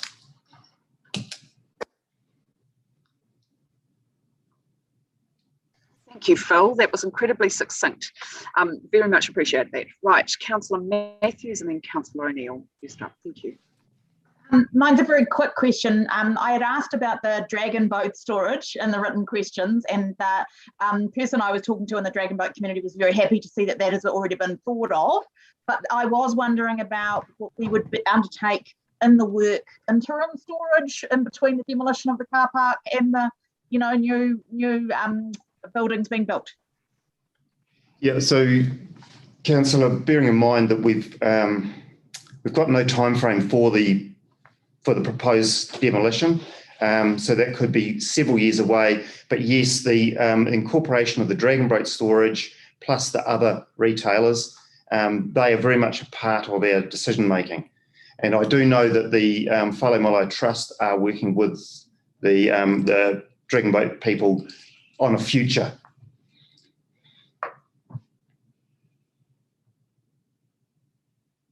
Right, thank you very much, Councillor O'Neill. Thank you. I've got a few partai, but I'll start with my question. It's mostly to do around the businesses that are in the shops there. So I've had a bit of correspondence with one of the shop owners in the place, and she is quite keen to understand the implications of pulling down the car park and how quickly that will impact the businesses there. And then also if we've thought of any other plans of relocating. I know there's about 8 different vibrant small businesses and a Māori gallery in that space, alongside, any storage for other things that we've got there. So thanks, Councillor. So the two plans, the developing the two plans, they will address those concerns. However, our experience with the underground market trying to find a new home for them, that was problematic. But we will work with those businesses directly. We have been maintaining a high level of communication with them, and will continue to do so. Could I just clarify on that? Is there a way to incorporate within the paper a willingness, because it's 8 businesses rather than the 200 that we're engaging in the underground markets, if we can find a spot for them urgently, or that we are able to kind of recognise that with pulling down the car park, we still have a place for them? I know we've got high communication, but I just think that clarity, if we're saving some boat sheds, that we might be able to help out these businesses as well. Yeah, so my advice to you would be we would need to be measured in what direct support that we could provide, but we will make every effort to work with them to do that, as we have with several other opportunities around the city. I think the other point to make on that is that their leases were going to be up next year anyway, so those conversations were going to need to happen. And where, as Phil has said, the demolition of the car park is not imminent. So this is not something that is going to happen in the next year or even a few years. So we've got time to talk to them. Okay, cool. I've got some more, but I'll hand it over to others first. Thank you very much, Deputy Mayor Free. I'll put you on the list again, or put your hand up again. Thank you. Yeah. Okay. My question is about the 3-dimensional situation with demolishing the car park. It's not easy for me to visualise, so can you please explain, if we're to demolish the car park and level it, what are the implications on the other structures? What happens to the amphitheatre? What happens to any of the bridges? I think one of the bridges does need to go, but does the City to Sea Bridge get affected? So the impact of addressing the car park building by demolition will only be constrained to that one bridge not the city to sea bridge. Mm. Yeah, and so then we will, a decision will need to be made on the extent to which any of the existing park beyond the car park would need to be removed. But clearly there would be some of those other structures, but that will be all decided or developed through a demolition plan and the development plan. So Rates Architects are working with us on what that could look like in the future if we get this, the decisions we are looking for today. And would some of that planning be brought back to councillors for our assessment of it or approval of it?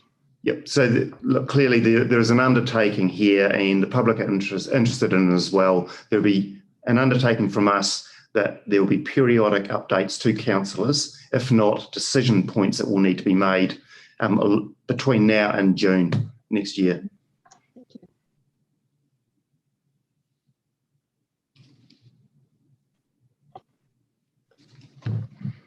Mayor Foster?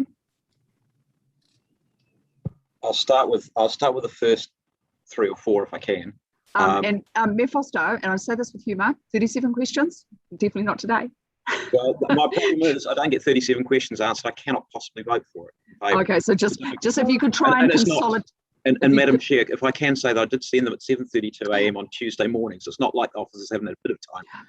No, I know. Some of them are in the weeds. Yes, so just, and I think we can just... 1 or 2 might be, Councillor Day, but a lot of them are not. Okay, so just if you could just consolidate them. Mayor Foster, sorry, if you could just consolidate them, that would be super helpful. I'm certainly going to endeavour to do that. First one of them is just the seismic question. So thank you. I think it's the first time I've had pointed to the Homes assessment. So that's an assessment. I obviously haven't had time to read it because I've only seen, you only pointed to it about a minute ago. That presumably is talking about the seismic capability of the existing car parking building without another building on top of it. Yes, it is. It's purely addresses the seismic nature of that building itself. Right. Yeah. Okay. So and we talked this morning about the advice that the Fale Trust has got about seismic strengthening, but they have just gone for seismic strengthening without the car parking building. We don't have anything that actually has the two of them playing together. No, well, I don't think so. So there was an initial investigation as to whether it was viable to put Fale on the top, but they quickly discounted that once they started talking to the engineers. Yeah, but we don't hold that information as such, but that's what they told us. I guess my question in the seismic area is I'm not yet even convinced that we've actually got all the information that we need in terms of what the business case is for retention versus demolition. So what's the prospective parking revenue that we could get, plus the revenue from the buildings that are there versus the cost of strengthening it if you had to put a Fale on top of it? Because obviously the Fale Trust is not going to be particularly concerned about our revenue side of things, and neither should they be. So the prospective revenue for the current site is, so we've been receiving $265,000 a year for the parking, and the indication from the market, as it were, it's in a similar vein. So anywhere around that 300,000 to 400,000 per annum is what we are being told that would be available. But Andy, that's on the assumption that when we get updated information that we would be comfortable having people using that as a car park on an ongoing basis. And that went to the other issue is I'm not clear of the decision-making basis that we've got of what level of strength we're willing to have long stay parking versus short stay parking. Clearly we're not happy having a market in there. That's not terribly clear, and it's obviously a judgment call. But that's all information that should provide us around that. That's all information that we can bring back to you that will inform your decision when we come back to you before June next year about whether or not you agree to the demolition of the car park. Okay, so just the final bit on the demolition bit is the conversation you and I had this morning, Phil, is actually you're not actually intending for us to make a decision which says yes, it's going. You're saying in principle it's going, but we've got to come back to you with further advice. Is that correct? That's the essence of what we're asking you for. Okay, cool. The formal decision has to be made by council. Yeah, which is what we're proposing is June 22. Yeah. So could you actually think about what the wording should be for that rather than the wording we've got in front of us? Yeah, we can look at that. Thank you. Cool. And if I can ask one more question, can you just point me to, I'm going to go to the framework, having been a member of the Waterfront Leadership Group all those years ago, when we did the framework. You said that it's compatible. Can you, and obviously people are starting to debate that already. Can you point to me what it is in the framework that actually says that it's compatible? And I'm interested not only in the whole of the waterfront, but also the specific bits that pertain to Frank Kitts Park. So I don't think we said it was compatible. I think what we're saying is that it had advice that it was potentially not incompatible. But that question is a very question that would be answered by going through the waterfront framework approval process. So the entire purpose of that approval process is to test whether or not it's compatible with the waterfront framework. So I haven't seen any detailed design because it doesn't exist. Yeah. Once that detailed design is done, they will go through that process, and all the questions that councillors and the public quite rightly have been asking will be tested through that process. But I'm not in a position to sit here and say it's compatible or not compatible. There was just a bit of sense check work done because the Fale Malae Trust wanted to know if this is going to be fatally flawed, and there's absolutely no chance, just tell us now before we spend money on design. And TPG came back and said basically no, not necessarily fatally flawed. So they just basically want the agreement in principle to go ahead and do the detailed design work that will answer all of these questions that you've been asking. Okay, thanks. I'll come back. Thank you very much. Any other first questions? Councillor Rush. Thanks, guys. So, the Fale Trust came to us to talk about a Bunny Street location, which was, had some problems, and has now come to us to talk about Frank Kitts Park. Did anyone in offices raise the prospect that the councillors might not support a placement of on Frank Kitts Park? I mean, was anyone? Yes, sort of saying maybe no.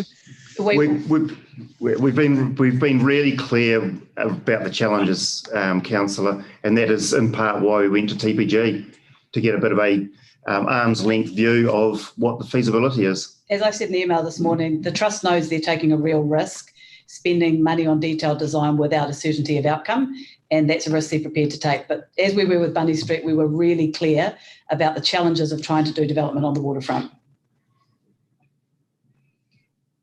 Okay, I'm just concerned, I suppose, that once government funding has been prioritised and spent on a project that technically can go ahead, then our options politically will be quite limited to support some of the people that we've heard from today, and a lot of people that have contacted, at least me anyway, and I'm guessing others as well. Yeah, and I understand that. That's a fair point to raise. Thanks. Okay, any other? Councillor Calvert, thank you. I'll ask my question just of officers. Can officers, I did ask this question of the submitters, but what would it be possible to put it in the transitional area that we've designated as suitable for buildings?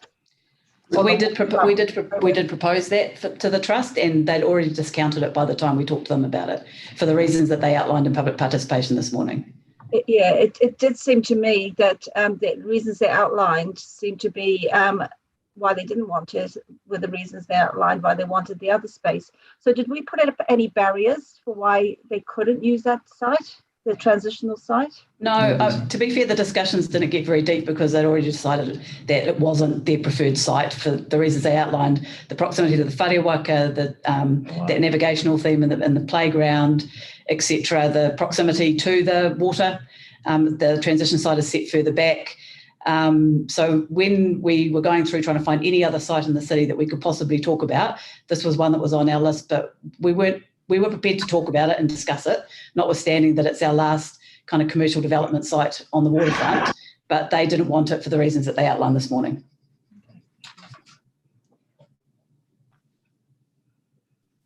Have you finished, Councillor Calvert? Thanks. Okay, thank you. Ms. Kelly. Oh, thank you, Madam Chair. Can you tell me through you why the bridge will be demolished? I don't quite understand that. Yes, there's a physical attachment between the two structures. So, yeah, the end of the bridge is attached to the car parking building, and so you take one down, and then you you undermine the structural integrity of the other to a greater or lesser extent. It's the smaller bridge, Liz. It's not the City to Sea bridge. It's a small bridge, a pedestrian bridge, a white one, closer to the entrance to the car park. And you've got to really look for it to see it. It's been there. Bit of an eyesore, actually. So it's not that bridge that you drive under? No. Well, you do, but it's not the big bridge.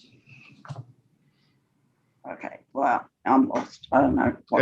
So Liz, it's not the bridge. It's not the decorative bridge that runs between Civic Square and the lagoon. It's not that one. It's a one that you probably drive under. Yes. Yeah, that one. Okay, I know. And they always have big signs on it. That's correct. Whatever. Oh, yeah. Okay. So, what effect would supporting this recommendation have on the existing resource consent that's already been passed for the Chinese gardens? Yeah, so that is something that will need to be worked through, and they would be some of the things that we will need to come back to councillors on, we anticipate, but the development plan essentially will incorporate the answer to that question. And they've been working very closely with the Chinese Garden Society as well. Okay, so just a heads up as well, I understand that the consultation process with Mana Whenua has not included Ngāti Toa. And so while this has been going on, I've been trying to come up with a solution because I'm very confident that Ngāti Toa would support this Fale and supports the Pacific people. What I'm not so sure about is whether they would support it on Frank Kitts Park. And so I'm trying to draft just something so that won't hold up a decision for councillors, just to include continued consultation with Mana Whenua so that it does include Ngāti Toa. And because it hasn't been clear in any papers that I've looked at what the actual consultation with Mana Whenua was, what that process was, how they consulted with them. It's just it just says that they did. So I'm just giving a heads up that I would like to put an amendment if this was to go further, that continued consultation with Mana Whenua was dependent on any outcome for this. So I'm just giving you that heads up. And then the other thing is just where exactly is this proposal? Is it, because you're talking about on top of the car park, is it, because I thought that's where the Chinese garden is going. Are you talking about down the other end? So where the, what's it called? That we just took down the slide and the playground. Yeah, so it's is it down that end? No, it's right down beside the lagoon. So you've got, in effect, you've got the lagoon in the walkway, and then the proposal was where the car park building is, that the Fale would be on that site, less the car park building, and then the Chinese garden just to the north. So the Chinese garden will now change where their consent is. If this goes ahead, there will need to be some change to certainly the overlapping end of it, and that's why the Chinese Garden and the Fale Malae Trust are talking to each other, and that makes sense. Yeah, and then the Rates Associates Architects, who did the original consent, why they are in there trying to knit the two together. That's basically where it goes. But the Chinese Garden is fundamentally staying in the same place as it's got resource consent for. Yeah.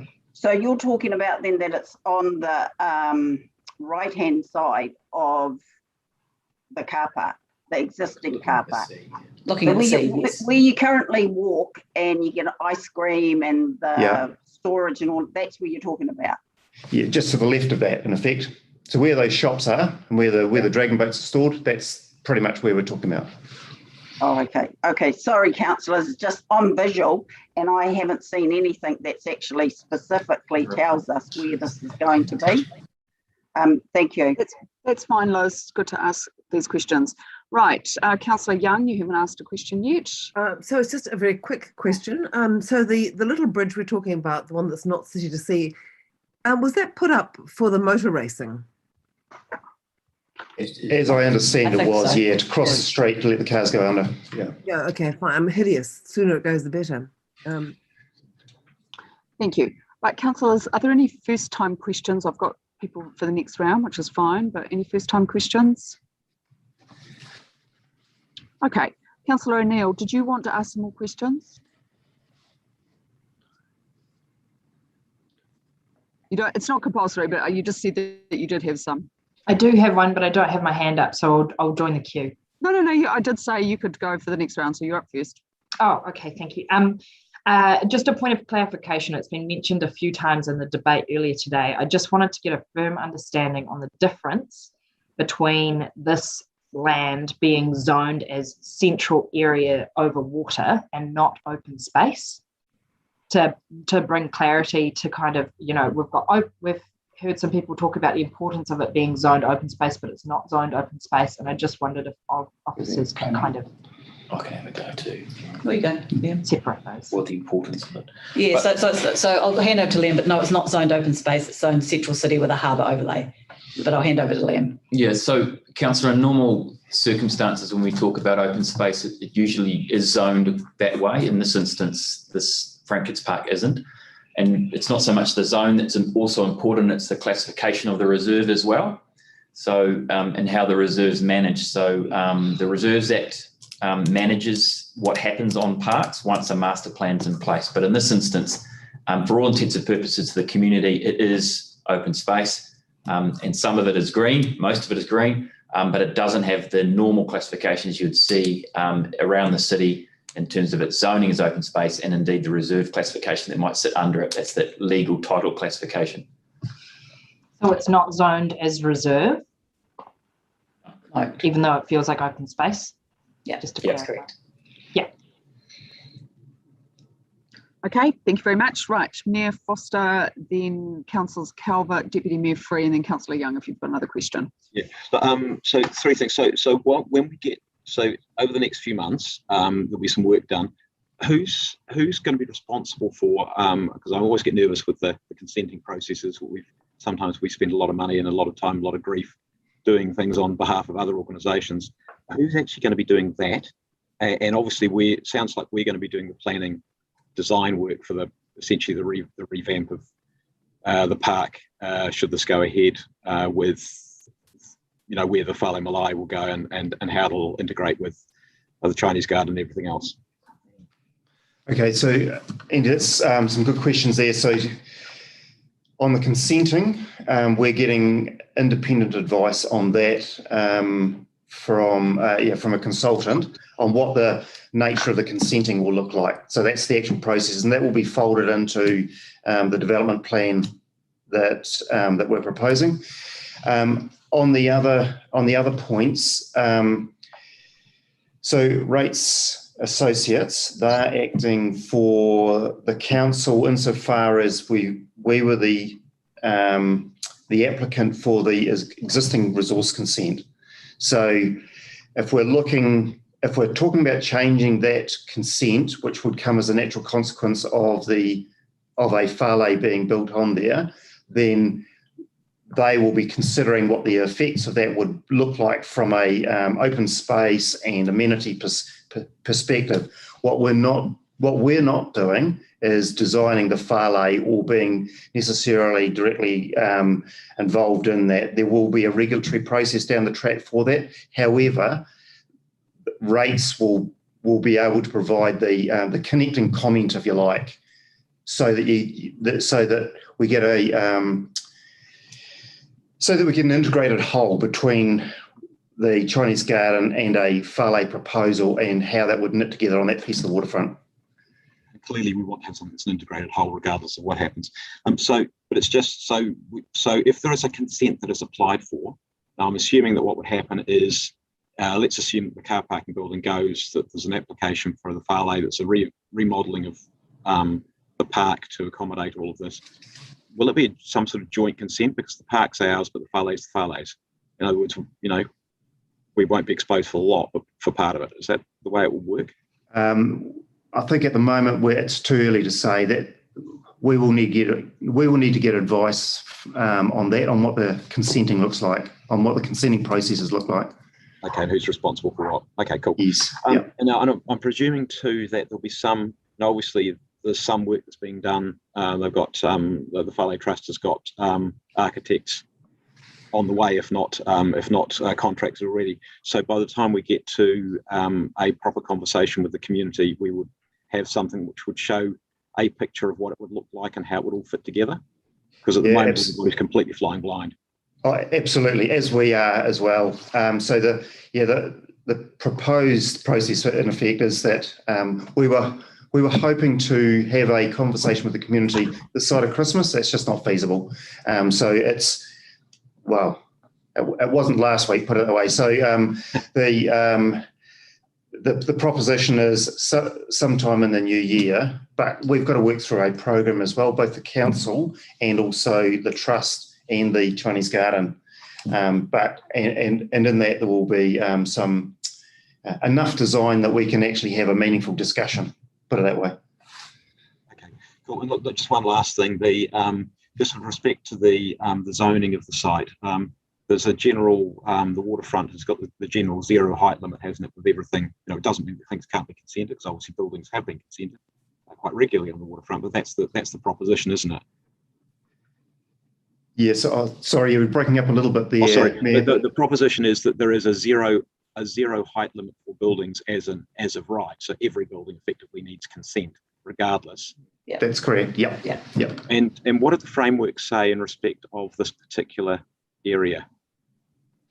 I'd suggest you look at page 44 is probably the relevant page. So the framework recognises Frank Kitts Park as one of two significant parks on the waterfront, the other one being Waitangi Park. Yeah. As you all know, it does mention, and I can't remember the exact wording, I emailed it through to councillors this morning, that it recognises its value as open space. And sorry, I'm just trying to find the right page. There was a particular recommendation. I did have a look through it yesterday about open space, I think on page 44. Yeah, no, so it's on page 35 of the framework. Open space, while no major work is proposed for the main part of the park, it is recognised as major green open space. So the framework doesn't preclude development happening there, but it does speak to the importance of that particular part of the waterfront as one of the main parks there. And this will be, the waterfront framework will be the document that the Fale proposal will be tested against. So all of these questions that you're raising about whether it's appropriate there, about what this does to green space, that's exactly what the process that the Trust want to go through will elucidate, but they can't do that without detailed design, and they don't want to go through detailed design without some certainty that Council is prepared to consider this site as an option for them.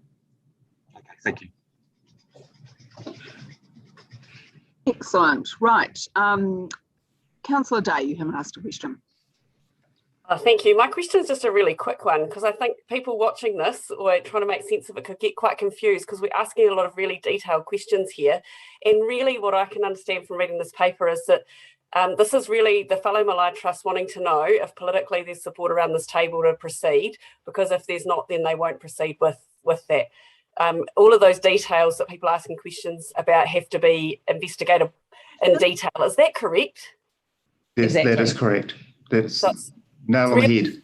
So it's really about the political support around the table today, and a lot of these questions have to be investigated much more thoroughly. Yeah, that's correct. Cool. Thank you. Thank you. Right. Councillor Calvert and then Deputy Mayor Free. Thank you.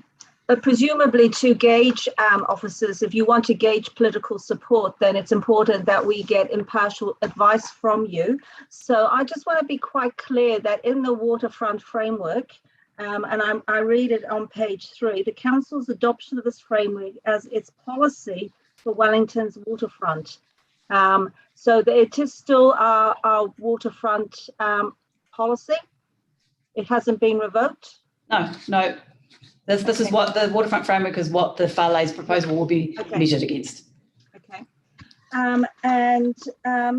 Looking at page, and this follows on probably from Ms. Kelly's questions, but page 110 and 111 of our agenda, and this is in relation to the Chinese garden, but if I look at the diagram on page 111, and if I take a very broad look at it, would it be fair to say roughly 50% of Frank Kitts Park will be lost to both the to enable the Fale Malae and the Chinese garden?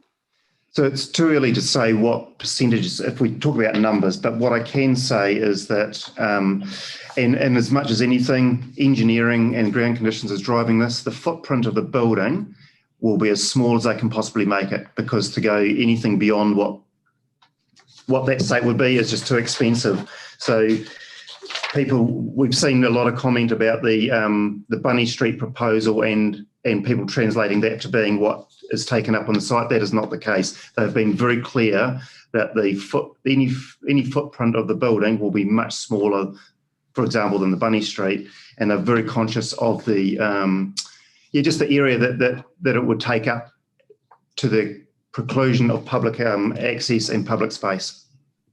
But if you look at Chair, I'm sorry to interrupt, but I just found it quite offensive that Councillor Calvert's comments implying that our staff had not prepared impartial advice. I don't think that there's any evidence to base that on, and I would really appreciate it if she would apologise and withdraw for that comment. I found it quite upsetting. Thank you, Councillor Condé. Councillor Calvert, could you? No, I don't consider it. It's about what officers are to provide us with impartial advice. I didn't say they hadn't. I just wanted to clarify something. So I don't believe it is. So you can make your ruling, but I don't believe it is. Implied. Yeah, I no, think it was not. It was not implied. Councillor Calvert, you may have a different view to the officers, which is fine, but I think it's not helpful to say that they were not impartial. Okay. I did not say they were not impartial. I did not say that. Okay, so I think you've got some feedback from one of your colleagues. If you could just moderate. That's fine. I take on board that feedback, but I would just be very clear. I did not say officers gave us impartial advice. Right. Have you finished? I'm going to apologise. No. So yes. No. If I can, without being interrupted, I will finish. So if I again just want to get back to this map on page 111, and on it is outlined the car park, the footprint of the car park. Outlined on there is a pink strip, which relates to the consent for the Chinese garden. So looking at that on the existing green space, would it be reasonable to assume that's about 50% of this available space? Well, we haven't seen the design for the Fale Malae, but they did point out in the information they sent to you that I think you received this morning that they expected significant green space to be part of the development, because that's what a Fale Malae does and looks like. They also know that the more they comply with the waterfront framework around open space, the more likely they are to be successful. So their design work is very much factoring in the waterfront framework. And we've been very clear with them in the advice we've given. The more green space and the more public space, the better the chance of getting through that approval process. But ultimately, that's why they want the go-ahead, to answer the very questions that you're asking, Councillor Calvert. And ultimately, whether this goes ahead will come back to Council, both through we'll go through the landowner process. Council will need to agree to sell or lease the land. And also, obviously, there's a resource consent. So a lot of water to go under the bridge. And the very questions you're asking are the very questions that will be answered during the waterfront framework approval process. Thank you. Right. Councillor Sparrow, then Councillor Matthews, then Deputy Mayor Free.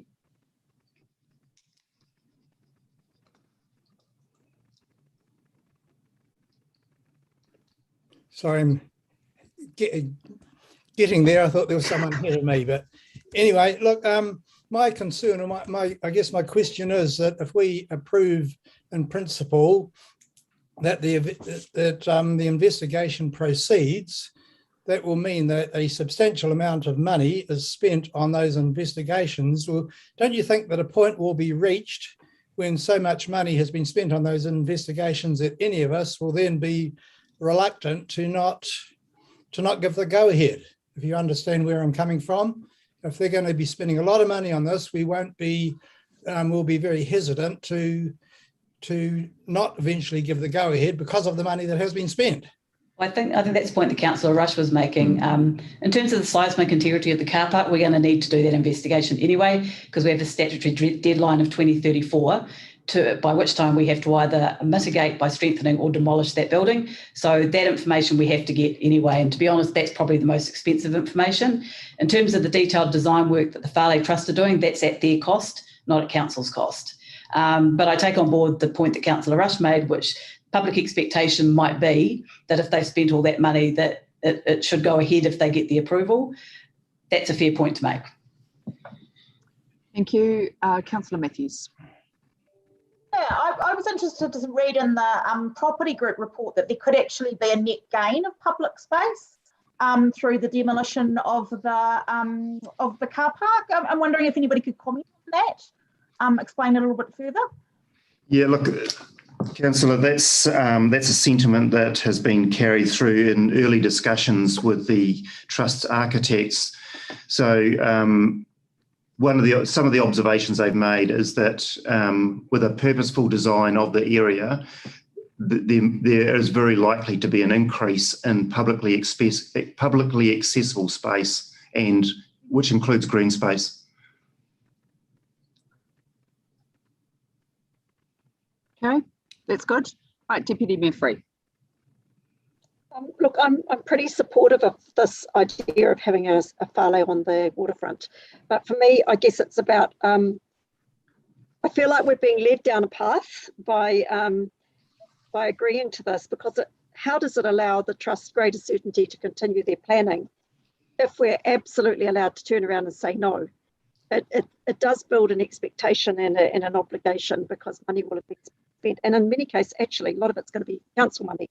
So one of my questions is, have we actually budgeted already for the money we're going to be spending on the rates architects and the other planning? Deputy Mayor, I'm sure you didn't mean it, but maybe just think about rephrasing being led down the path. I think it's just okay. I didn't mean it like that. I know you didn't mean it. I know what, but what has been, the same sentiment has been already articulated by Councillor Sparrow. And I guess I do sort of think, if council's paying for a lot of the scoping of this, do we have to make this decision at this particular point, as most of the money at risk may be council funds, or is that not the case? So the cost for the work for rates, for example, and for those early assessments around the car parking building and the demolition, the investigation, the assessments, not the actual work, that can be covered in operational budgets, and it is in fact something that we will have to address at some point in the future in respect of the car park, regardless of any other proposals. Okay. To me, the two issues are getting a little bit conflated, because we've got a car park decision that we probably do have to make, and an agreement in principle that's committing us to something. I am concerned that we know what we might be, the sort of time frame around a decision, when it would be made, what the sort of decision points are going forward from this, because we don't want to end up in a situation where we've got a proposal that may drag on for quite some time. Do we have any way of putting parameters around it so we can make a timely decision? Well, yeah, so at the moment we've got a hard stop of June 22. Okay. So that will all be dealt with in the development plan that we'll bring back to you by June 2022. And the reason the car park and the Fale decisions are linked is because the detailed design will be a different prospect if there is a structure there versus if there's not. So in order for them to get on and do that work, they want to know what the most likely outcome for the future of the car park is. And the reason also for coming to you at this point in terms of that decision in principle for the site is they want to test whether there's a violent reaction against doing it on the site, in which case, I can't remember which councillor made the point, I think Councillor Day, about political support. Just, are people generally comfortable with them continue to investigate the site? And that importance point, we're only asking for further investigation of the site. We're not asking you to make a decision that this is where it's going to go. Okay. At least there is a really reasonably foreseeable decision point. Yeah. Can you explain a little bit about the public access to the Fale? You mentioned some net gain of public space potentially. I think it was actually Councillor Matthews.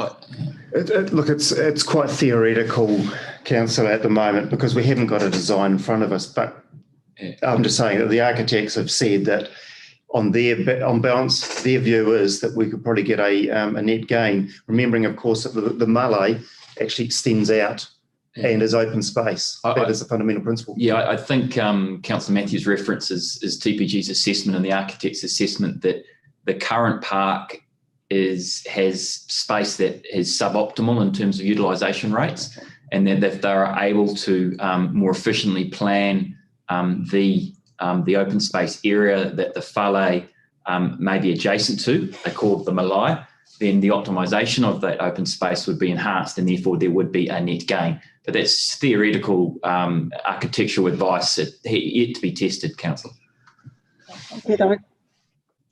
Okay, thank you very much. Councillor Rush. Yes, Madam Chair, and thank you, by leave. Just want to clarify what I was getting at earlier was that when government lends money to support these types of initiatives, the political issue might come from government to go ahead and support, and that might compromise our ability to follow what our ratepayers are looking for. So that was really what I think Malcolm's point was slightly different, but it's equally valid. I think, I mean, the framework approval process is very robust and very transparent. So as will be the resource consent process. So I think the risk of that is low, but I take your point about political expectations. What I guess I'm saying is I don't think the government are going to get involved in our regulatory functions for the Fale Malae.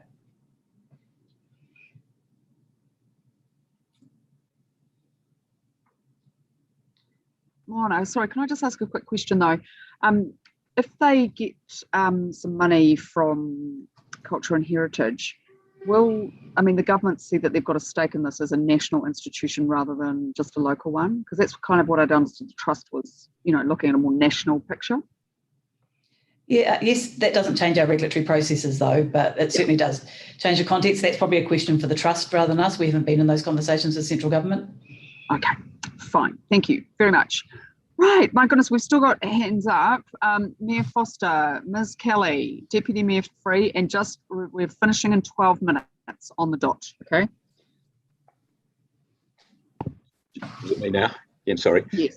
All these distractions. Right, officers, if you can just give us a bit of a feel for the scale of the work. I know you said, Phil, that it was going to be done under operational budgets, but we quite regularly see things which are done in operational budgets, and it's often six figures, sometimes quite high six figures. So it'd be good to actually have some sort of feel for the amount of money that will be committed both by us.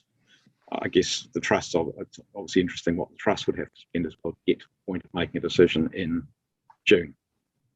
So even vague order of magnitude would be helpful. Yeah. So look, we're asking for a brief from rates at the moment, and that will come with a price. We haven't got that information yet, but I'm anticipating that it'll be in the order of less than 100,000, more than 50,000 for that type of work. And that's the only cost at this stage you would see council wearing between now and next June, or that sounds as though you've got some more work to do seismically too. No, it's. I don't anticipate that is the only cost. That is the purpose of the planning work that we're asking councillors to enable at the moment, because we have to go through quite a rigorous planning process now, both on a demolition plan and a development plan, to understand and that will come with costs. Can you give us a vague idea of what they will be? I mean, I know we're not exactly a flush with cash at the moment. Yeah, that's annual plan. Well, so we've got the quote for the demolition. Of course, that's an estimate of 1.2 plus GST. But at this stage, we're just talking about the planning stuff to get to the point of actually deciding to proceed.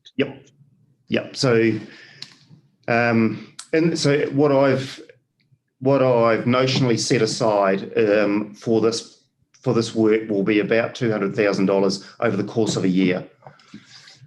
Okay, cool. Thank you. And the second part, in terms of the seismic side of things, so all we've got is the Holmes report, which you have just alerted us to earlier today. It's the only thing we've got, which was done if I glanced at it quickly, at the end of last year. So that was formally received by Council in February 2020. We have so in the discussions with Holmes, February 2020, when the earthquake prone notice was issued. Yep. Of course, yes. Yeah. So so that we do have a report which is that captures a concept design, taking the building from the 34%, which is what the DSA addresses, and takes it to 67%, and that's given us the cost range, if you like, of $15 to $18 million on a purely structural only basis. And that gets us the, beg your pardon? When was that? And again, could you give us a link? Yeah, so I'll circulate that. I just haven't had a chance to get to that. But that was, I think, from memory, in May. This year. May this year. Yeah. So I guess my question there is, when we went to the LTP, we actually specifically said that we were going to expect to get more revenue out of the two waterfront car park spaces that we've got. So Barnett Street and this one. And then we go and turn around and close it without further advice. It seems to have given us that view. We sort of got from we were okay with it to getting very, very nervous about it. I just wonder what triggered that. So yeah, I can only repeat what, I don't know if James is online, what James mentioned in the workshop, which is that Wilson's decided that they didn't want to continue with the lease. And I think that was in July. Continue either. We wanted to take it over. That was the whole thing of the LTP. Yeah, look, and I appreciate your comment that that wasn't communicated to yourself and to councillors, but I can't tell you right now why that was. So we went into the LTP saying we were going to expect to get another 600K in revenue from those two spaces, because we were going to operate it as opposed to Wilson's operating it and obviously taking a margin out of it. And then we've turned around subsequent to that and said, well, actually, we're not even operating this one at all. And so I'm really interested in understanding what's an acceptable risk and what's not. And I guess there's some judgments to be made, but at the moment I'm not seeing transparency around those judgments as to what's okay for different types of parking, what is it. Sure. Can we come back to you on that, and we'll round back with the parking team. Yeah. Okay. Cool. Okay. All right, and we've got 7 minutes, Mayor Foster. Just remember you wanted this visit. That's fine. No, that's good. That is my questions. All right, thank you. Ms. Kelly.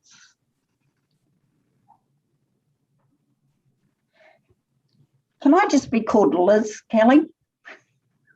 Yeah, I got that. I know it's a bit tricky, but I just wanted to be formal. It's just, I hate the term Ms. But anyway, I've got two questions, and they'll probably be short answers. But why isn't the space zone open space or reserved? So we've been told that they aren't zoned that, but why aren't they zoned that when they obviously are being used for that purpose, and there seems to be a perception that that's what they're there for? Yeah, so what we've got is a legacy.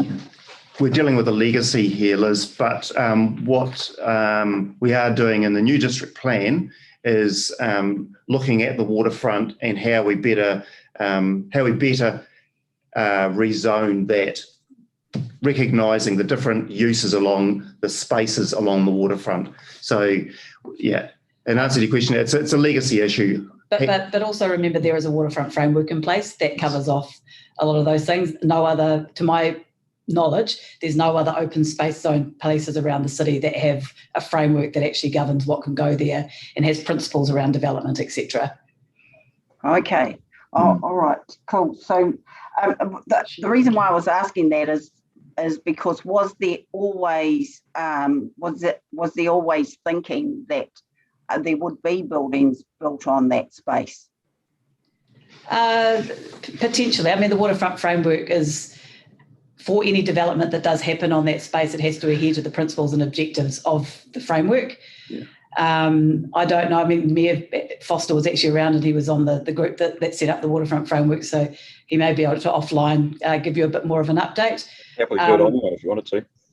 Pardon? Well, I'm not sure we have time, that's my only point. But No, not now. That can be dealt with in debate. Thank you. Or during our visit. Yes, yeah. Thank you. Okay, and then the next question that I have is, where is this alternative space that was flagged for as a suggestion rather than this one that Councillor Colvert was talking about? Where's that space? Because I've been trying to visualise where else could you build it? So the transition site, as it's known, is on the other side of Te Papa. It's where the Sunday market is held. Where that big car park is? Yep. Correct, yes. Okay, all right. So then it would be adjacent to Waitangi Park? Yes. Yes, it would be. Okay, thank you. Sorry if it sounds a dumb question, but no, good questions. That's all right. That's all right. That's all good. Right, councillors, we're going to stop now. Please go and get yourself something to eat if you need to. Get yourself over to Kina if you are coming. That will be nice and might give us a bit of a chance to reflect as well. And then we'll see you back at 6:30. You could potentially come into, a few of you could come into chambers, but we do need to adhere to strict protocols, okay? And you need to bring your own computer, right? And headphones. Yeah, otherwise takeaways on the way home and we'll be back at 6:30.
I will take it as read.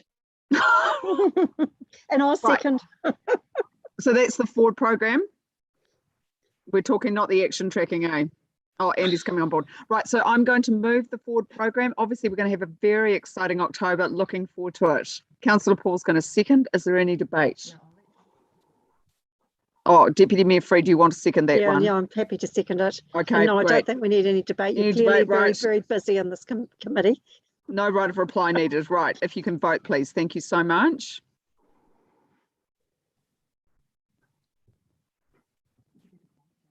I'm going to have to put my hand up because I haven't got my little things at the minute. Don't know why not. Right. That's carried. Thank you. Wonderful. Should we do the action tracking paper now too? Let's get that out of the way. Ms. Mueller, would you like to introduce that too, or Mr. Hodgetts? Or Jen? She's there. I will jump in and introduce that. I'll just take that one as read as well. Wonderful, thank you. Well, I will move it. Councillor Paul second it. Is there any debate? Right, no right of reply needed. Let's vote. Thank you. Oh, so efficient. I'm sorry, I've just come online. What are we voting for? Oh, this is the action tracking. Oh, okay. No, Mayor Foster is here now, so we're going to go to the Frank Kitts paper. Yeah. Just waiting on Councillor Fitzsimons.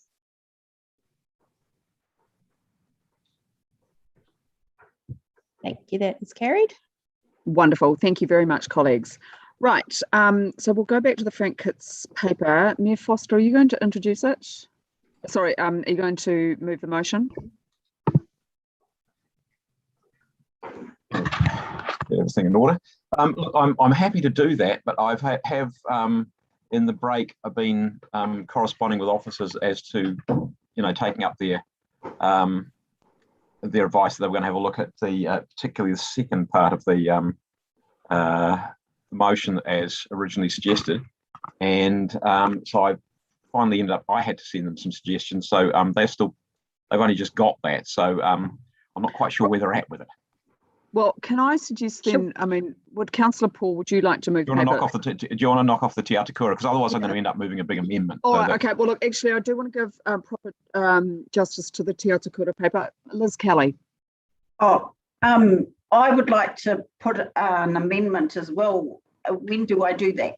Oh, that's we'll just put that on the table once it's been introduced. But are you able to circulate it, Liz? Is that doable? Iona, do you want to do the Te Atakura paper? Okay, so how do I do that? Do you go into the... Oh, sorry. So have you got the wording, Liz? Yep, I do. Okay. Have you typed it up?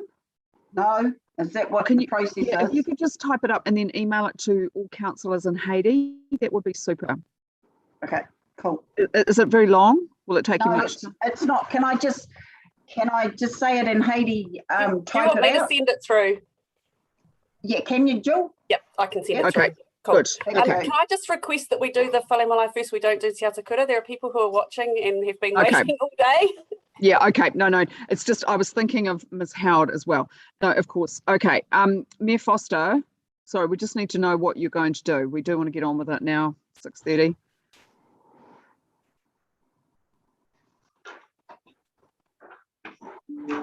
Or would you like Councillor Paul to move the motion? He was just going to work on it a little bit, wasn't he? Yeah, we have got, look, we are now into the evening, so I'd like to move.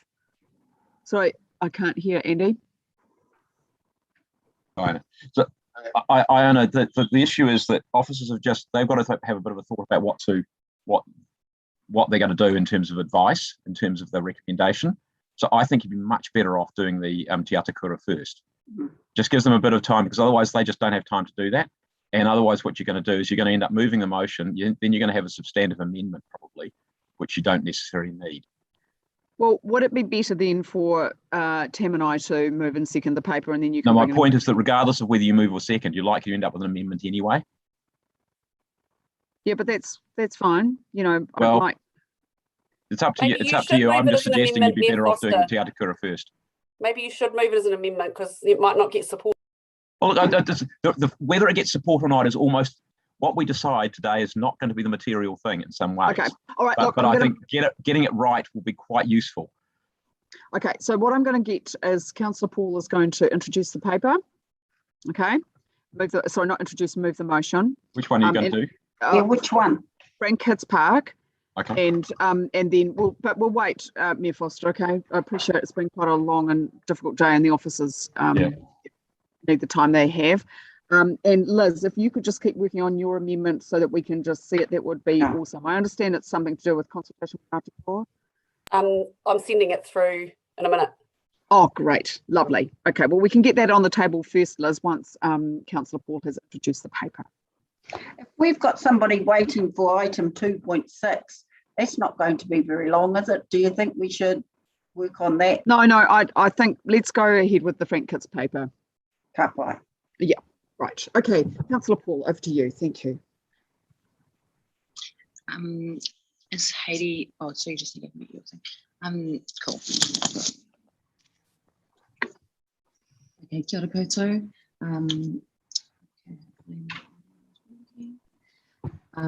Cool. I'm very honoured and privileged to be moving this paper to progress the Fale Malae even further and to do some more work into the Frank Kids car park work. I just wanted to thank officers who have worked tirelessly with the Fale Malae on this project, particularly Phil Becker and Moana Maki, and obviously extending a massive mihi to Dame Lua Manuval, Winnie Laban, and her incredibly dedicated trust for all of the mahi that they've done and their resilience and strength over all the challenges that they've faced. But I think we can all appreciate the significance and importance of this Fale Malae to Pōneke, to Te Whanganui-a-Tara, to Wellington. So I think from the conversations that I've had with colleagues, we want to be enabling of this kaupapa, and so we need to give some assurances so that they can go forth and continue to gather the information that they need to find a suitable place for the whale to be built, and hopefully this will be the place for them. So I'm looking forward to having a beautifully diverse waterfront as well, alongside our Chinese garden and with our whale, and obviously whare and all of the other buildings and cultural parts of our waterfront and of our city. So happy to put this motion, and just want to extend again another full thanks to everybody involved, and I'll hand it over to Councillor Pennant to second.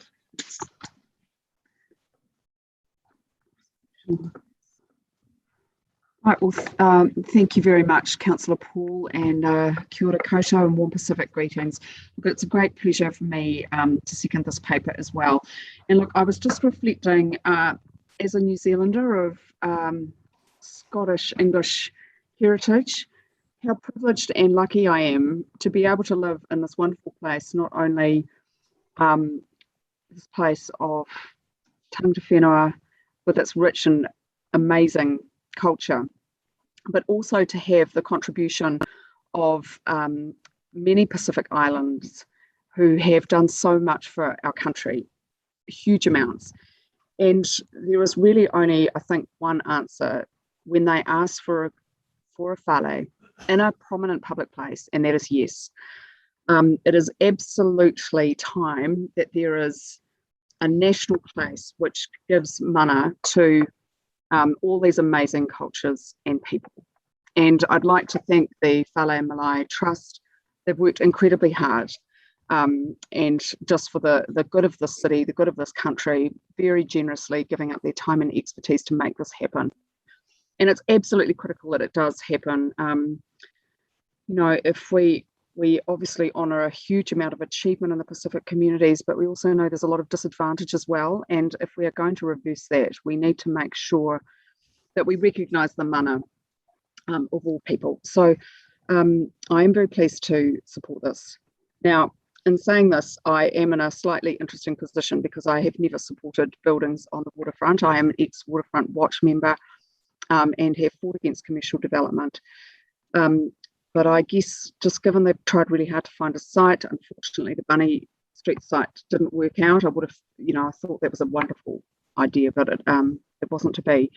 That I think we need to give this a go. This is, just to be really clear, is only saying that we will support further investigations. It's not saying that we will support building here. There is still some more work to do, and obviously the geotech is challenging. Just the last point I want to make is that I did work with officers and Councillor Paul to introduce number 6, which is basically to make a very firm commitment that if there is a building to go on the site, and obviously accepting that the Malae will be open space, which will be amazing, that we will provide compensatory space elsewhere. We must do that. I am passionate about open green space. I think it's very, very important. We know that we're going to have many more Wellingtonians living in the inner city, and we do need that open space.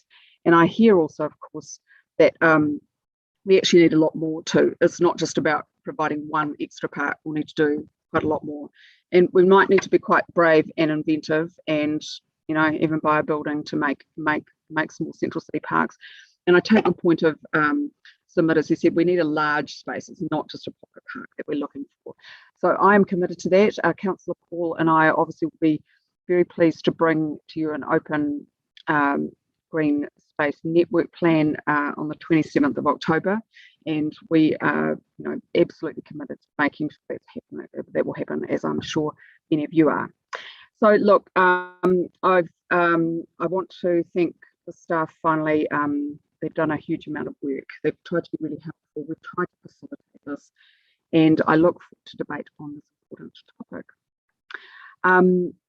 Liz Kelly, would you just like to put up your amendment now, because it's I think a very sensible one and shouldn't be, hopefully can just be adopted by the committee.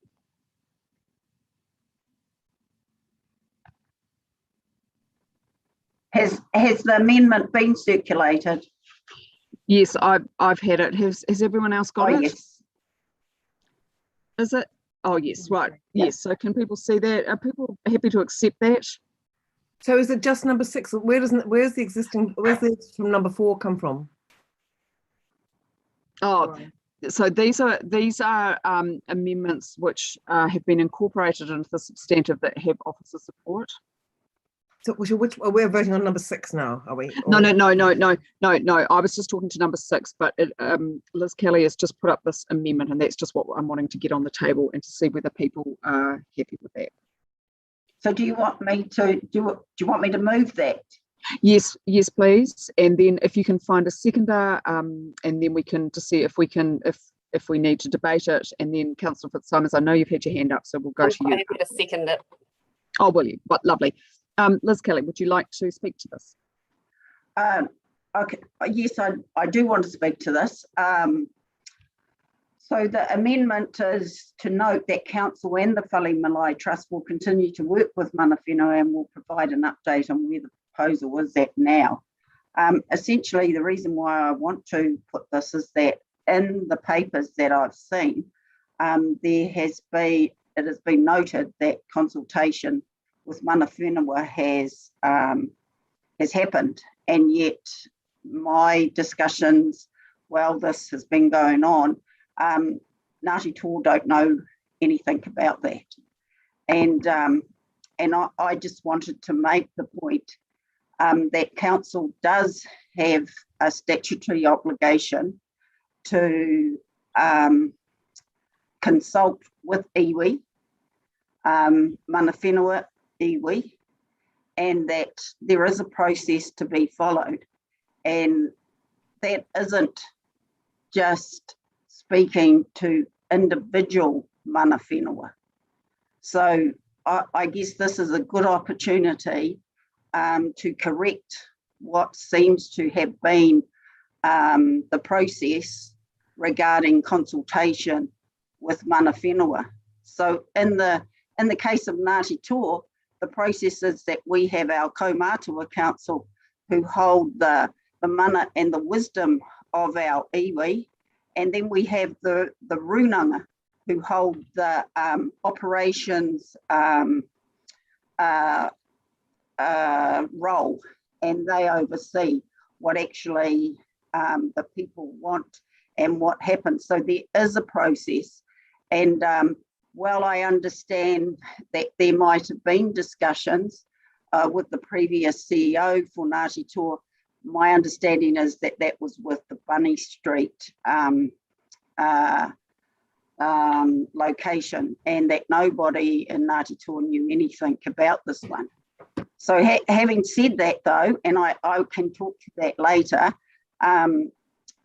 there is support in Ngāti Toa do support Fale, but I can talk to that later. I really just wanted to talk to why I want this to be implemented, and just so that officers also know that consultation with iwi, which is a statutory obligation under the treaty, is not just talking with individual mana whenua.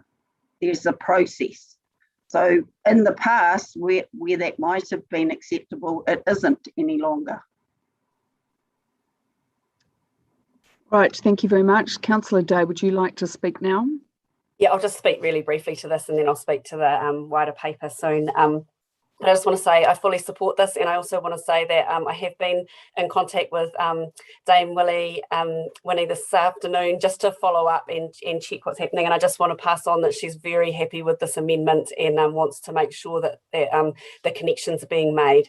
I think probably just very quickly to say that this has been a dynamic, challenging process. Obviously Bunny Street was quite a long way along the process, and then things didn't work, and I'd say a lot of people have been very busy trying to figure out the next phase, and would like to correct and make sure that those connections are strengthened. So I think it's a really good constructive way forward, and I think Liz, you make really good points about the way that happens and the way that we do this, and it's really good to be clarifying that at this stage. So yeah, I think this makes a lot of sense, and I think it's good to hear that the Fale Malae Trust are completely in agreement and want to see this happen too. So thank you, Liz.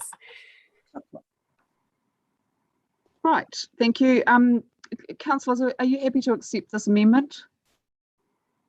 Is that fine? No objections? All right, great. Thank you very much, Liz Kelly. I think that was a helpful amendment to bring. Right, so Councillor O'Neill, you've got an amendment?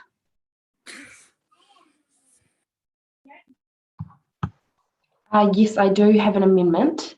Apologies, everybody, for the late circulation. This does have officer support, which is what I was working towards. Would you like me to speak to my amendment and move that now, Iona? Yes, that would be very helpful. Thank you. And then you can speak to the substantive later if you want, or speak, yeah, if it's kind of related. Excellent. I might speak to the substantive later. Fantastic. So earlier today, I had quite a few discussions with a couple of the business owners that situate in there, Anna, Christine, Louise, and Simon. We've got about 8 small businesses which create a massive amount of vibrancy in under the park. And I just wanted to really make sure, like we have done with the markets, the weekend markets, that we aren't losing that vibrancy. If we can find space for canoes, I would really like for us to be able to find space for a couple of these businesses when we're dealing with just pulling down the Frankets Park there as well. I just thought it would be important, although on the paper it says we've had really clear engagement through our parks officer in that area. Chatting to a couple of people today, they were quite stressed because they felt informed by a letter given last week that their businesses would be, their spaces in their businesses would be ceasing, and for a lot of them it's their sole income. And I just wanted to make sure that we try and acknowledge that and work towards that. And so I'm happy to have support from officers on this. And likewise, there was another amendment that Councillor Fern and I drafted up to support the Chinese garden and making sure that that mahi is parallel with the mahi of the Fale Malae. And I'm really happy that that's been incorporated in the paper, just to kind of make sure in all of our discussions, and we've had a couple of extra meetings this week with different community groups, that is recognised as well. So it's up on screen.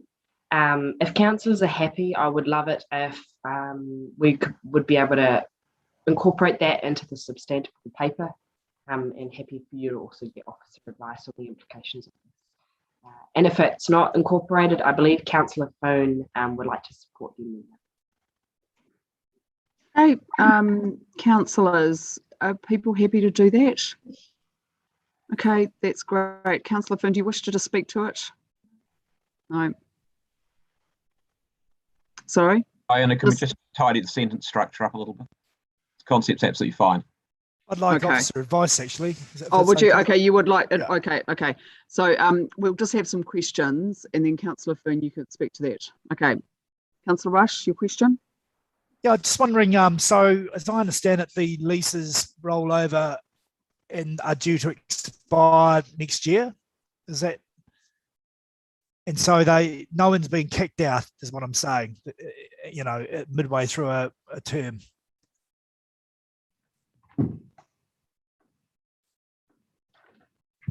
Mr. Becker, you're there? Yep. Sorry, we're just switching things on. So, Councillor Rush, it was a question around the leases rolling over, is that correct?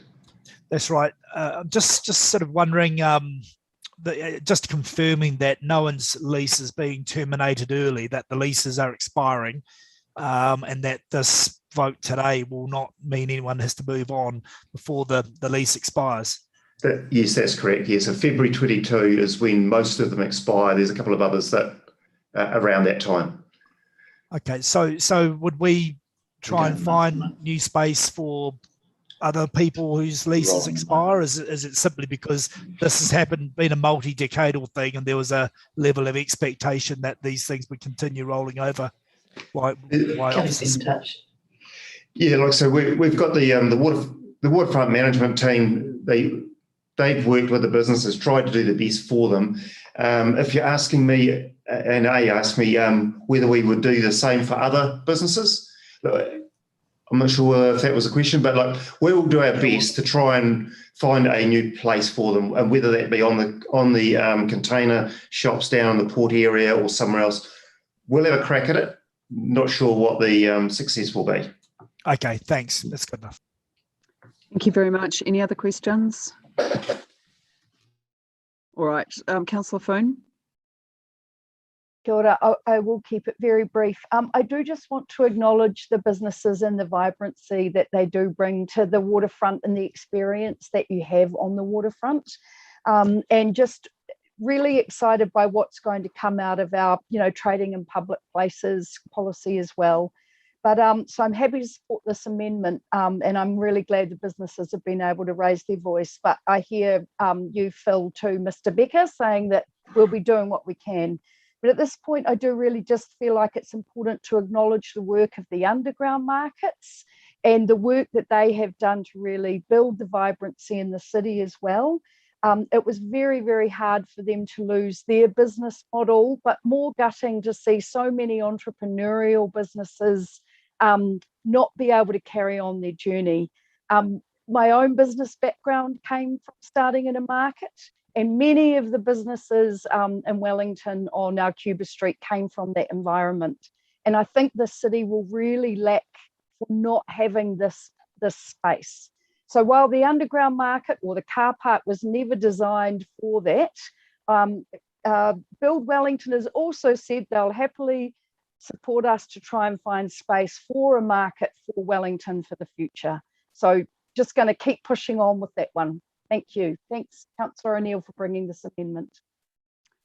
Thank you. Councillor Rush, are you happy for that to be accepted now that you've had? Okay, great. So that's, does anyone else just want to speak on that particular amendment?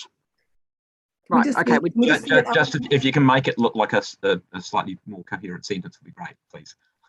Can we just see it? Oh yeah, can we just put it up on the screen? Councillor Young, I'm sure you can help us with grammar. No, I'm actually a very expensive writer, and sorry. But geez, I'm quite dyslexic. I think you'd need to start again. We just say direct officers to engage and assist with finding a new with relocation. Yeah, something like those lines. Sure, we can sort that out. Okay, I'm sure that can be sorted out. Let's keep moving. Yeah. Right. Now, apart from Mayor Foster, has anyone else got any amendments? Because otherwise we're going to go to the substantive. I know poor Councillor Fitzsimons has been waiting. Okay. Right. Councillor Fitzsimons, would you like to speak?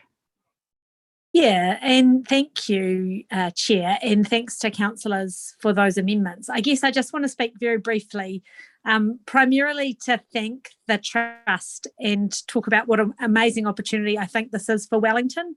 I do want to acknowledge the Trust, particularly Loa Manabau Dame Winnie Laban, because she has shown such graciousness and such persistence in the face of so many hurdles and barriers to get this Fale built.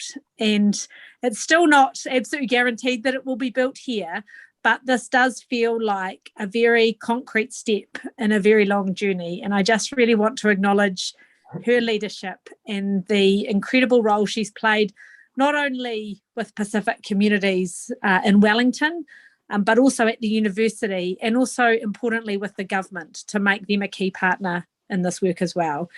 I think the Fale will be loved by Wellingtonians who will be so proud of it, sitting beautifully on our waterfront. And I really feel sort of uncomfortable that you need to rely on us. We should be the ones thanking you for giving Wellington this opportunity. It could have easily gone to Auckland, but what you are building in our city is going to change Wellington for the better, and is just such a historic and visionary project. And I guess I just reflect on the many, many questions that councillors have asked, and I absolutely respect everyone's right to ask questions and make sure you're comfortable. But we do have to bear in mind that it shouldn't be as hard as it's been for people to get things done in our city. This is a wonderful opportunity for Wellington, and this trust has had to work so hard and has had to build so many relationships and put up with many, many hurdles and barriers that for most organisations it would be too much. And I want us to reflect today on the importance of making developments like this able to happen in our city, because they are so important for our city's future, and not enough of them have happened in the past in Wellington. So I'm so proud of the work of the trust, and genuinely excited and pleased to be able to support what I think will be a wonderful opportunity for Wellington, and a place where such important work and so many important conversations and so much important support for people is going to take place. I think it's going to be an incredible asset to our city. So thank you. Thank you, Councillor Fitzsimons. Right, Councillors Day, Rush and Foon. Thank you. Kia ora, talofa. I'm really, really excited to support this today. I feel like it does feel a little bit like deja vu. We have had a kōrero about supporting the Fale Malae previously, and I was really disappointed, as I know the trust were that Bunny Street didn't eventuate. And I'm really encouraged by the fact that the trust has come back as strong as ever and is coming up with a new project, which I actually think in some ways the site that has been identified now is much more appropriate. It sits on the edge of our moana, our beautiful space, and it fits so well with its kaupapa. I want to acknowledge Lua Manawao, Dame Winnie Laban, for her tireless effort on this kaupapa. I've watched the groundswell of community support that's come around Dame Winnie, and every time they come, there are more people, because this kaupapa is growing. And I think, like Councillor Fitzsimons says, we are really lucky that Wellington has been chosen for this, because there have been obviously many efforts to have it in other places, and I feel really proud that our capital city could have a beautiful Fale Malae on the waterfront. We are in the Pacific, and it is totally appropriate that we are holding hands with our Pacific brothers and sisters to acknowledge and support our communities. This is really significant for Aotearoa. This isn't just about Wellington, it isn't just about Aotearoa, it's actually about a much wider perspective. We have many people living here with strong international connections who will really enjoy and benefit from this space. And obviously we have an amazing history, which many of us don't know much about, of our Māori and Pacifica community, which places like this will help us learn more of. So yeah, this project has been on a massive journey. I do find it quite hard to hear people trying to identify another site. I think we've heard that discussion before, and it does just feel like let's just move it off to the corner. Actually walking back from our site visit today from Tākina and looking across at the other site that people have tried to identify, it felt really wrong looking at it there. It's a concrete palace that looks across at a marina with lots of boats, and they're not boats of they're not Pacifica boats, and you can't really see the water that well. It doesn't connect the same, and it does feel like people are trying to tuck it off into the corner of the city. And I think actually having it in the location that's been identified means that it can shine as the important place that it is. And at the moment, it's a car park that's windy on top. Like, it's not even a beautiful spot, and it's going to have such a better opening out onto the water and have a beautiful malae out the front, which people can engage and collect and yeah, celebrate what it is to be in Aotearoa. So I wholeheartedly support this, and I hope everybody else can see the value in this. And yes, we are at the moment just saying we are okay with this, and there's a lot more work that has to be done. So from my perspective, if everything lines up, I would love to see this in this spot, because it is just an amazing opportunity for Wellington and Aotearoa. Kia ora. Kia ora. Thank you very much. Councillor Foon and then Councillor Matthews. Kia ora. Sometimes it's hard to keep up with my colleagues and their beautiful kupu and thoughts and whakaaro, so thank you for that. Always inspiring to hear this. So yes, I am in absolute support for the Fale Malae Trust to continue on their journey, and whatever we can do as a council to support them. But it's their vision and the opportunity that they can see to bring this to the capital and really help us to be even more the capital of inclusion and celebrate our Pacifica cousins and our place in the Pacific. So really, keen to support there. I think, but also what I wanted to do today was maybe just speak on behalf of our Chinese community with our place in this lovely jigsaw puzzle that's happening at the moment. I do want to thank the chair for taking the amendment into the substantive, and also thank particularly Officer Phil Becker for the work he is doing that we asked him to do, which is to work with the interested parties, that is the Fale Malae Trust and the Chinese Garden Society. And it is really, Councillor O'Neill and I were able to join in on one of those conversations the other day, and it is so heartening to hear the collaboration that is going on. So the Chinese garden and the Garden of Beneficence. So the amendment is about just acknowledging that the garden already has its resource consent and making that really clear, and that funding has been put aside in the long-term plan for this in out years. And so really what this is also outlining is that while they are all in a space of working collaboratively and supporting each other, should changes happen, they're also independent to work from each other as well, because they're starting off from different blocks. Just also wanted to acknowledge that Liz, thank you for bringing your amendment today. It's really important for us to make sure that we're in consultation, and I'll also speak with the Chinese Garden Society about that today. But also just want to acknowledge that Taranaki whānui are supportive of the Chinese Garden and are really working with the Chinese Garden Society to have the blessing.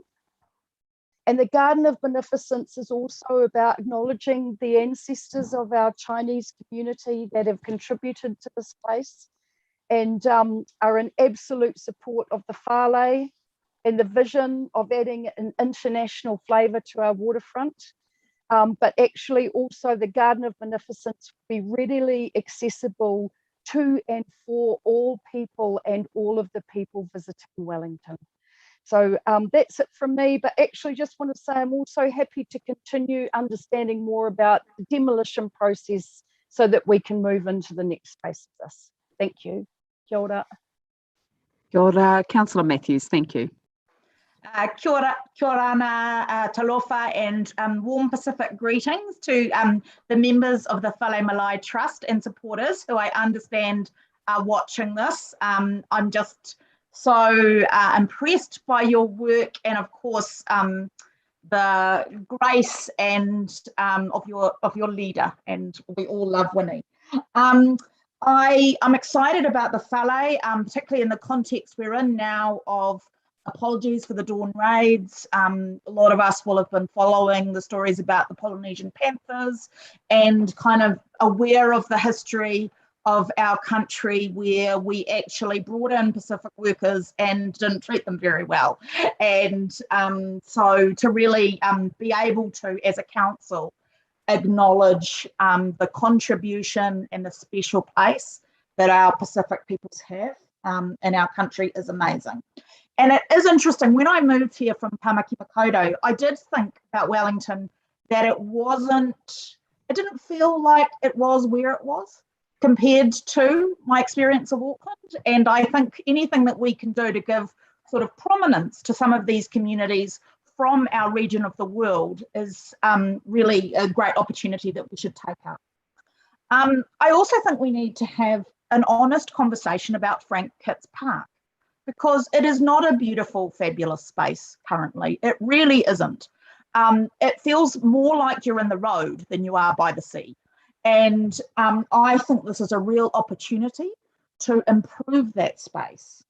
I've actually never chosen to spend time here, even when I lived in the city. And, you know, a lot of people have come back to me and said that that's also their experience. They really love the green space and having somewhere where you could sit on the grass. But other than that, there's not actually a lot to recommend this site as it is.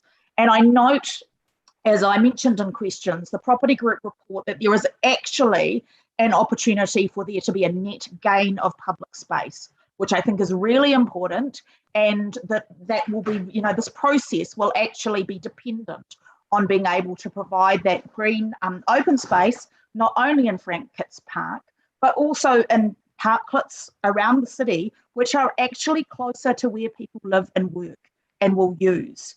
And I think that is an important thing about the space. It is actually not that well used compared to some other parts of the city. I've been a bit taken aback by some of the response from the community, which is you can never touch the space. You can never change anything. And I actually don't think that's the spirit of the work that has taken place on the waterfront. We can actually improve our public space, make it more beautiful, have better amenity, while having some great facilities for our community that everybody can enjoy. And I think this kind of how dare you kind of response from some quarters, which actually I'm really disappointed in.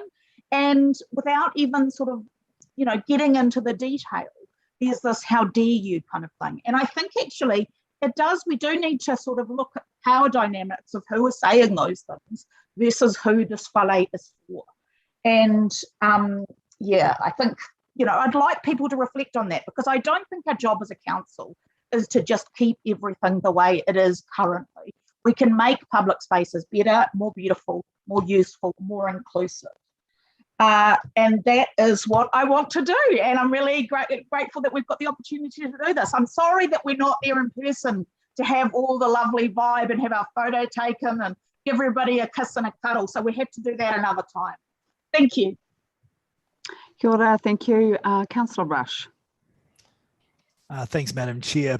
So I also share the vision of the Fale, and also congratulate Winnie and team for putting together a group and some real momentum behind this. However, I'm concerned about the location. We are entitled to continue leasing area there, and for it being publicly available as green space, no matter if Councillor Matthews doesn't think much of it. Hundreds of people do most weekends, and I'm a regular down there with my kids. So it has got amenity value, even if the car park can't be used. It's also slated, I believe, in the waterfront plan as green space.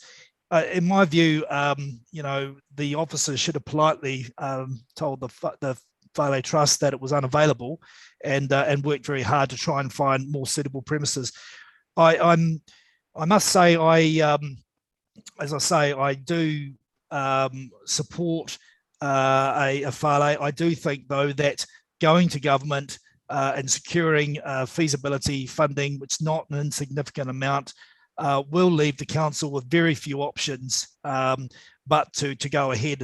And I think, although Councillor Matthews, you do make the point, I think it's a good one too, about who we're listening to.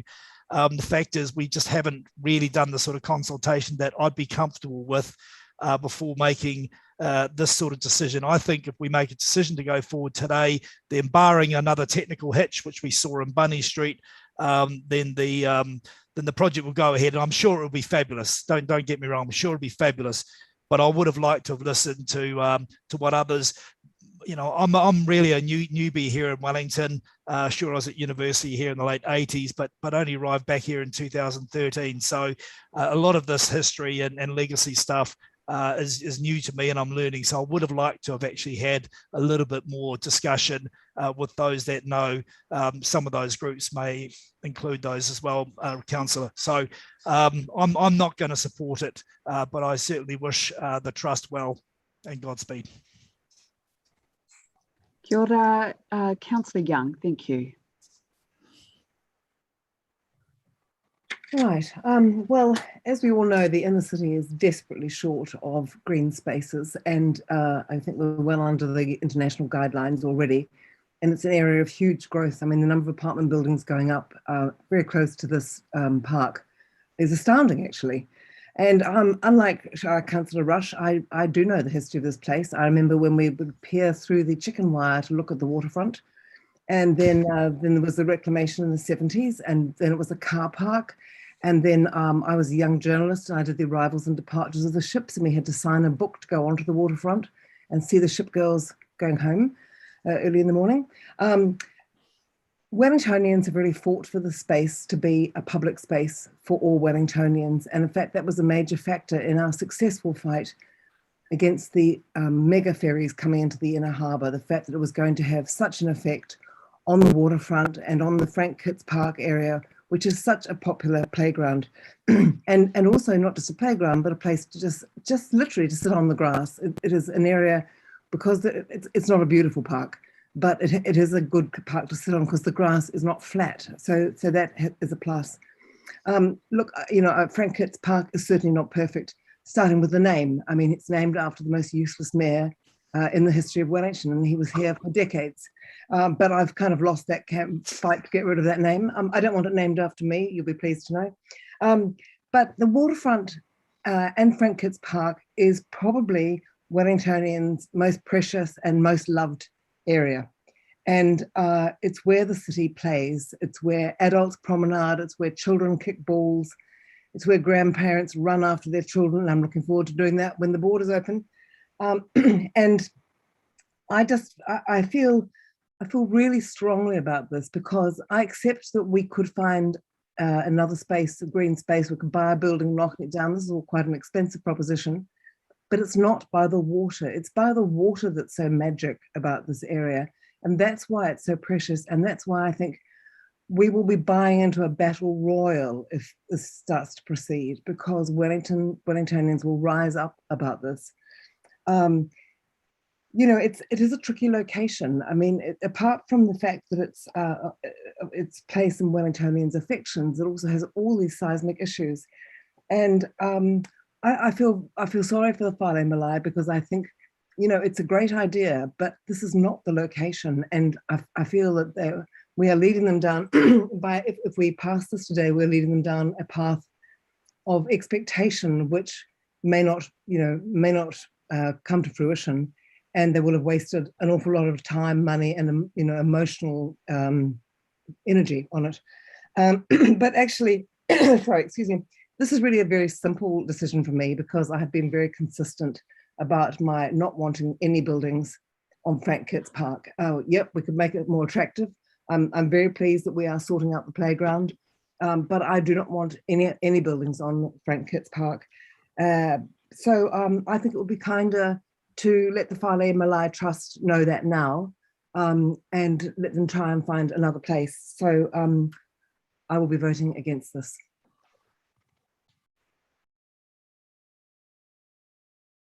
Kia ora, thank you, Councillor Young. Councillor O'Neill.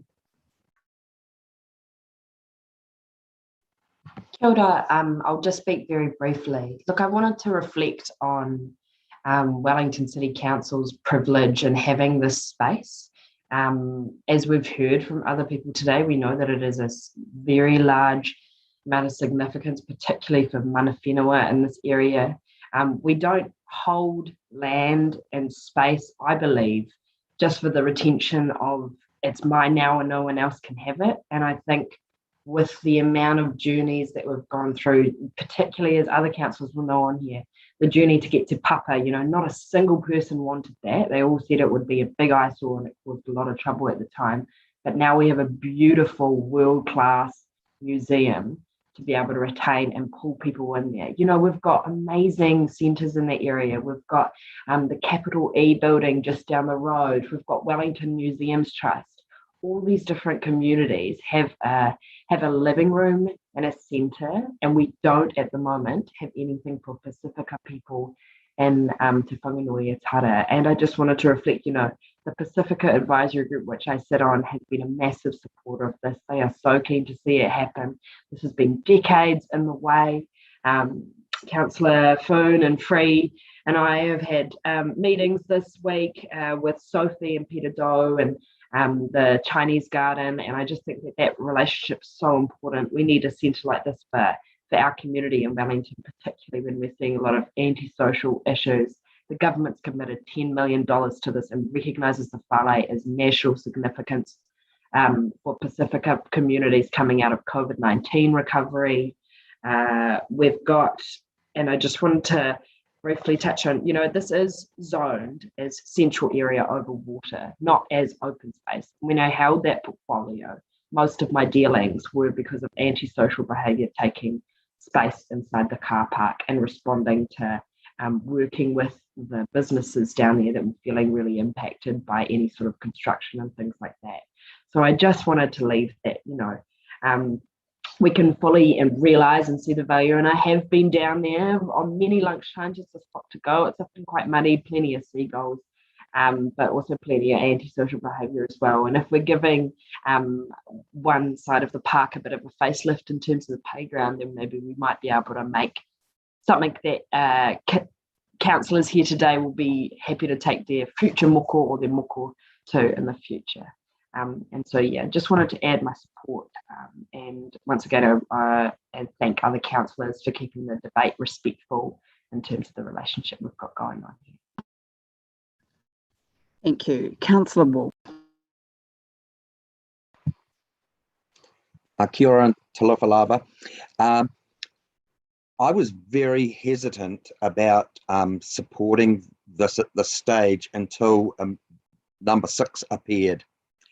I think that that was the swinger for me to try and enable this project to happen on the site that there is at the moment.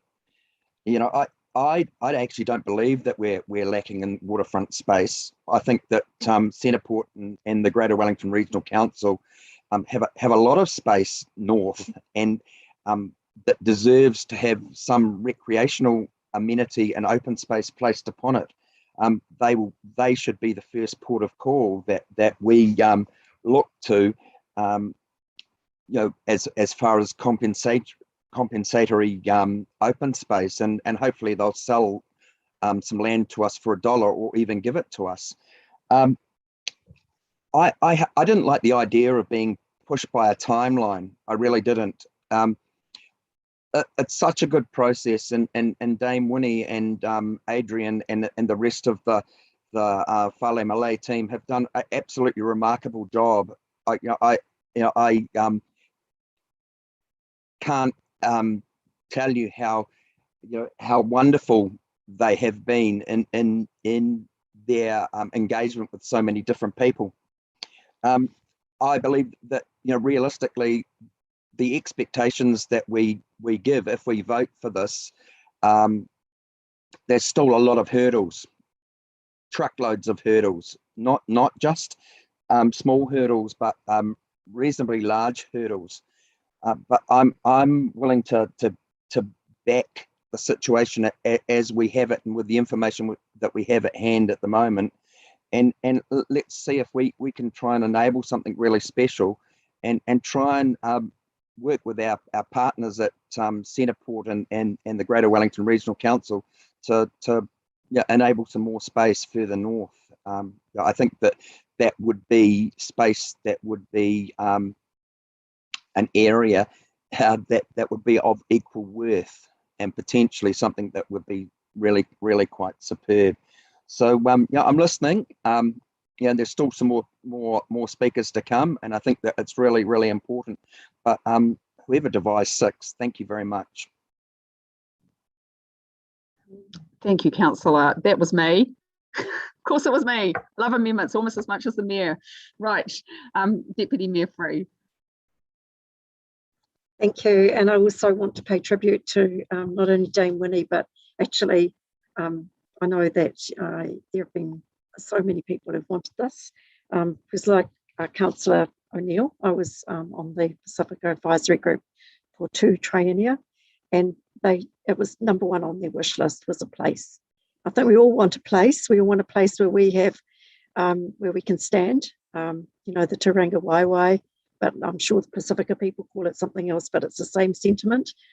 Somewhere that belongs, that we feel at home, and we can proudly represent our culture and reach out and offer hospitality. I think we owe a huge amount to the Pacifica people. When I went to England and discovered that I wasn't English, I come from English stock, but I'm not English. And I reflected on it. I thought, what is it that makes Kiwis different from, what is it that sets us apart? A lot of it is the values that come to us from Pacific and Maori people, value of hospitality, of inclusiveness and sharing and generosity, of trying to give everyone a fair go. These are things I think that come to us from Pacifica and Maori people quite strongly. And we owe them collectively a huge debt, and it's definitely time to repay that. I was a little bit hesitant about supporting this because I like to actually be confident that we can deliver things. And like I realise we're sitting on a journey here and it's not entirely certain where we're going to go. And that worried me a little bit because, when I stand behind a project, I like to actually see it. I like to cut the ribbon. I like we were at Tākina today and it was amazing because you can see it start to take shape. But then I thought, well, actually, there's enough goodwill around this project and enough commitment that I think we can be really confident we can work something out. For myself, I just want to know that we're going to create a beautiful space. It doesn't have to be green. I want to know that there'll be a reasonable amount of access for people. I want to know that we'll still have shelter if we flatten the lawn. Wellington is a windy place. I'd like the designers to give some thought to that. And for myself, I do love the amphitheatre. And, if we can retain a little bit of that, because it's wonderful to have places to sit, but actually the landscape accommodates you sitting in it. But anyway, I'm confident with the wonderful designers that we do have that we can create something. I thought that, Councillor O'Neill, that you actually spoke really well about that things aren't set in concrete. Things need to change and adapt. And much as at the time I thought Frank Kitts car park was simply stunning, because I love the way that it had nooks and crannies, and I can accept that it can change and it can still be amazing. So I will be supporting this, and just very grateful, as other people have said, for all the work that has got us to this point. Kia ora, Mayor Foster.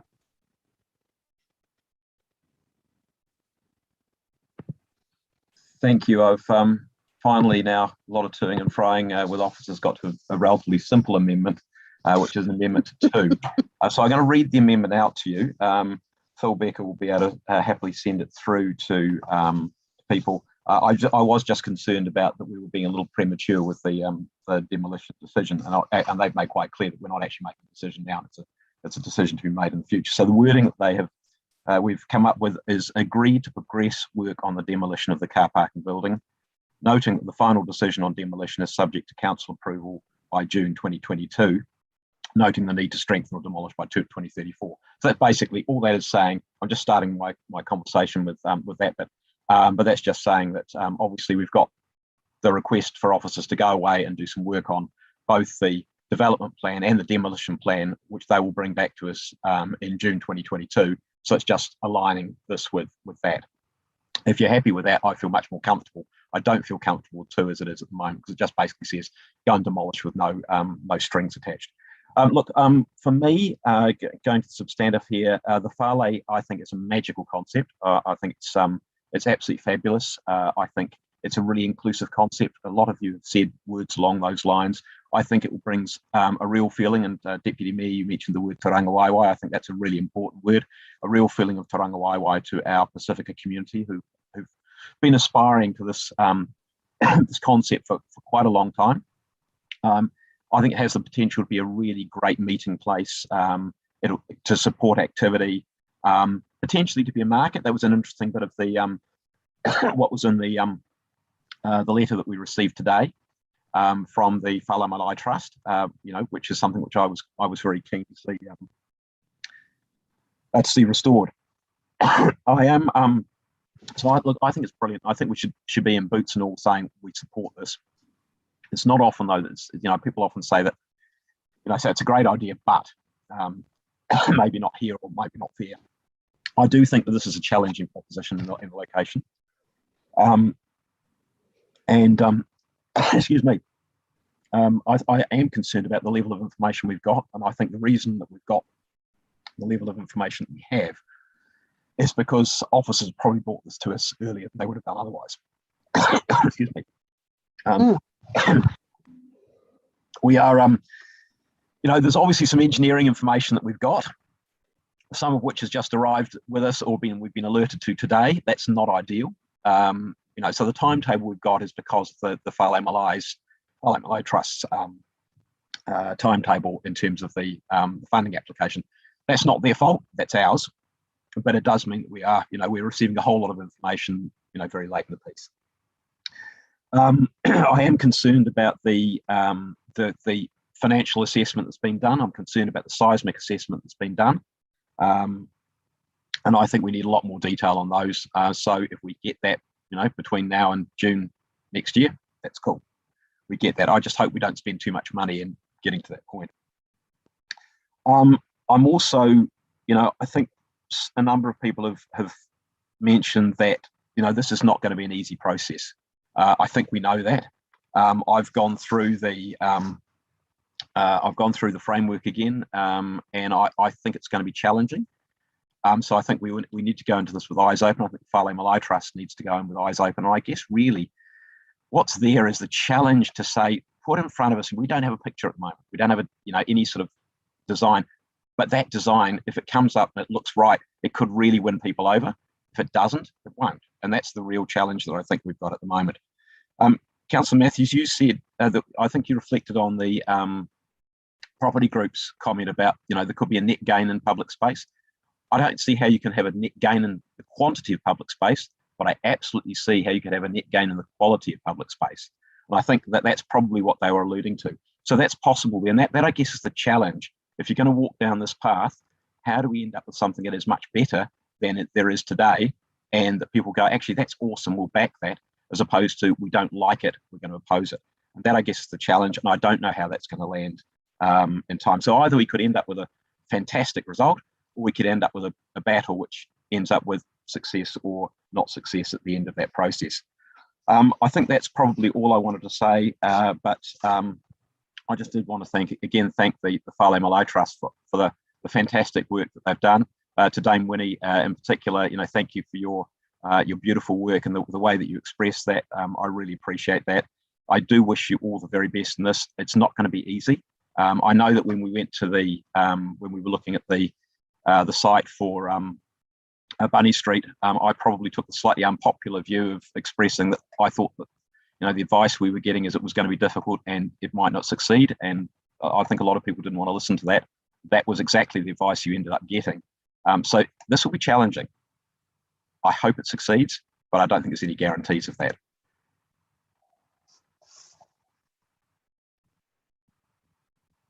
Thank you. Have you got a seconder? I hope so. Who is? Councillor. Oh, it has to be someone who hasn't spoken, I think. Yes, sorry, Liz, because you moved it. Sorry, I can do this, Sarah. Can we have a look at it? Where is it? Yeah, sorry. Is someone able to? It's just been shared with you earlier. It's a pretty simple one. And apologies, Liz, you can't second or something because you've moved it. It will have to be someone who hasn't spoken. I will. Thank you, Councillor Sparrow. Appreciate that. Actually, I'll just take questions now. I'd like to start. Mr. Becker, you gave us some figures for how much it would cost to strengthen this car park. Very, very expensive car parks. Can you just remind me of that figure? Yeah, it's to 34%. It's estimated at $10.5 million. At 67%, it is $15 to $18 million. They're estimates only and structural only. And so there are a number of other layers to that as well. And sorry, so it would be at the 67% end, if not better. How many car parks are in there? 100. Pretty expensive car park. Right, thank you. Any other questions? Can I ask one then? If you could yes, sure. And that's Phil, the obvious other question is that in terms of the cost that we're up for, it's if the place is redeveloped, it's not just the strengthening or not strengthening, either strengthening or demolition. It's also the potential redevelopment of probably half of Frank Kitts Park. And I doubt that we've got any number for that, but that is not going to be cheap. Have you got, 10 million plus, 20 million plus? You've got any idea what that will be? I know we put 40 in originally. Depends on the structures. Yeah, so it's completely dependent. So you're talking about the area, as we discussed this morning, Andy, the area beyond the pure strengthening or ground remediation or whatever. Yeah, so there is no costing for that, because what we're trying to do is make some comparative costing. So we've got to deal with like for like, and everything else would add on, but clearly that will be in the millions. Yeah, and the amendment as proposed does not say the car park will be retained or that it will be removed. It just says, it just confirms the decision we made in June 2022 at the time when we get the advice back on the demolition plan and the development plan. Is that correct? That's correct. Thank you. Thank you. Liz Kelly.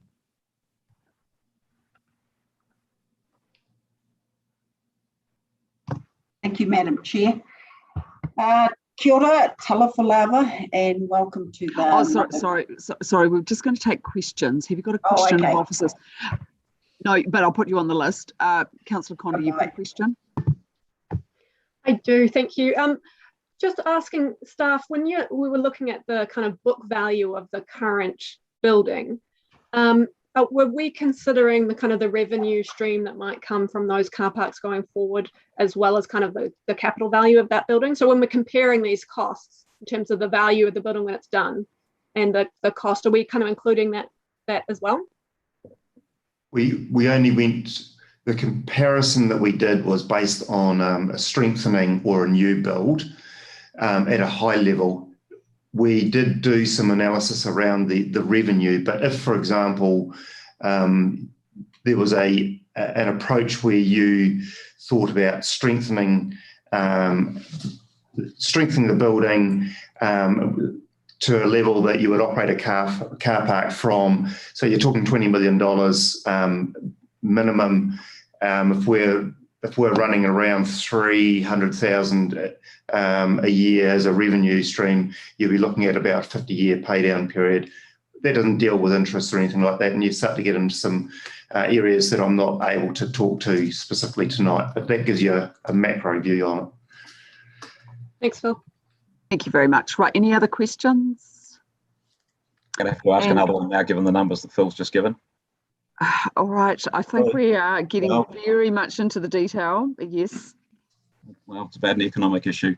Phil, the issue I've got with the answer you've just given is that when we put our LTP out, we specifically expected to have a significant uplift because we were going to take out in revenue because we were going to take over the car park. We put $600,000 extra into the budget for both Frank Kitts, or between Frank Kitts and Barnett Street, and obviously part of that would have been Frank Kitts. So do you want to revise those numbers that you've given us? Because you're working obviously on Wilson's having been operating it and then taking a reasonable management fee.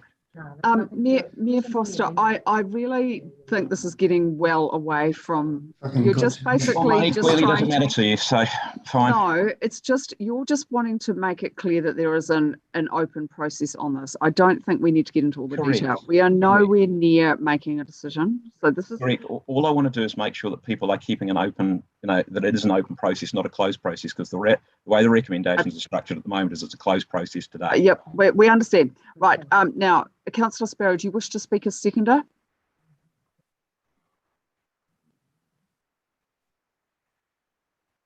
Councillor Sparrow. I don't need to say anything. Okay, lovely, thanks. Now, Liz Kelly, your time to speak. Thank you. Kia ora. Okay, kia ora, talofa lava, and welcome to the Manuhiri listening to this debate today. I think I've made it clear about my disappointment that mana whenua, in particular Ngāti Toa, have not been consulted on this, but we've resolved that with the amendment, so I'm happy with that. The concerns that I have with this recommendation is the green space that it's going to be built on. That really does concern me. I don't like surprises or rushed decisions. I'm a visual person, and I total what the Mayor said earlier today, that we are flying blind with this proposal. Sorry, Liz, sorry. We were just going to debate the Mayor's amendment, and then you can speak to the substantive. Sorry about that. We're just trying to clear. I am speaking to the substantive. Yeah, so can we just deal with the amendment first? Sorry, this is just the way we usually do the process. I should have explained. No, just well, Can I talk to that amendment? You certainly can talk to the amendment. Go for it. Iona, can we see it again, please? Of course. I'm sure Heidi can help. Yeah, sorry, yes. And so I'm just getting some feedback from the Deputy Chair. If you would like to also speak to the substantive, that's fine. So, sorry. So after all that, I was just getting some feedback. Sorry. Well, okay, I'll talk to the substantive first and then I'll finish. Okay, great. Lovely. Thank you. Thank you very much. Thank you. It's been a long day. It has. So I support this amendment, and I thank the Mayor for putting that in, because that was one of the concerns that I had. I kind of felt that that the decision really needed to be made was whether or not we were going to support the demolition, and it was kind of like we had moved on and sort of just skimmed over that point. So just thank you for clarifying that, Mayor Foster. I support the amendment. Thank you. Now I was going to finish my substantive. You were going to speak to the substantive too. So just as well I wrote this down, because I can remember it, so I know where I was up to. Okay, so I don't like surprises or rush decisions, and I'm a visual person, so I total for what the Mayor said. We're flying blind with this proposal, like we don't even have a concept design that we can look at. And so bearing in mind all of that, I feel conflicted with the decision that needs to be made tonight. I support the retention of green space and also view shafts to the water's area and the water's edge wherever there is an opportunity for that to happen, because I don't believe we have enough of that in our capital. I feel that the alternative site would be a better fit, because it wouldn't be building on green space and it would open to more green space. And I believe the Fale would be supported by the wider community on that site with little opposition. But having said that, I realise that this is an in-principle decision, and if the Fale Trust are happy to move forward with their eyes open that it may not eventuate on the site, then I'm not going to be a barrier to stop their vision tonight. Ngāti Toa have a relationship with Pacific's people, and I personally work daily in the Pacific communities to support and empower better outcomes. It's something I'm passionate about. Knowing who you are and where you come from, and the ability to celebrate that is important. And the development of a Fale will achieve that. Auckland has a wonderful landmark. There were some people talking that, that we're lucky that we have this. Well, I actually think that Auckland does have a wonderful landmark to the Pacific community as you enter Auckland on State Highway 1. And I'm pleased to support a landmark for Pacific peoples in Wellington, wherever that may be. And if their vision tonight is for it to be there, then I'm not going to be a barrier, even though I don't support, I never have, building on green spaces. But I think that this is an exciting opportunity, and I wish you well, Winnie, and your team, all your team that is supporting you, and you know that you have the support of the Pūroro people out this way as well, and Ngāti Toa. Kia ora. Kia ora, Liz. Thank you very much for that. Councillor Day on the amendment. Kia ora. So I sort of thought to start with maybe I would support the amendment, but actually I'm reading the number 2 and I'm like, it actually already says that it has to come back for a council, subject to council agreement. So actually we do have a really clear process, and it is actually really clear in the papers that there is a process has to be gone through. And I feel like by trying to fiddle with that, we're sort of picking around the edges, and really what we were being asked for today was, in principle, if everything lines up, do we support it being on that site? And I think I just keep coming back to the values of, currently this is a car park with some grass on top, it's windy, I support a Fale Malae because it's a beautiful spot, a beautiful place, and I don't want to be picky at this point because there is, as people have said, there's a lot of work to be done, and I just want it to be really clear. Do we support it or not? And let's not keep pulling and trying to make things sound better, be slightly better, when actually we're really clear that there's a long process to go. And so I'm not going to support this amendment. I think it's fine. I think the officers have done a really good job giving us all the information we need. The Fale Malae have provided answers to our questions. And I think we just have to be confident and bold and make our decision and stand by it. And then when we get the information we need, then we make the decisions with that information. So I'm happy just to leave it how it is and not support this amendment. Kia ora. Kia ora. Now I'm going to be voting against it. Councillor Matthews, you will be pleased to hear that I possibly would only support one heritage car park. I'm very happy to demolish the structure. And in fact, I didn't speak on this on my speech. Actually, as you know, colleagues, I am very passionate about making sure that our city is resilient to earthquakes. This structure is a dog. It is expensive. The revenue you're getting back is not really enough. And of course, we haven't taken climate change into account. So really propping the structure up, and the officers told us the land is soup, basically, I don't think actually makes good sense. So I was quite happy with a slightly stronger position on the structure. I think we need to keep going really hard on making our city resilient to quakes. They are coming and they will be big. And if there is a chance to, every time we make a decision to opt for more resilience, I think that is a very good thing. So obviously if the Fale is built there, it will have to be engineered to the hilt. Because the land is problematic. But nevertheless, they will get the money for that, and of course they will take the appropriate professional advice and resolve that. So I do not think we should be retaining it, and I think also, given this council has taken a strong line on responding to climate change, we're going to have light rail going down there or near there, so you're not going to need a car park. Of course, Councillor Matthews, I would be happy with a few car parks for accessibility purposes, but we don't need 100 car parks at a minimal cost of $150,000. Councillor Condi. Yeah, thank you. I just wanted to take this opportunity to just talk about the demolition, because that's what this amendment is really about. And I think, it was one of the first meetings when I was a new councillor I got pulled into, and staff said to me, oh, we've got this engineering report that's going to be releasing soon, and it says that this car park building is earthquake prone. And I thought, oh God, this is, a big part of our waterfront, and clearly this is going to throw up, a whole bunch of issues for the plans that we had there. And what is this going to mean? So much uncertainty. But it's become very clear very quickly that it's not a commercially viable prospect to keep this building.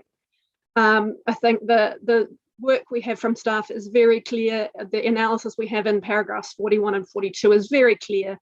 This building is no longer an asset; it is now a liability, and that's just the reality of this. Now, I have no problem spending a lot of money to strengthen buildings that have important cultural and social significance for people in Wellington. That's what we're doing with the town hall. That's what we're doing with the library. We're spending more on the library than it might be economically viable to do, because people care about that building. It's an important cultural and social landmark for the city. This is a car park. I'm not going to spend millions of dollars to strengthen a car park. It makes no sense. And, we've heard from the staff the revenue prospects that we would have from those 100 car parks, even if they were open and all of that, it's going to be a very long payback period. It just doesn't stack up. We don't need a lot more analysis to know that it's not going to stack up. It's very obvious that strengthening this building does not stack up. And so I do not want to slow down the process of what is going to go there instead. Right, there is not much, there's not uncertainty here. Let's just move on. This building is no longer economically viable. Let's make a new plan for the space that's exciting for the city and is inspirational for people. So I won't be supporting this, because I do think that the current substantive already includes all of these issues. It says that it's going to be recommended to council. It's clear that this is just the beginning of a process. And I don't want to throw into question the future of this site. I think we can be very clear tonight that this building, this car park, doesn't have a future.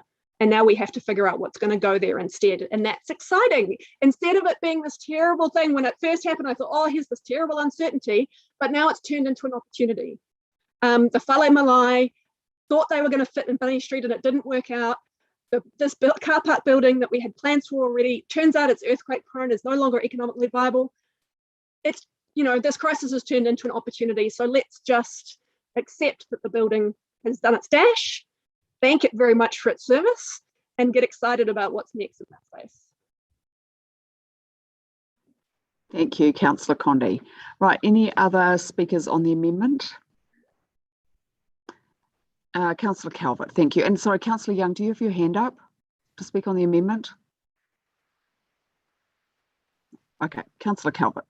Thank you. And look, I will also speak to the substantive if I may at the same time.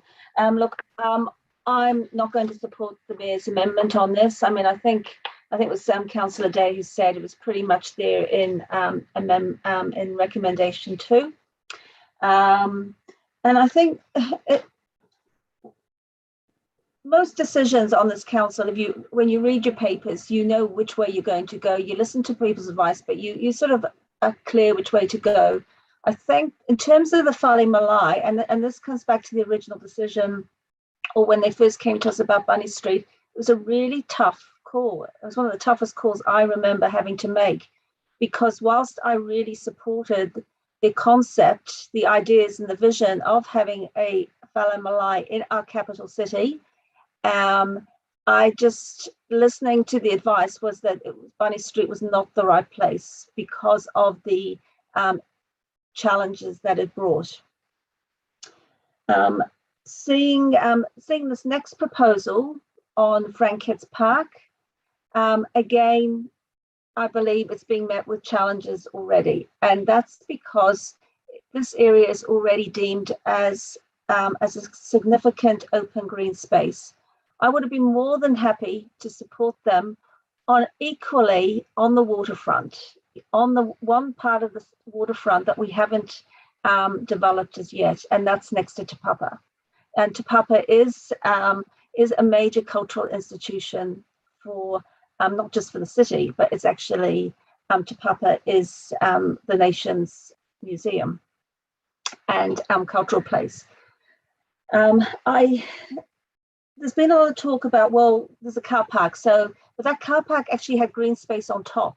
So it just has, that green space was just at a different level. So if the car park gets bowled, that then returns to a flat green space. And we know we don't have a lot of big green space in the CBD. And I know pocket parks are great. And London's a great example of these little pocket parks around the place, and certainly supports high density living. But even in the likes of London, you do have large parks. You do have large open space. And there's been comment about how Frankettes Park is not that used. Well, I've been there, maybe sometimes during the day, but that you could say that from any part of the city. And I've often been there with my family. And I have family of all different ages. And I'm pleased to say my granddaughter's never broken a bone on that slide, but has lots of enjoyment from it. I've been to the dragon boating there. I've been to other festivals there, and I know all my family get to enjoy it, just like others do. And that's the key thing for me, is it's this open green space. I think and if it's not that attractive at the moment, that's really down to us as well, because we haven't put any money into it. Thinking about how long it's just taken to get the playground upgraded, when we've been planning this for at least the past several years, and even looking at future plans for Frankettes Park, it can be a much more attractive place.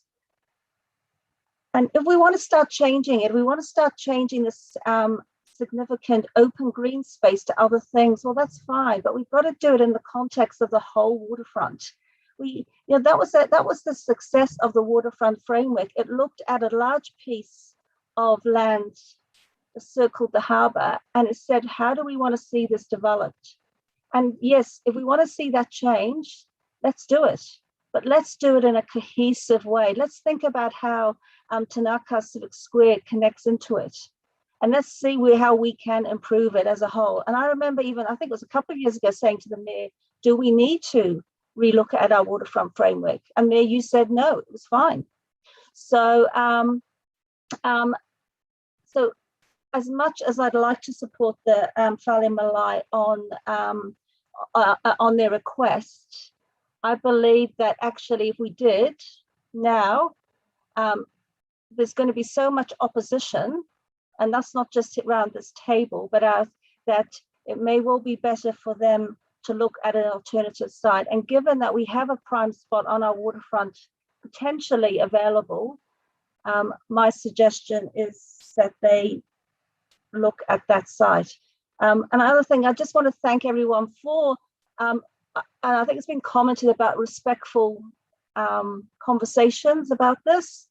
And it's not just respectful for the different parties outside of council, but it needs to be respectful about the different parties even within council.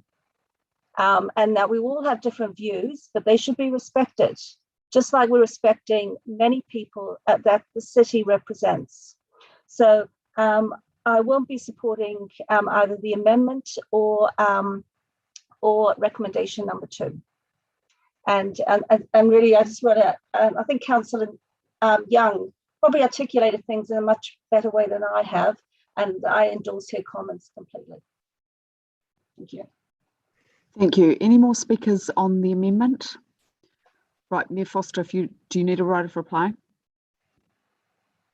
Yeah, look, we'll take a moment to cover a couple of things that people have said.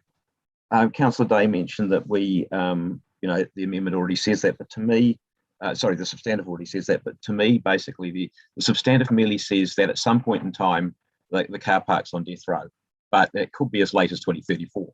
I guess what I'd like you to do is just to envisage the scenario where either when we do the work that is to be reported back in June 2022, it's concluded that actually this doesn't stack up, i.e. the Fale Malae and the consequent changes to Frankfurt's Park don't stack up, or it's pursued through the resource consent process and it doesn't succeed then. Then we're still going to have the park as it is at the moment for an extended period of time, which will cause us to give some thought. I guess maybe it's a little pedantic to say, you've made the decision now about demolition. However, to me, the decision that we make, it's not, I heard points made about revenue numbers, and that's why Councillor Pan and I pursued the revenue numbers, because the revenue numbers, actually, the numbers we've got in our LTP are not the numbers which are in this paper. The expectation was much higher than that. So the economics are different. We've only got attention to the seismic reports.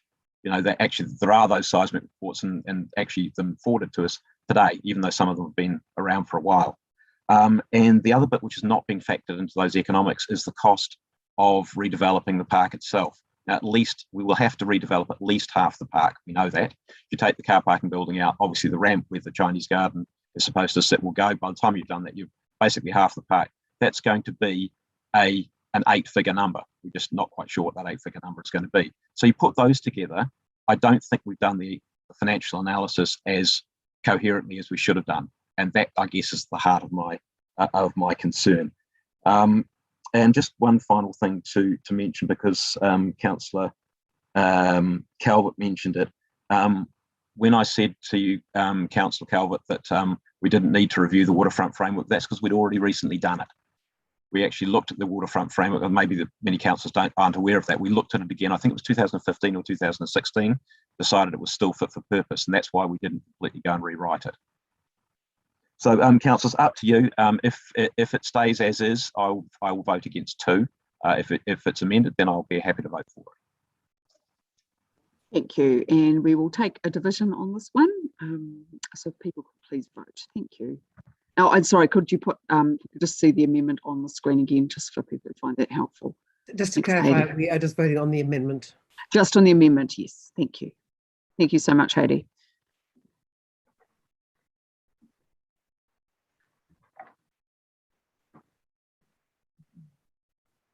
No, it's just what's 2.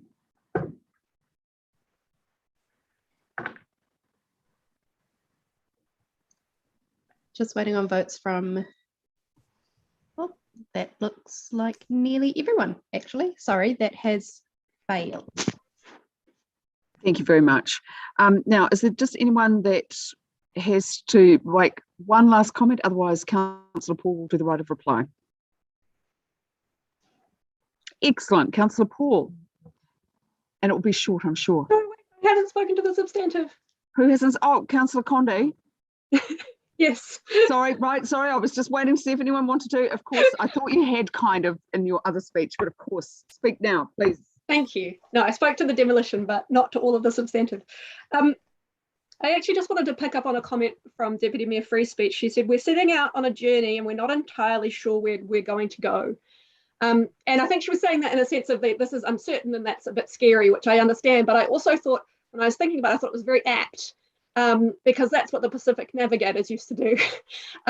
They would set out on a journey to find new islands without really knowing where they were going to go or what they were going to find. And you've got to do that. You've got to have a great deal of courage and a bit of faith. And you've got to have a really good skilled team who know what they're doing. I think we're very lucky to be setting off on this journey with Dame Winnie Laban as our navigator, because I think she is somebody that gives us a lot of confidence and faith in this process that we're going to come to a really wonderful destination at the end of it. I think, you know, it can be challenging to sometimes make these decisions, and Liz Kelly, you were talking about not being able to see concept design yet, and that it's challenging sometimes to have to think about, you know, what is this going to look like. But, you know, my view is the worst case scenario out of all of this is that we end up with a lawn. So that to me doesn't really seem like a terrible outcome. I hope that what we end up with is a Fale Malae, a wonderful, wonderful asset for our city that, you know, will mean that public space will continue to be public space for all Wellingtonians. It'll be a space where the Pacifica community can welcome all Wellingtonians with warm Pacific greetings and hospitality into that space. So I think it's a wonderful, wonderful possibility for us. I also think it's got a wonderful, one of the things they talked about in the property group report is that the potential for having a Fale Malae or a building there could help us to address some of the antisocial behaviour that Councillor O'Neill was talking about that could be a challenge at Frank Kitts Park, because we know you get that passive surveillance with a building and more people in the space that can really improve the safety, which will make it a space people will be more confident to use as well, which is a wonderful potential benefit. I just wanted to address this issue about the waterfront framework and just acknowledge that this isn't zoned open space, and there's nothing in the waterfront framework that says that this must continue to be open space. The waterfront recognises that it's valued open space, but it doesn't require that it continues to be open space. So I think it's we need to be very clear about what the waterfront framework says and what it doesn't say. The property group report also notes that it was proposed as a site in the framework for the wharewaka. So there's already a precedent within the waterfront framework for an important cultural building to go in this space. So what we're talking about is not without precedent. There is precedent for putting a cultural building into this space. And as well, I just wanted to note that the property group report also said that they felt that this project has good potential to align with the intent of the framework. Now, the trust still have a lot of work to do to prove that potential and show us how this project will be able to align with the intent of the framework and really deliver on all of those things that we care about for the waterfront. But once again, I think that comes back to putting our trust and our faith in the Fale Malae Trust and Dame Winnie Laban, who is going to navigate us through this journey, and having some confidence that we are going to come to an exciting destination, which I certainly do. And so I just want to thank everybody for the work that has gone in over many, many, many, many years to get us this far, and look forward with enthusiasm to seeing concept designs and drawings and starting to imagine what this space could be like on the waterfront for our city in the future. Just so excited and honoured to be able to wholeheartedly support these recommendations. Thank you. Right, Councillor Paul, thank you. Wow. Oh, I'm not even. You've got to mute your. Sorry. Sorry, I just started talking with mute on. That's not very Gen Z of me. Anyway, I just wanted to say I'm so disappointed, Mayor Foster, that was your amendment, because it's so simple, and I think it probably could have maybe been incorporated in some way, and it would have been really. Would have given you a lot more. Moved this paper, yeah, I know that, but you could have moved this paper, and I think that would have been cool to have given it that level. But it's all good because we're going to progress on, and it's going to be a great time. I guess the only other things I would say is that yes, Councillor Pennant, we will look for compensatory green space, and I really total the points by various colleagues about the fact that you know, being supportive of functional cities, and I think we can make the most out of the space to make it more of a community space, and for green space as well. I think we can't just be having lawns just for the sake of it. Like, you actually need to be having some kind of water sensitive component to it. And I feel very sad for Waitangi Park and all of the hard work that went into Waitangi Park as well, because it felt like we were just totally ignoring that there's this beautiful, well-designed, internationally recognised green space just like a couple hundred metres up the road. So just want to total with that. Terry and Laurie, Councillor Fern and Councillor O'Neill, thank you for your additions about the underground markets. And I was very sad to go into town on a Saturday and find the Saturday night market not on Cuba Street, and I believe the Friday night market may have been closed down as well. So I think there's lots of opportunities to get a market going again in Wellington. So I know the officers have already been working on that. I guess the only other things I wanted to acknowledge was Councillor Day's comments. I think were such a good point, particularly the significance of being on the moana.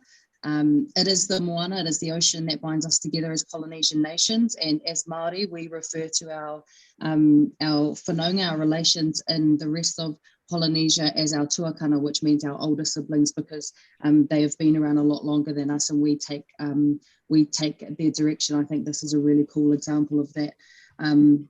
And I think that the city has very strong Polynesian roots, and so does this region, and particularly the university as well. I just want to acknowledge Councillor Matthews' points. Yes, absolutely. This country has been largely formed off of the labour of Pacific people, and I also got a message saying that it was really disappointing for some when the Dawn Raids apology happened in Auckland. They weren't able to have it at a traditional Pacific facility. So now we know that we will have a Fale Malae that can undertake all of those significant talanoa and events that go on within the capital city. And I guess all I will say is that a lot of people mentioned as well that it's going to be a big fight, it's going to be really difficult. And I think people who say that underestimate the resilience and the ability to keep pushing on like Dame Winnie Laban does. She is one of the most resilient and strong-minded, and she's a real mana wahine, and so I have every faith in her and her team that they'll be able to find a way through. So I guess the final thing I'll say is thank you so much to Loa Manuval, Dame Winnie Laban. You are so inspiring. Thank you to Adrian and the Trust for all of your guys' mahi. Thank you so much to our officers, particularly for staying here so late in the evening. And thank you, councillors, for your contributions to this really good kōrero, and there are definitely more to come in the future. So thank you. Kia ora, thank you for that, Councillor Paul. Councillors, do you wish to take anything separately? Yes, could we take apart from two? Oh, I can't see what number 6 is. Other ones? What was number 6? Oh, sorry. I'm just unmuting and muting myself. Sorry. I know people want to take two separately. Is there anything else? I would say, my view is 2 and 5 should be taken together. Okay. Right. Okay. Anything else, councillors? All right. So shall we do 2 and 5 first, and then we'll do the other ones? Is that okay with people? I think 5 comes after 2 anyway. If you don't agree 2, yeah, it doesn't matter probably. Yeah, okay, so we'll do 2 and 5 together, and we'll be taking a division on this too, please. Thank you very much.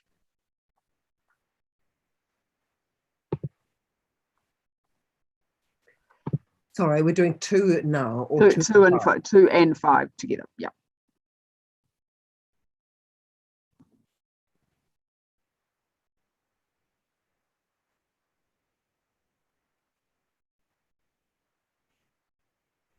So that has carried with Mayor Foster, Liz Kelly, Councillor Sparrow, and Sean Rush against. Thank you very much. Right, and then we'll do the rest of the recommendations. And we'll just get those up on the screen too, just so people can look at them as they vote. Sorry. Okay, so can I just? Oh, is that Councillor Calvert? Yeah. Sorry. I'm just looking at that. Can we take 3 separately? Okay, just 3 separately. Yeah, it does make it difficult. Yep. Okay. Okay. So 3. We'll take 3 now.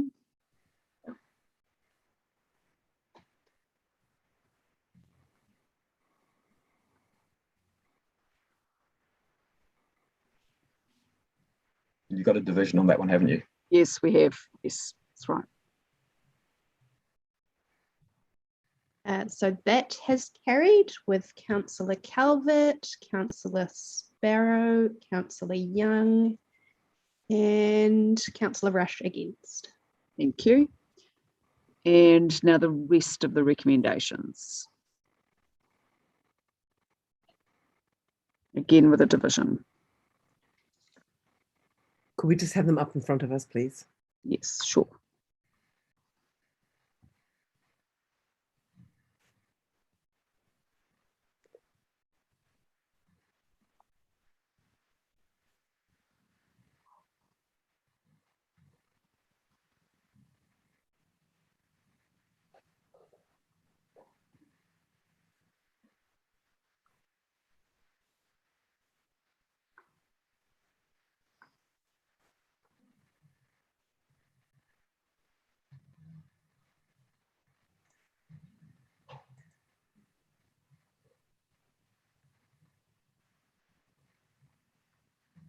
So that has carried, the remainder of the clauses has carried with Councillor Calvert, Councillor Young and Councillor Rush against. Thank you very much, everyone, for the debate. It only took us 1 hour and 40 minutes. Excellent. Right, now, we've just got the last paper now. I need to leave, Councillor Panis. Okay, thank you. We'll note that, appreciate that. Right, Ms. Howard, are you available at the moment? And I would just like to give you a special thanks because I asked for you to prepare this paper for this month, given October is so busy. So I want to give it significance and the weight it requires. Would you like to make any comments that, anything new? Thank you. Sure. In my notes, I wrote good morning, but good evening. The purpose of this paper is to keep you and the city updated on how we're progressing with Te Atakura, both looking back to the year that has been and forward to the year ahead. Te Atakura has always been intended to be a live and evolving plan, and this update is the first iteration of this approach. So there's a lot going on, and there are a few things that I wanted to highlight from the update. Firstly, the foundations are now in place. So we have the funding approved in the LTP and most of the resourcing in place to deliver on Te Atakura for the upcoming decade. New partnerships and collaborations are underway. For example, we are developing the Wellington Climate Lab to partner with business community to be innovative and accelerate climate positive impact at scale and with urgency. Our target is now aligned to the science and to international methodologies. So we've revisited our 2030 emissions reduction target for the city and revised it in line with a fair contribution to achieving a 1.5 degree world. We're also stepping up on the global stage. So you will have seen in the media that we have been named, Wellington has been named the #1 city worldwide for environmental security.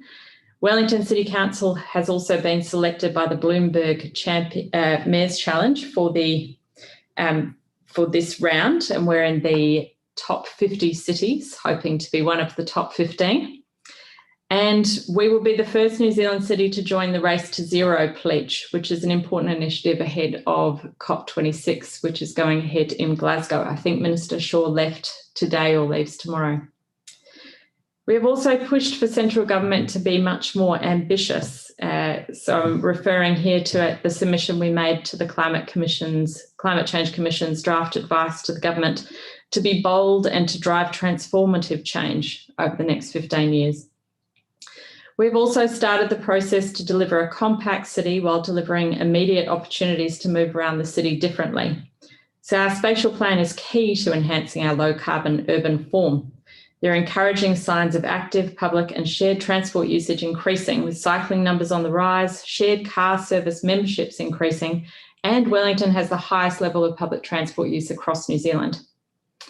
Council is also leading the way with our own assets in the areas that we control, with the moves that we've made to improve the energy efficiency of our buildings, the trial that we've run of diverting food waste from landfill, and we're focusing on electrifying our own fleet. So that was really all of the things that I wanted to mention. I'll now hand it back to the chair, and I'm here to take any questions. Thank you so much. And that's such a great baseline report. So we'll be able to hold on to that and then look at, what progress is being made. Councillors, any questions? Councillor Rush. Thank you. Is there any fee to join the Race to Zero pledge? No. Okay. Any other questions, Councillor Rush? Oh, Councillor Young.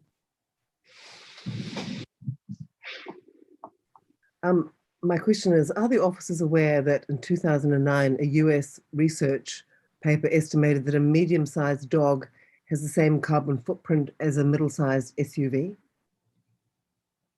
I'm not particularly aware of that, but I do know that animals do consume pet food and do also fart the same as cows do. So I wouldn't be surprised that they have an emissions footprint. Thank you for that. We'll save that for debate, Councillor Young. I look forward to responding. Right. Any other questions, councillors? Councillor Rush again. Yeah, I wasn't going to, but I mean, looking at the Race to Zero pledge and the things we commit to, I would have thought that the important thing would have been climate action and mitigation and so forth. Why is it that there seems to be a move to conflate that with notions of equality and inclusivity? This ties back to the concept of just transitions or equitable transitions. So the concept that you don't want the climate action that you would undertake for mitigation to create more social problems than it solves. So if you're going to do climate action, to do it in a way that keeps equity in mind and doesn't create unintended consequences of your actions. So that's what that really is trying to get to. Okay. And so is that notion consistent with a 2040 target? Yep, our net zero 2050 target, yes. I mean, the aim is that you try and approach climate action in a way that doesn't create more inequality. The city's pledge says 2040 though, so how do we square that, doesn't it? No. It says reach net zero in the 2040s or sooner. That is, or by mid-century at the latest. Our target is for net zero carbon by 2050. Fair enough. Okay. Right, thanks. Any other questions? Alison, I've got two. Yeah.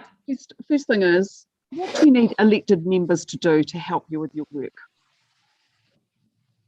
I think the disconnect that is currently occurring in Wellington and across New Zealand and other communities is that people feel very anxious about climate change, but haven't yet made the connection between that anxiety and the ways in which their lives need to change.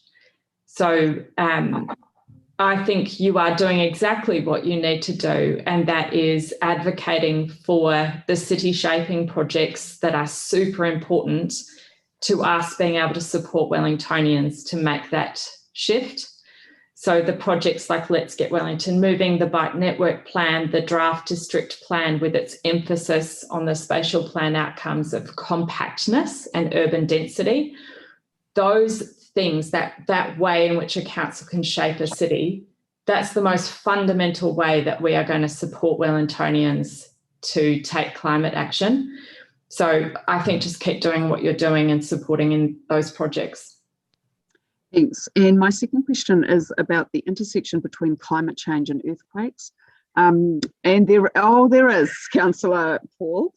I'm just wondering if you have taken any advice on that. So this is around, what happens when your ground becomes more unstable because of climate change. It depends, of course, on the quakes, whether they give the earth a lift or lower it. So I just think we need to get a bit more sophisticated about the way we look at hazards.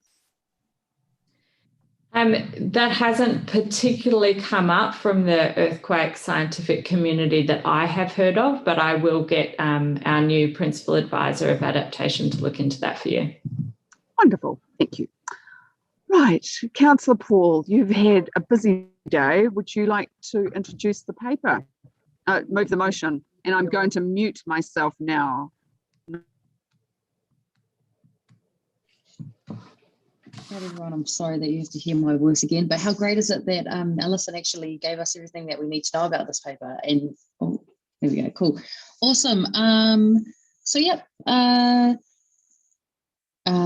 am happy to introduce this paper, and I just want to give a special thanks to Alison for being the climate rockstar at council. Heidi, could we take it back down just while I'm talking? Sorry, just so I can see reactions. It helps me to feel like I'm not speaking to the screen. For being climate rockstar at council, for looking at every single area that we are working on and are active in or have influence in, and making sure that we're making the right decisions. I've especially valued your input, Alison and Liam as well, and Vida, around the spatial plan and Let's Get Wellington Moving and the cycle network, and understanding how those are critical decisions that will help us get to be a carbon zero capital. I think it's really awesome that we've got these revised targets. It gives us an even higher bar to reach to, and I feel like we've made some really good decisions this triennium that are putting us on the right path, particularly the cycleway network this morning.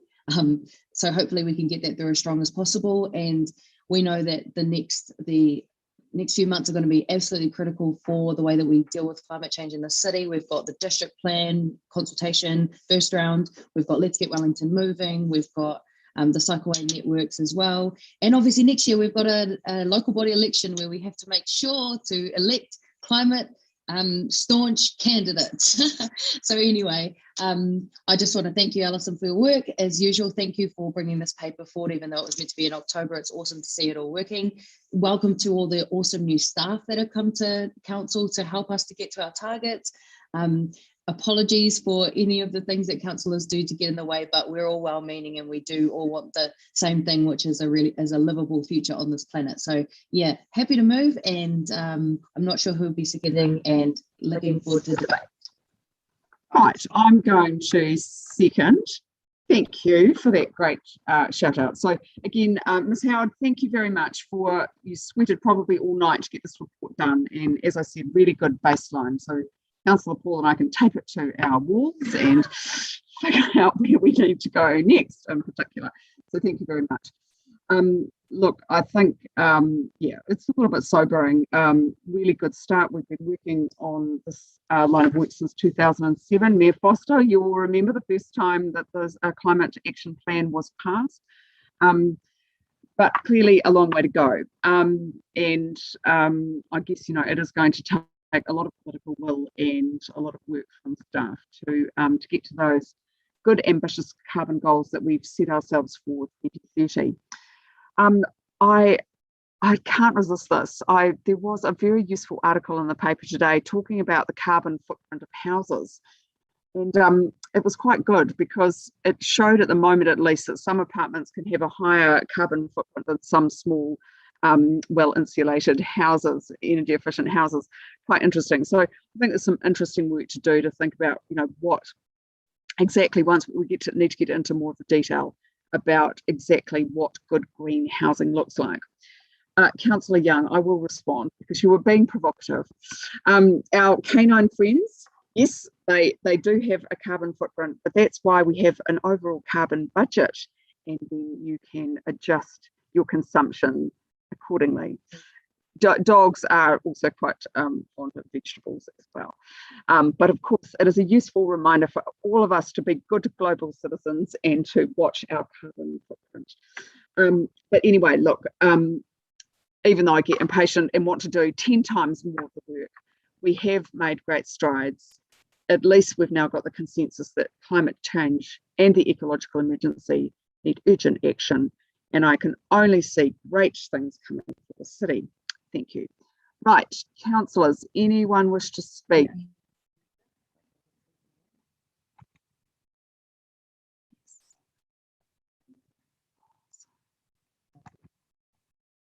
Sorry, Councillor Mayor Foster. Yeah, look, I was just going to say very briefly, thank you very much, Alison, for the report. I thought it was great. Really good read and very comprehensive. But I did just want to say, and just picking up Councillor Paul's comments there, that we've got the opportunity over the next 2.5, 3 months to really pull some very big levers, the biggest levers that we can pull as a council, and that is the combined work that will go on there with the Let's Get Wellington Moving work, the Cycleway program, and the urban form program through the district plan. We pull all of those. That they are massive levers to pull in terms of making a more sustainable city going forward. And the other big lever we've got to pull, of course, is in the waste management area with the work that's being done in sludge treatment, and also the ability to be able to reduce the scale of future landfill extension. Those are all the biggest levers that we can pull, because we know the landfill, for example, at the moment is 80% of the council's emissions. So just to say, councillors, we're in a position to be able to make a significant difference, and I look forward to doing so. Wonderful, thank you. Any other speakers? Councillor Rush. Thank you, Madam Chair, and I also congratulate Ms Howard and her team for a very educational report. And I guess for my part, I'm very ambitious in regards to decarbonisation, and I see perhaps more than most, I suppose, what the technological realities are. And I suppose it goes to Ms Howard's comment about equity and just transition, because the people that are going to be most affected are actually the wealthy, because they rely on motor vehicles, I suppose, more than others. And also we rely on long supply chains that bring food and other things to our country. So it seems to me a little bit of a strange dynamic that poor old Saudis and Qataris and so forth. But nevertheless, I support the recommendations, but I won't support number 4.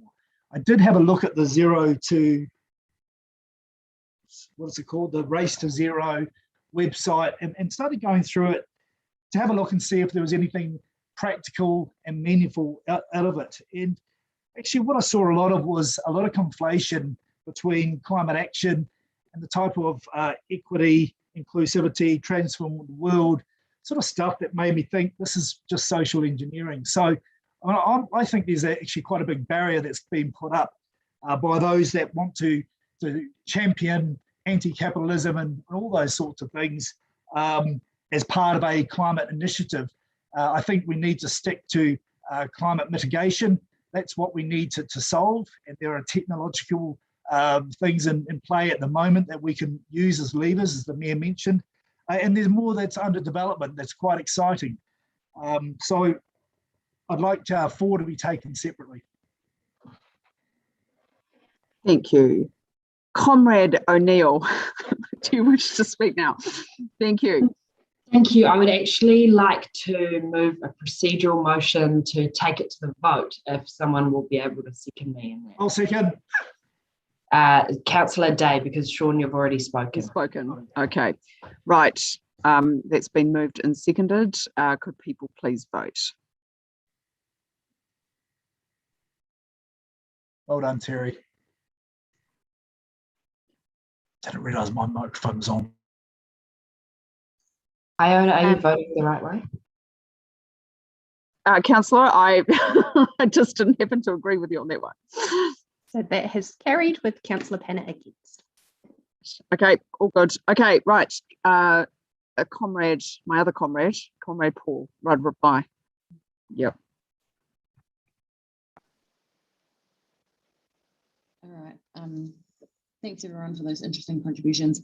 I guess I would just say the one thing that wasn't mentioned that I wanted to acknowledge is Alison's actually from Australia, and they don't actually have the best track record for working with Indigenous people, but I really wanted to shout out Alison for her epic mahi working with our local mana whenua on this project, because someone that I really respect is Te Raukura Solomon from Ngāti Toa, and she has been a really key voice in developing Te Atakura and the subsequent actions that have come from that mahi. And I really used to like watching Alison and Te Raukura talk in the meetings. It was just really cool to see the kind of fireworks going off, but also it's really special to me to know that we have officers that care about that perspective, because I think as Indigenous people we have an important perspective to bring when it comes to dealing with issues like climate change.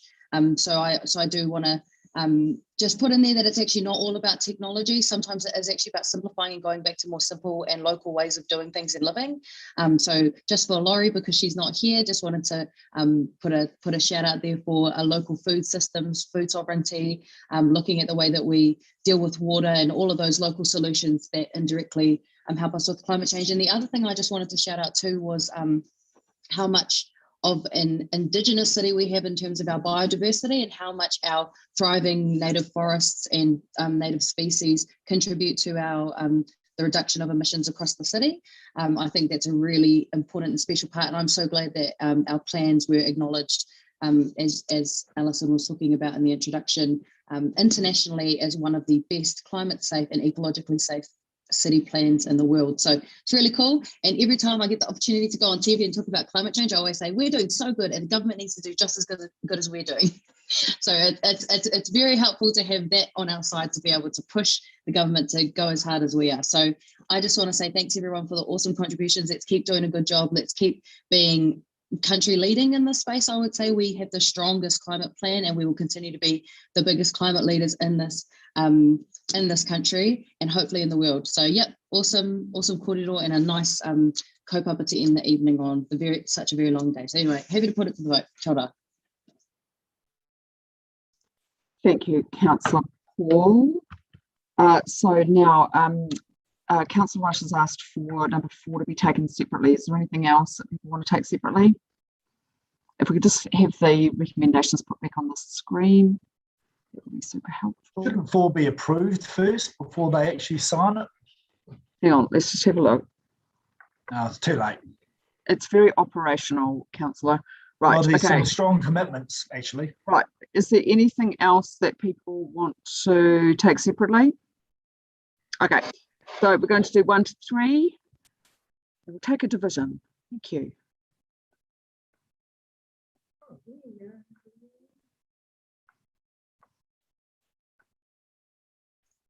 That has carried unanimously. Wonderful, thank you. And then just number 4.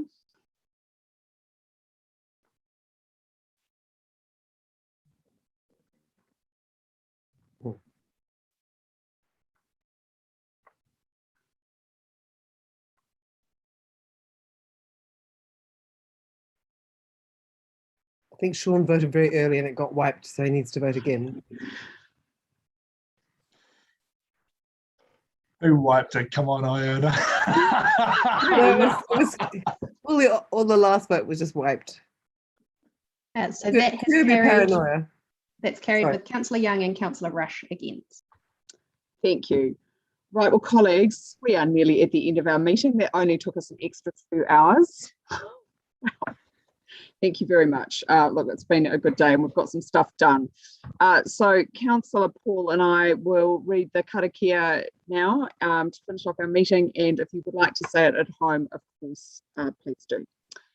Unahia, ki te urutapanui, kia wātea, kia mama, te Ngākau, te tinana, te wairua, i te ara takatu, ko e rā e rongo, whakaria aki ki ronga, kia wātea, ai rā kua wātea. Thank you again, everyone, and particularly to those who've got dependents at home, we have kept you from them. Thank you.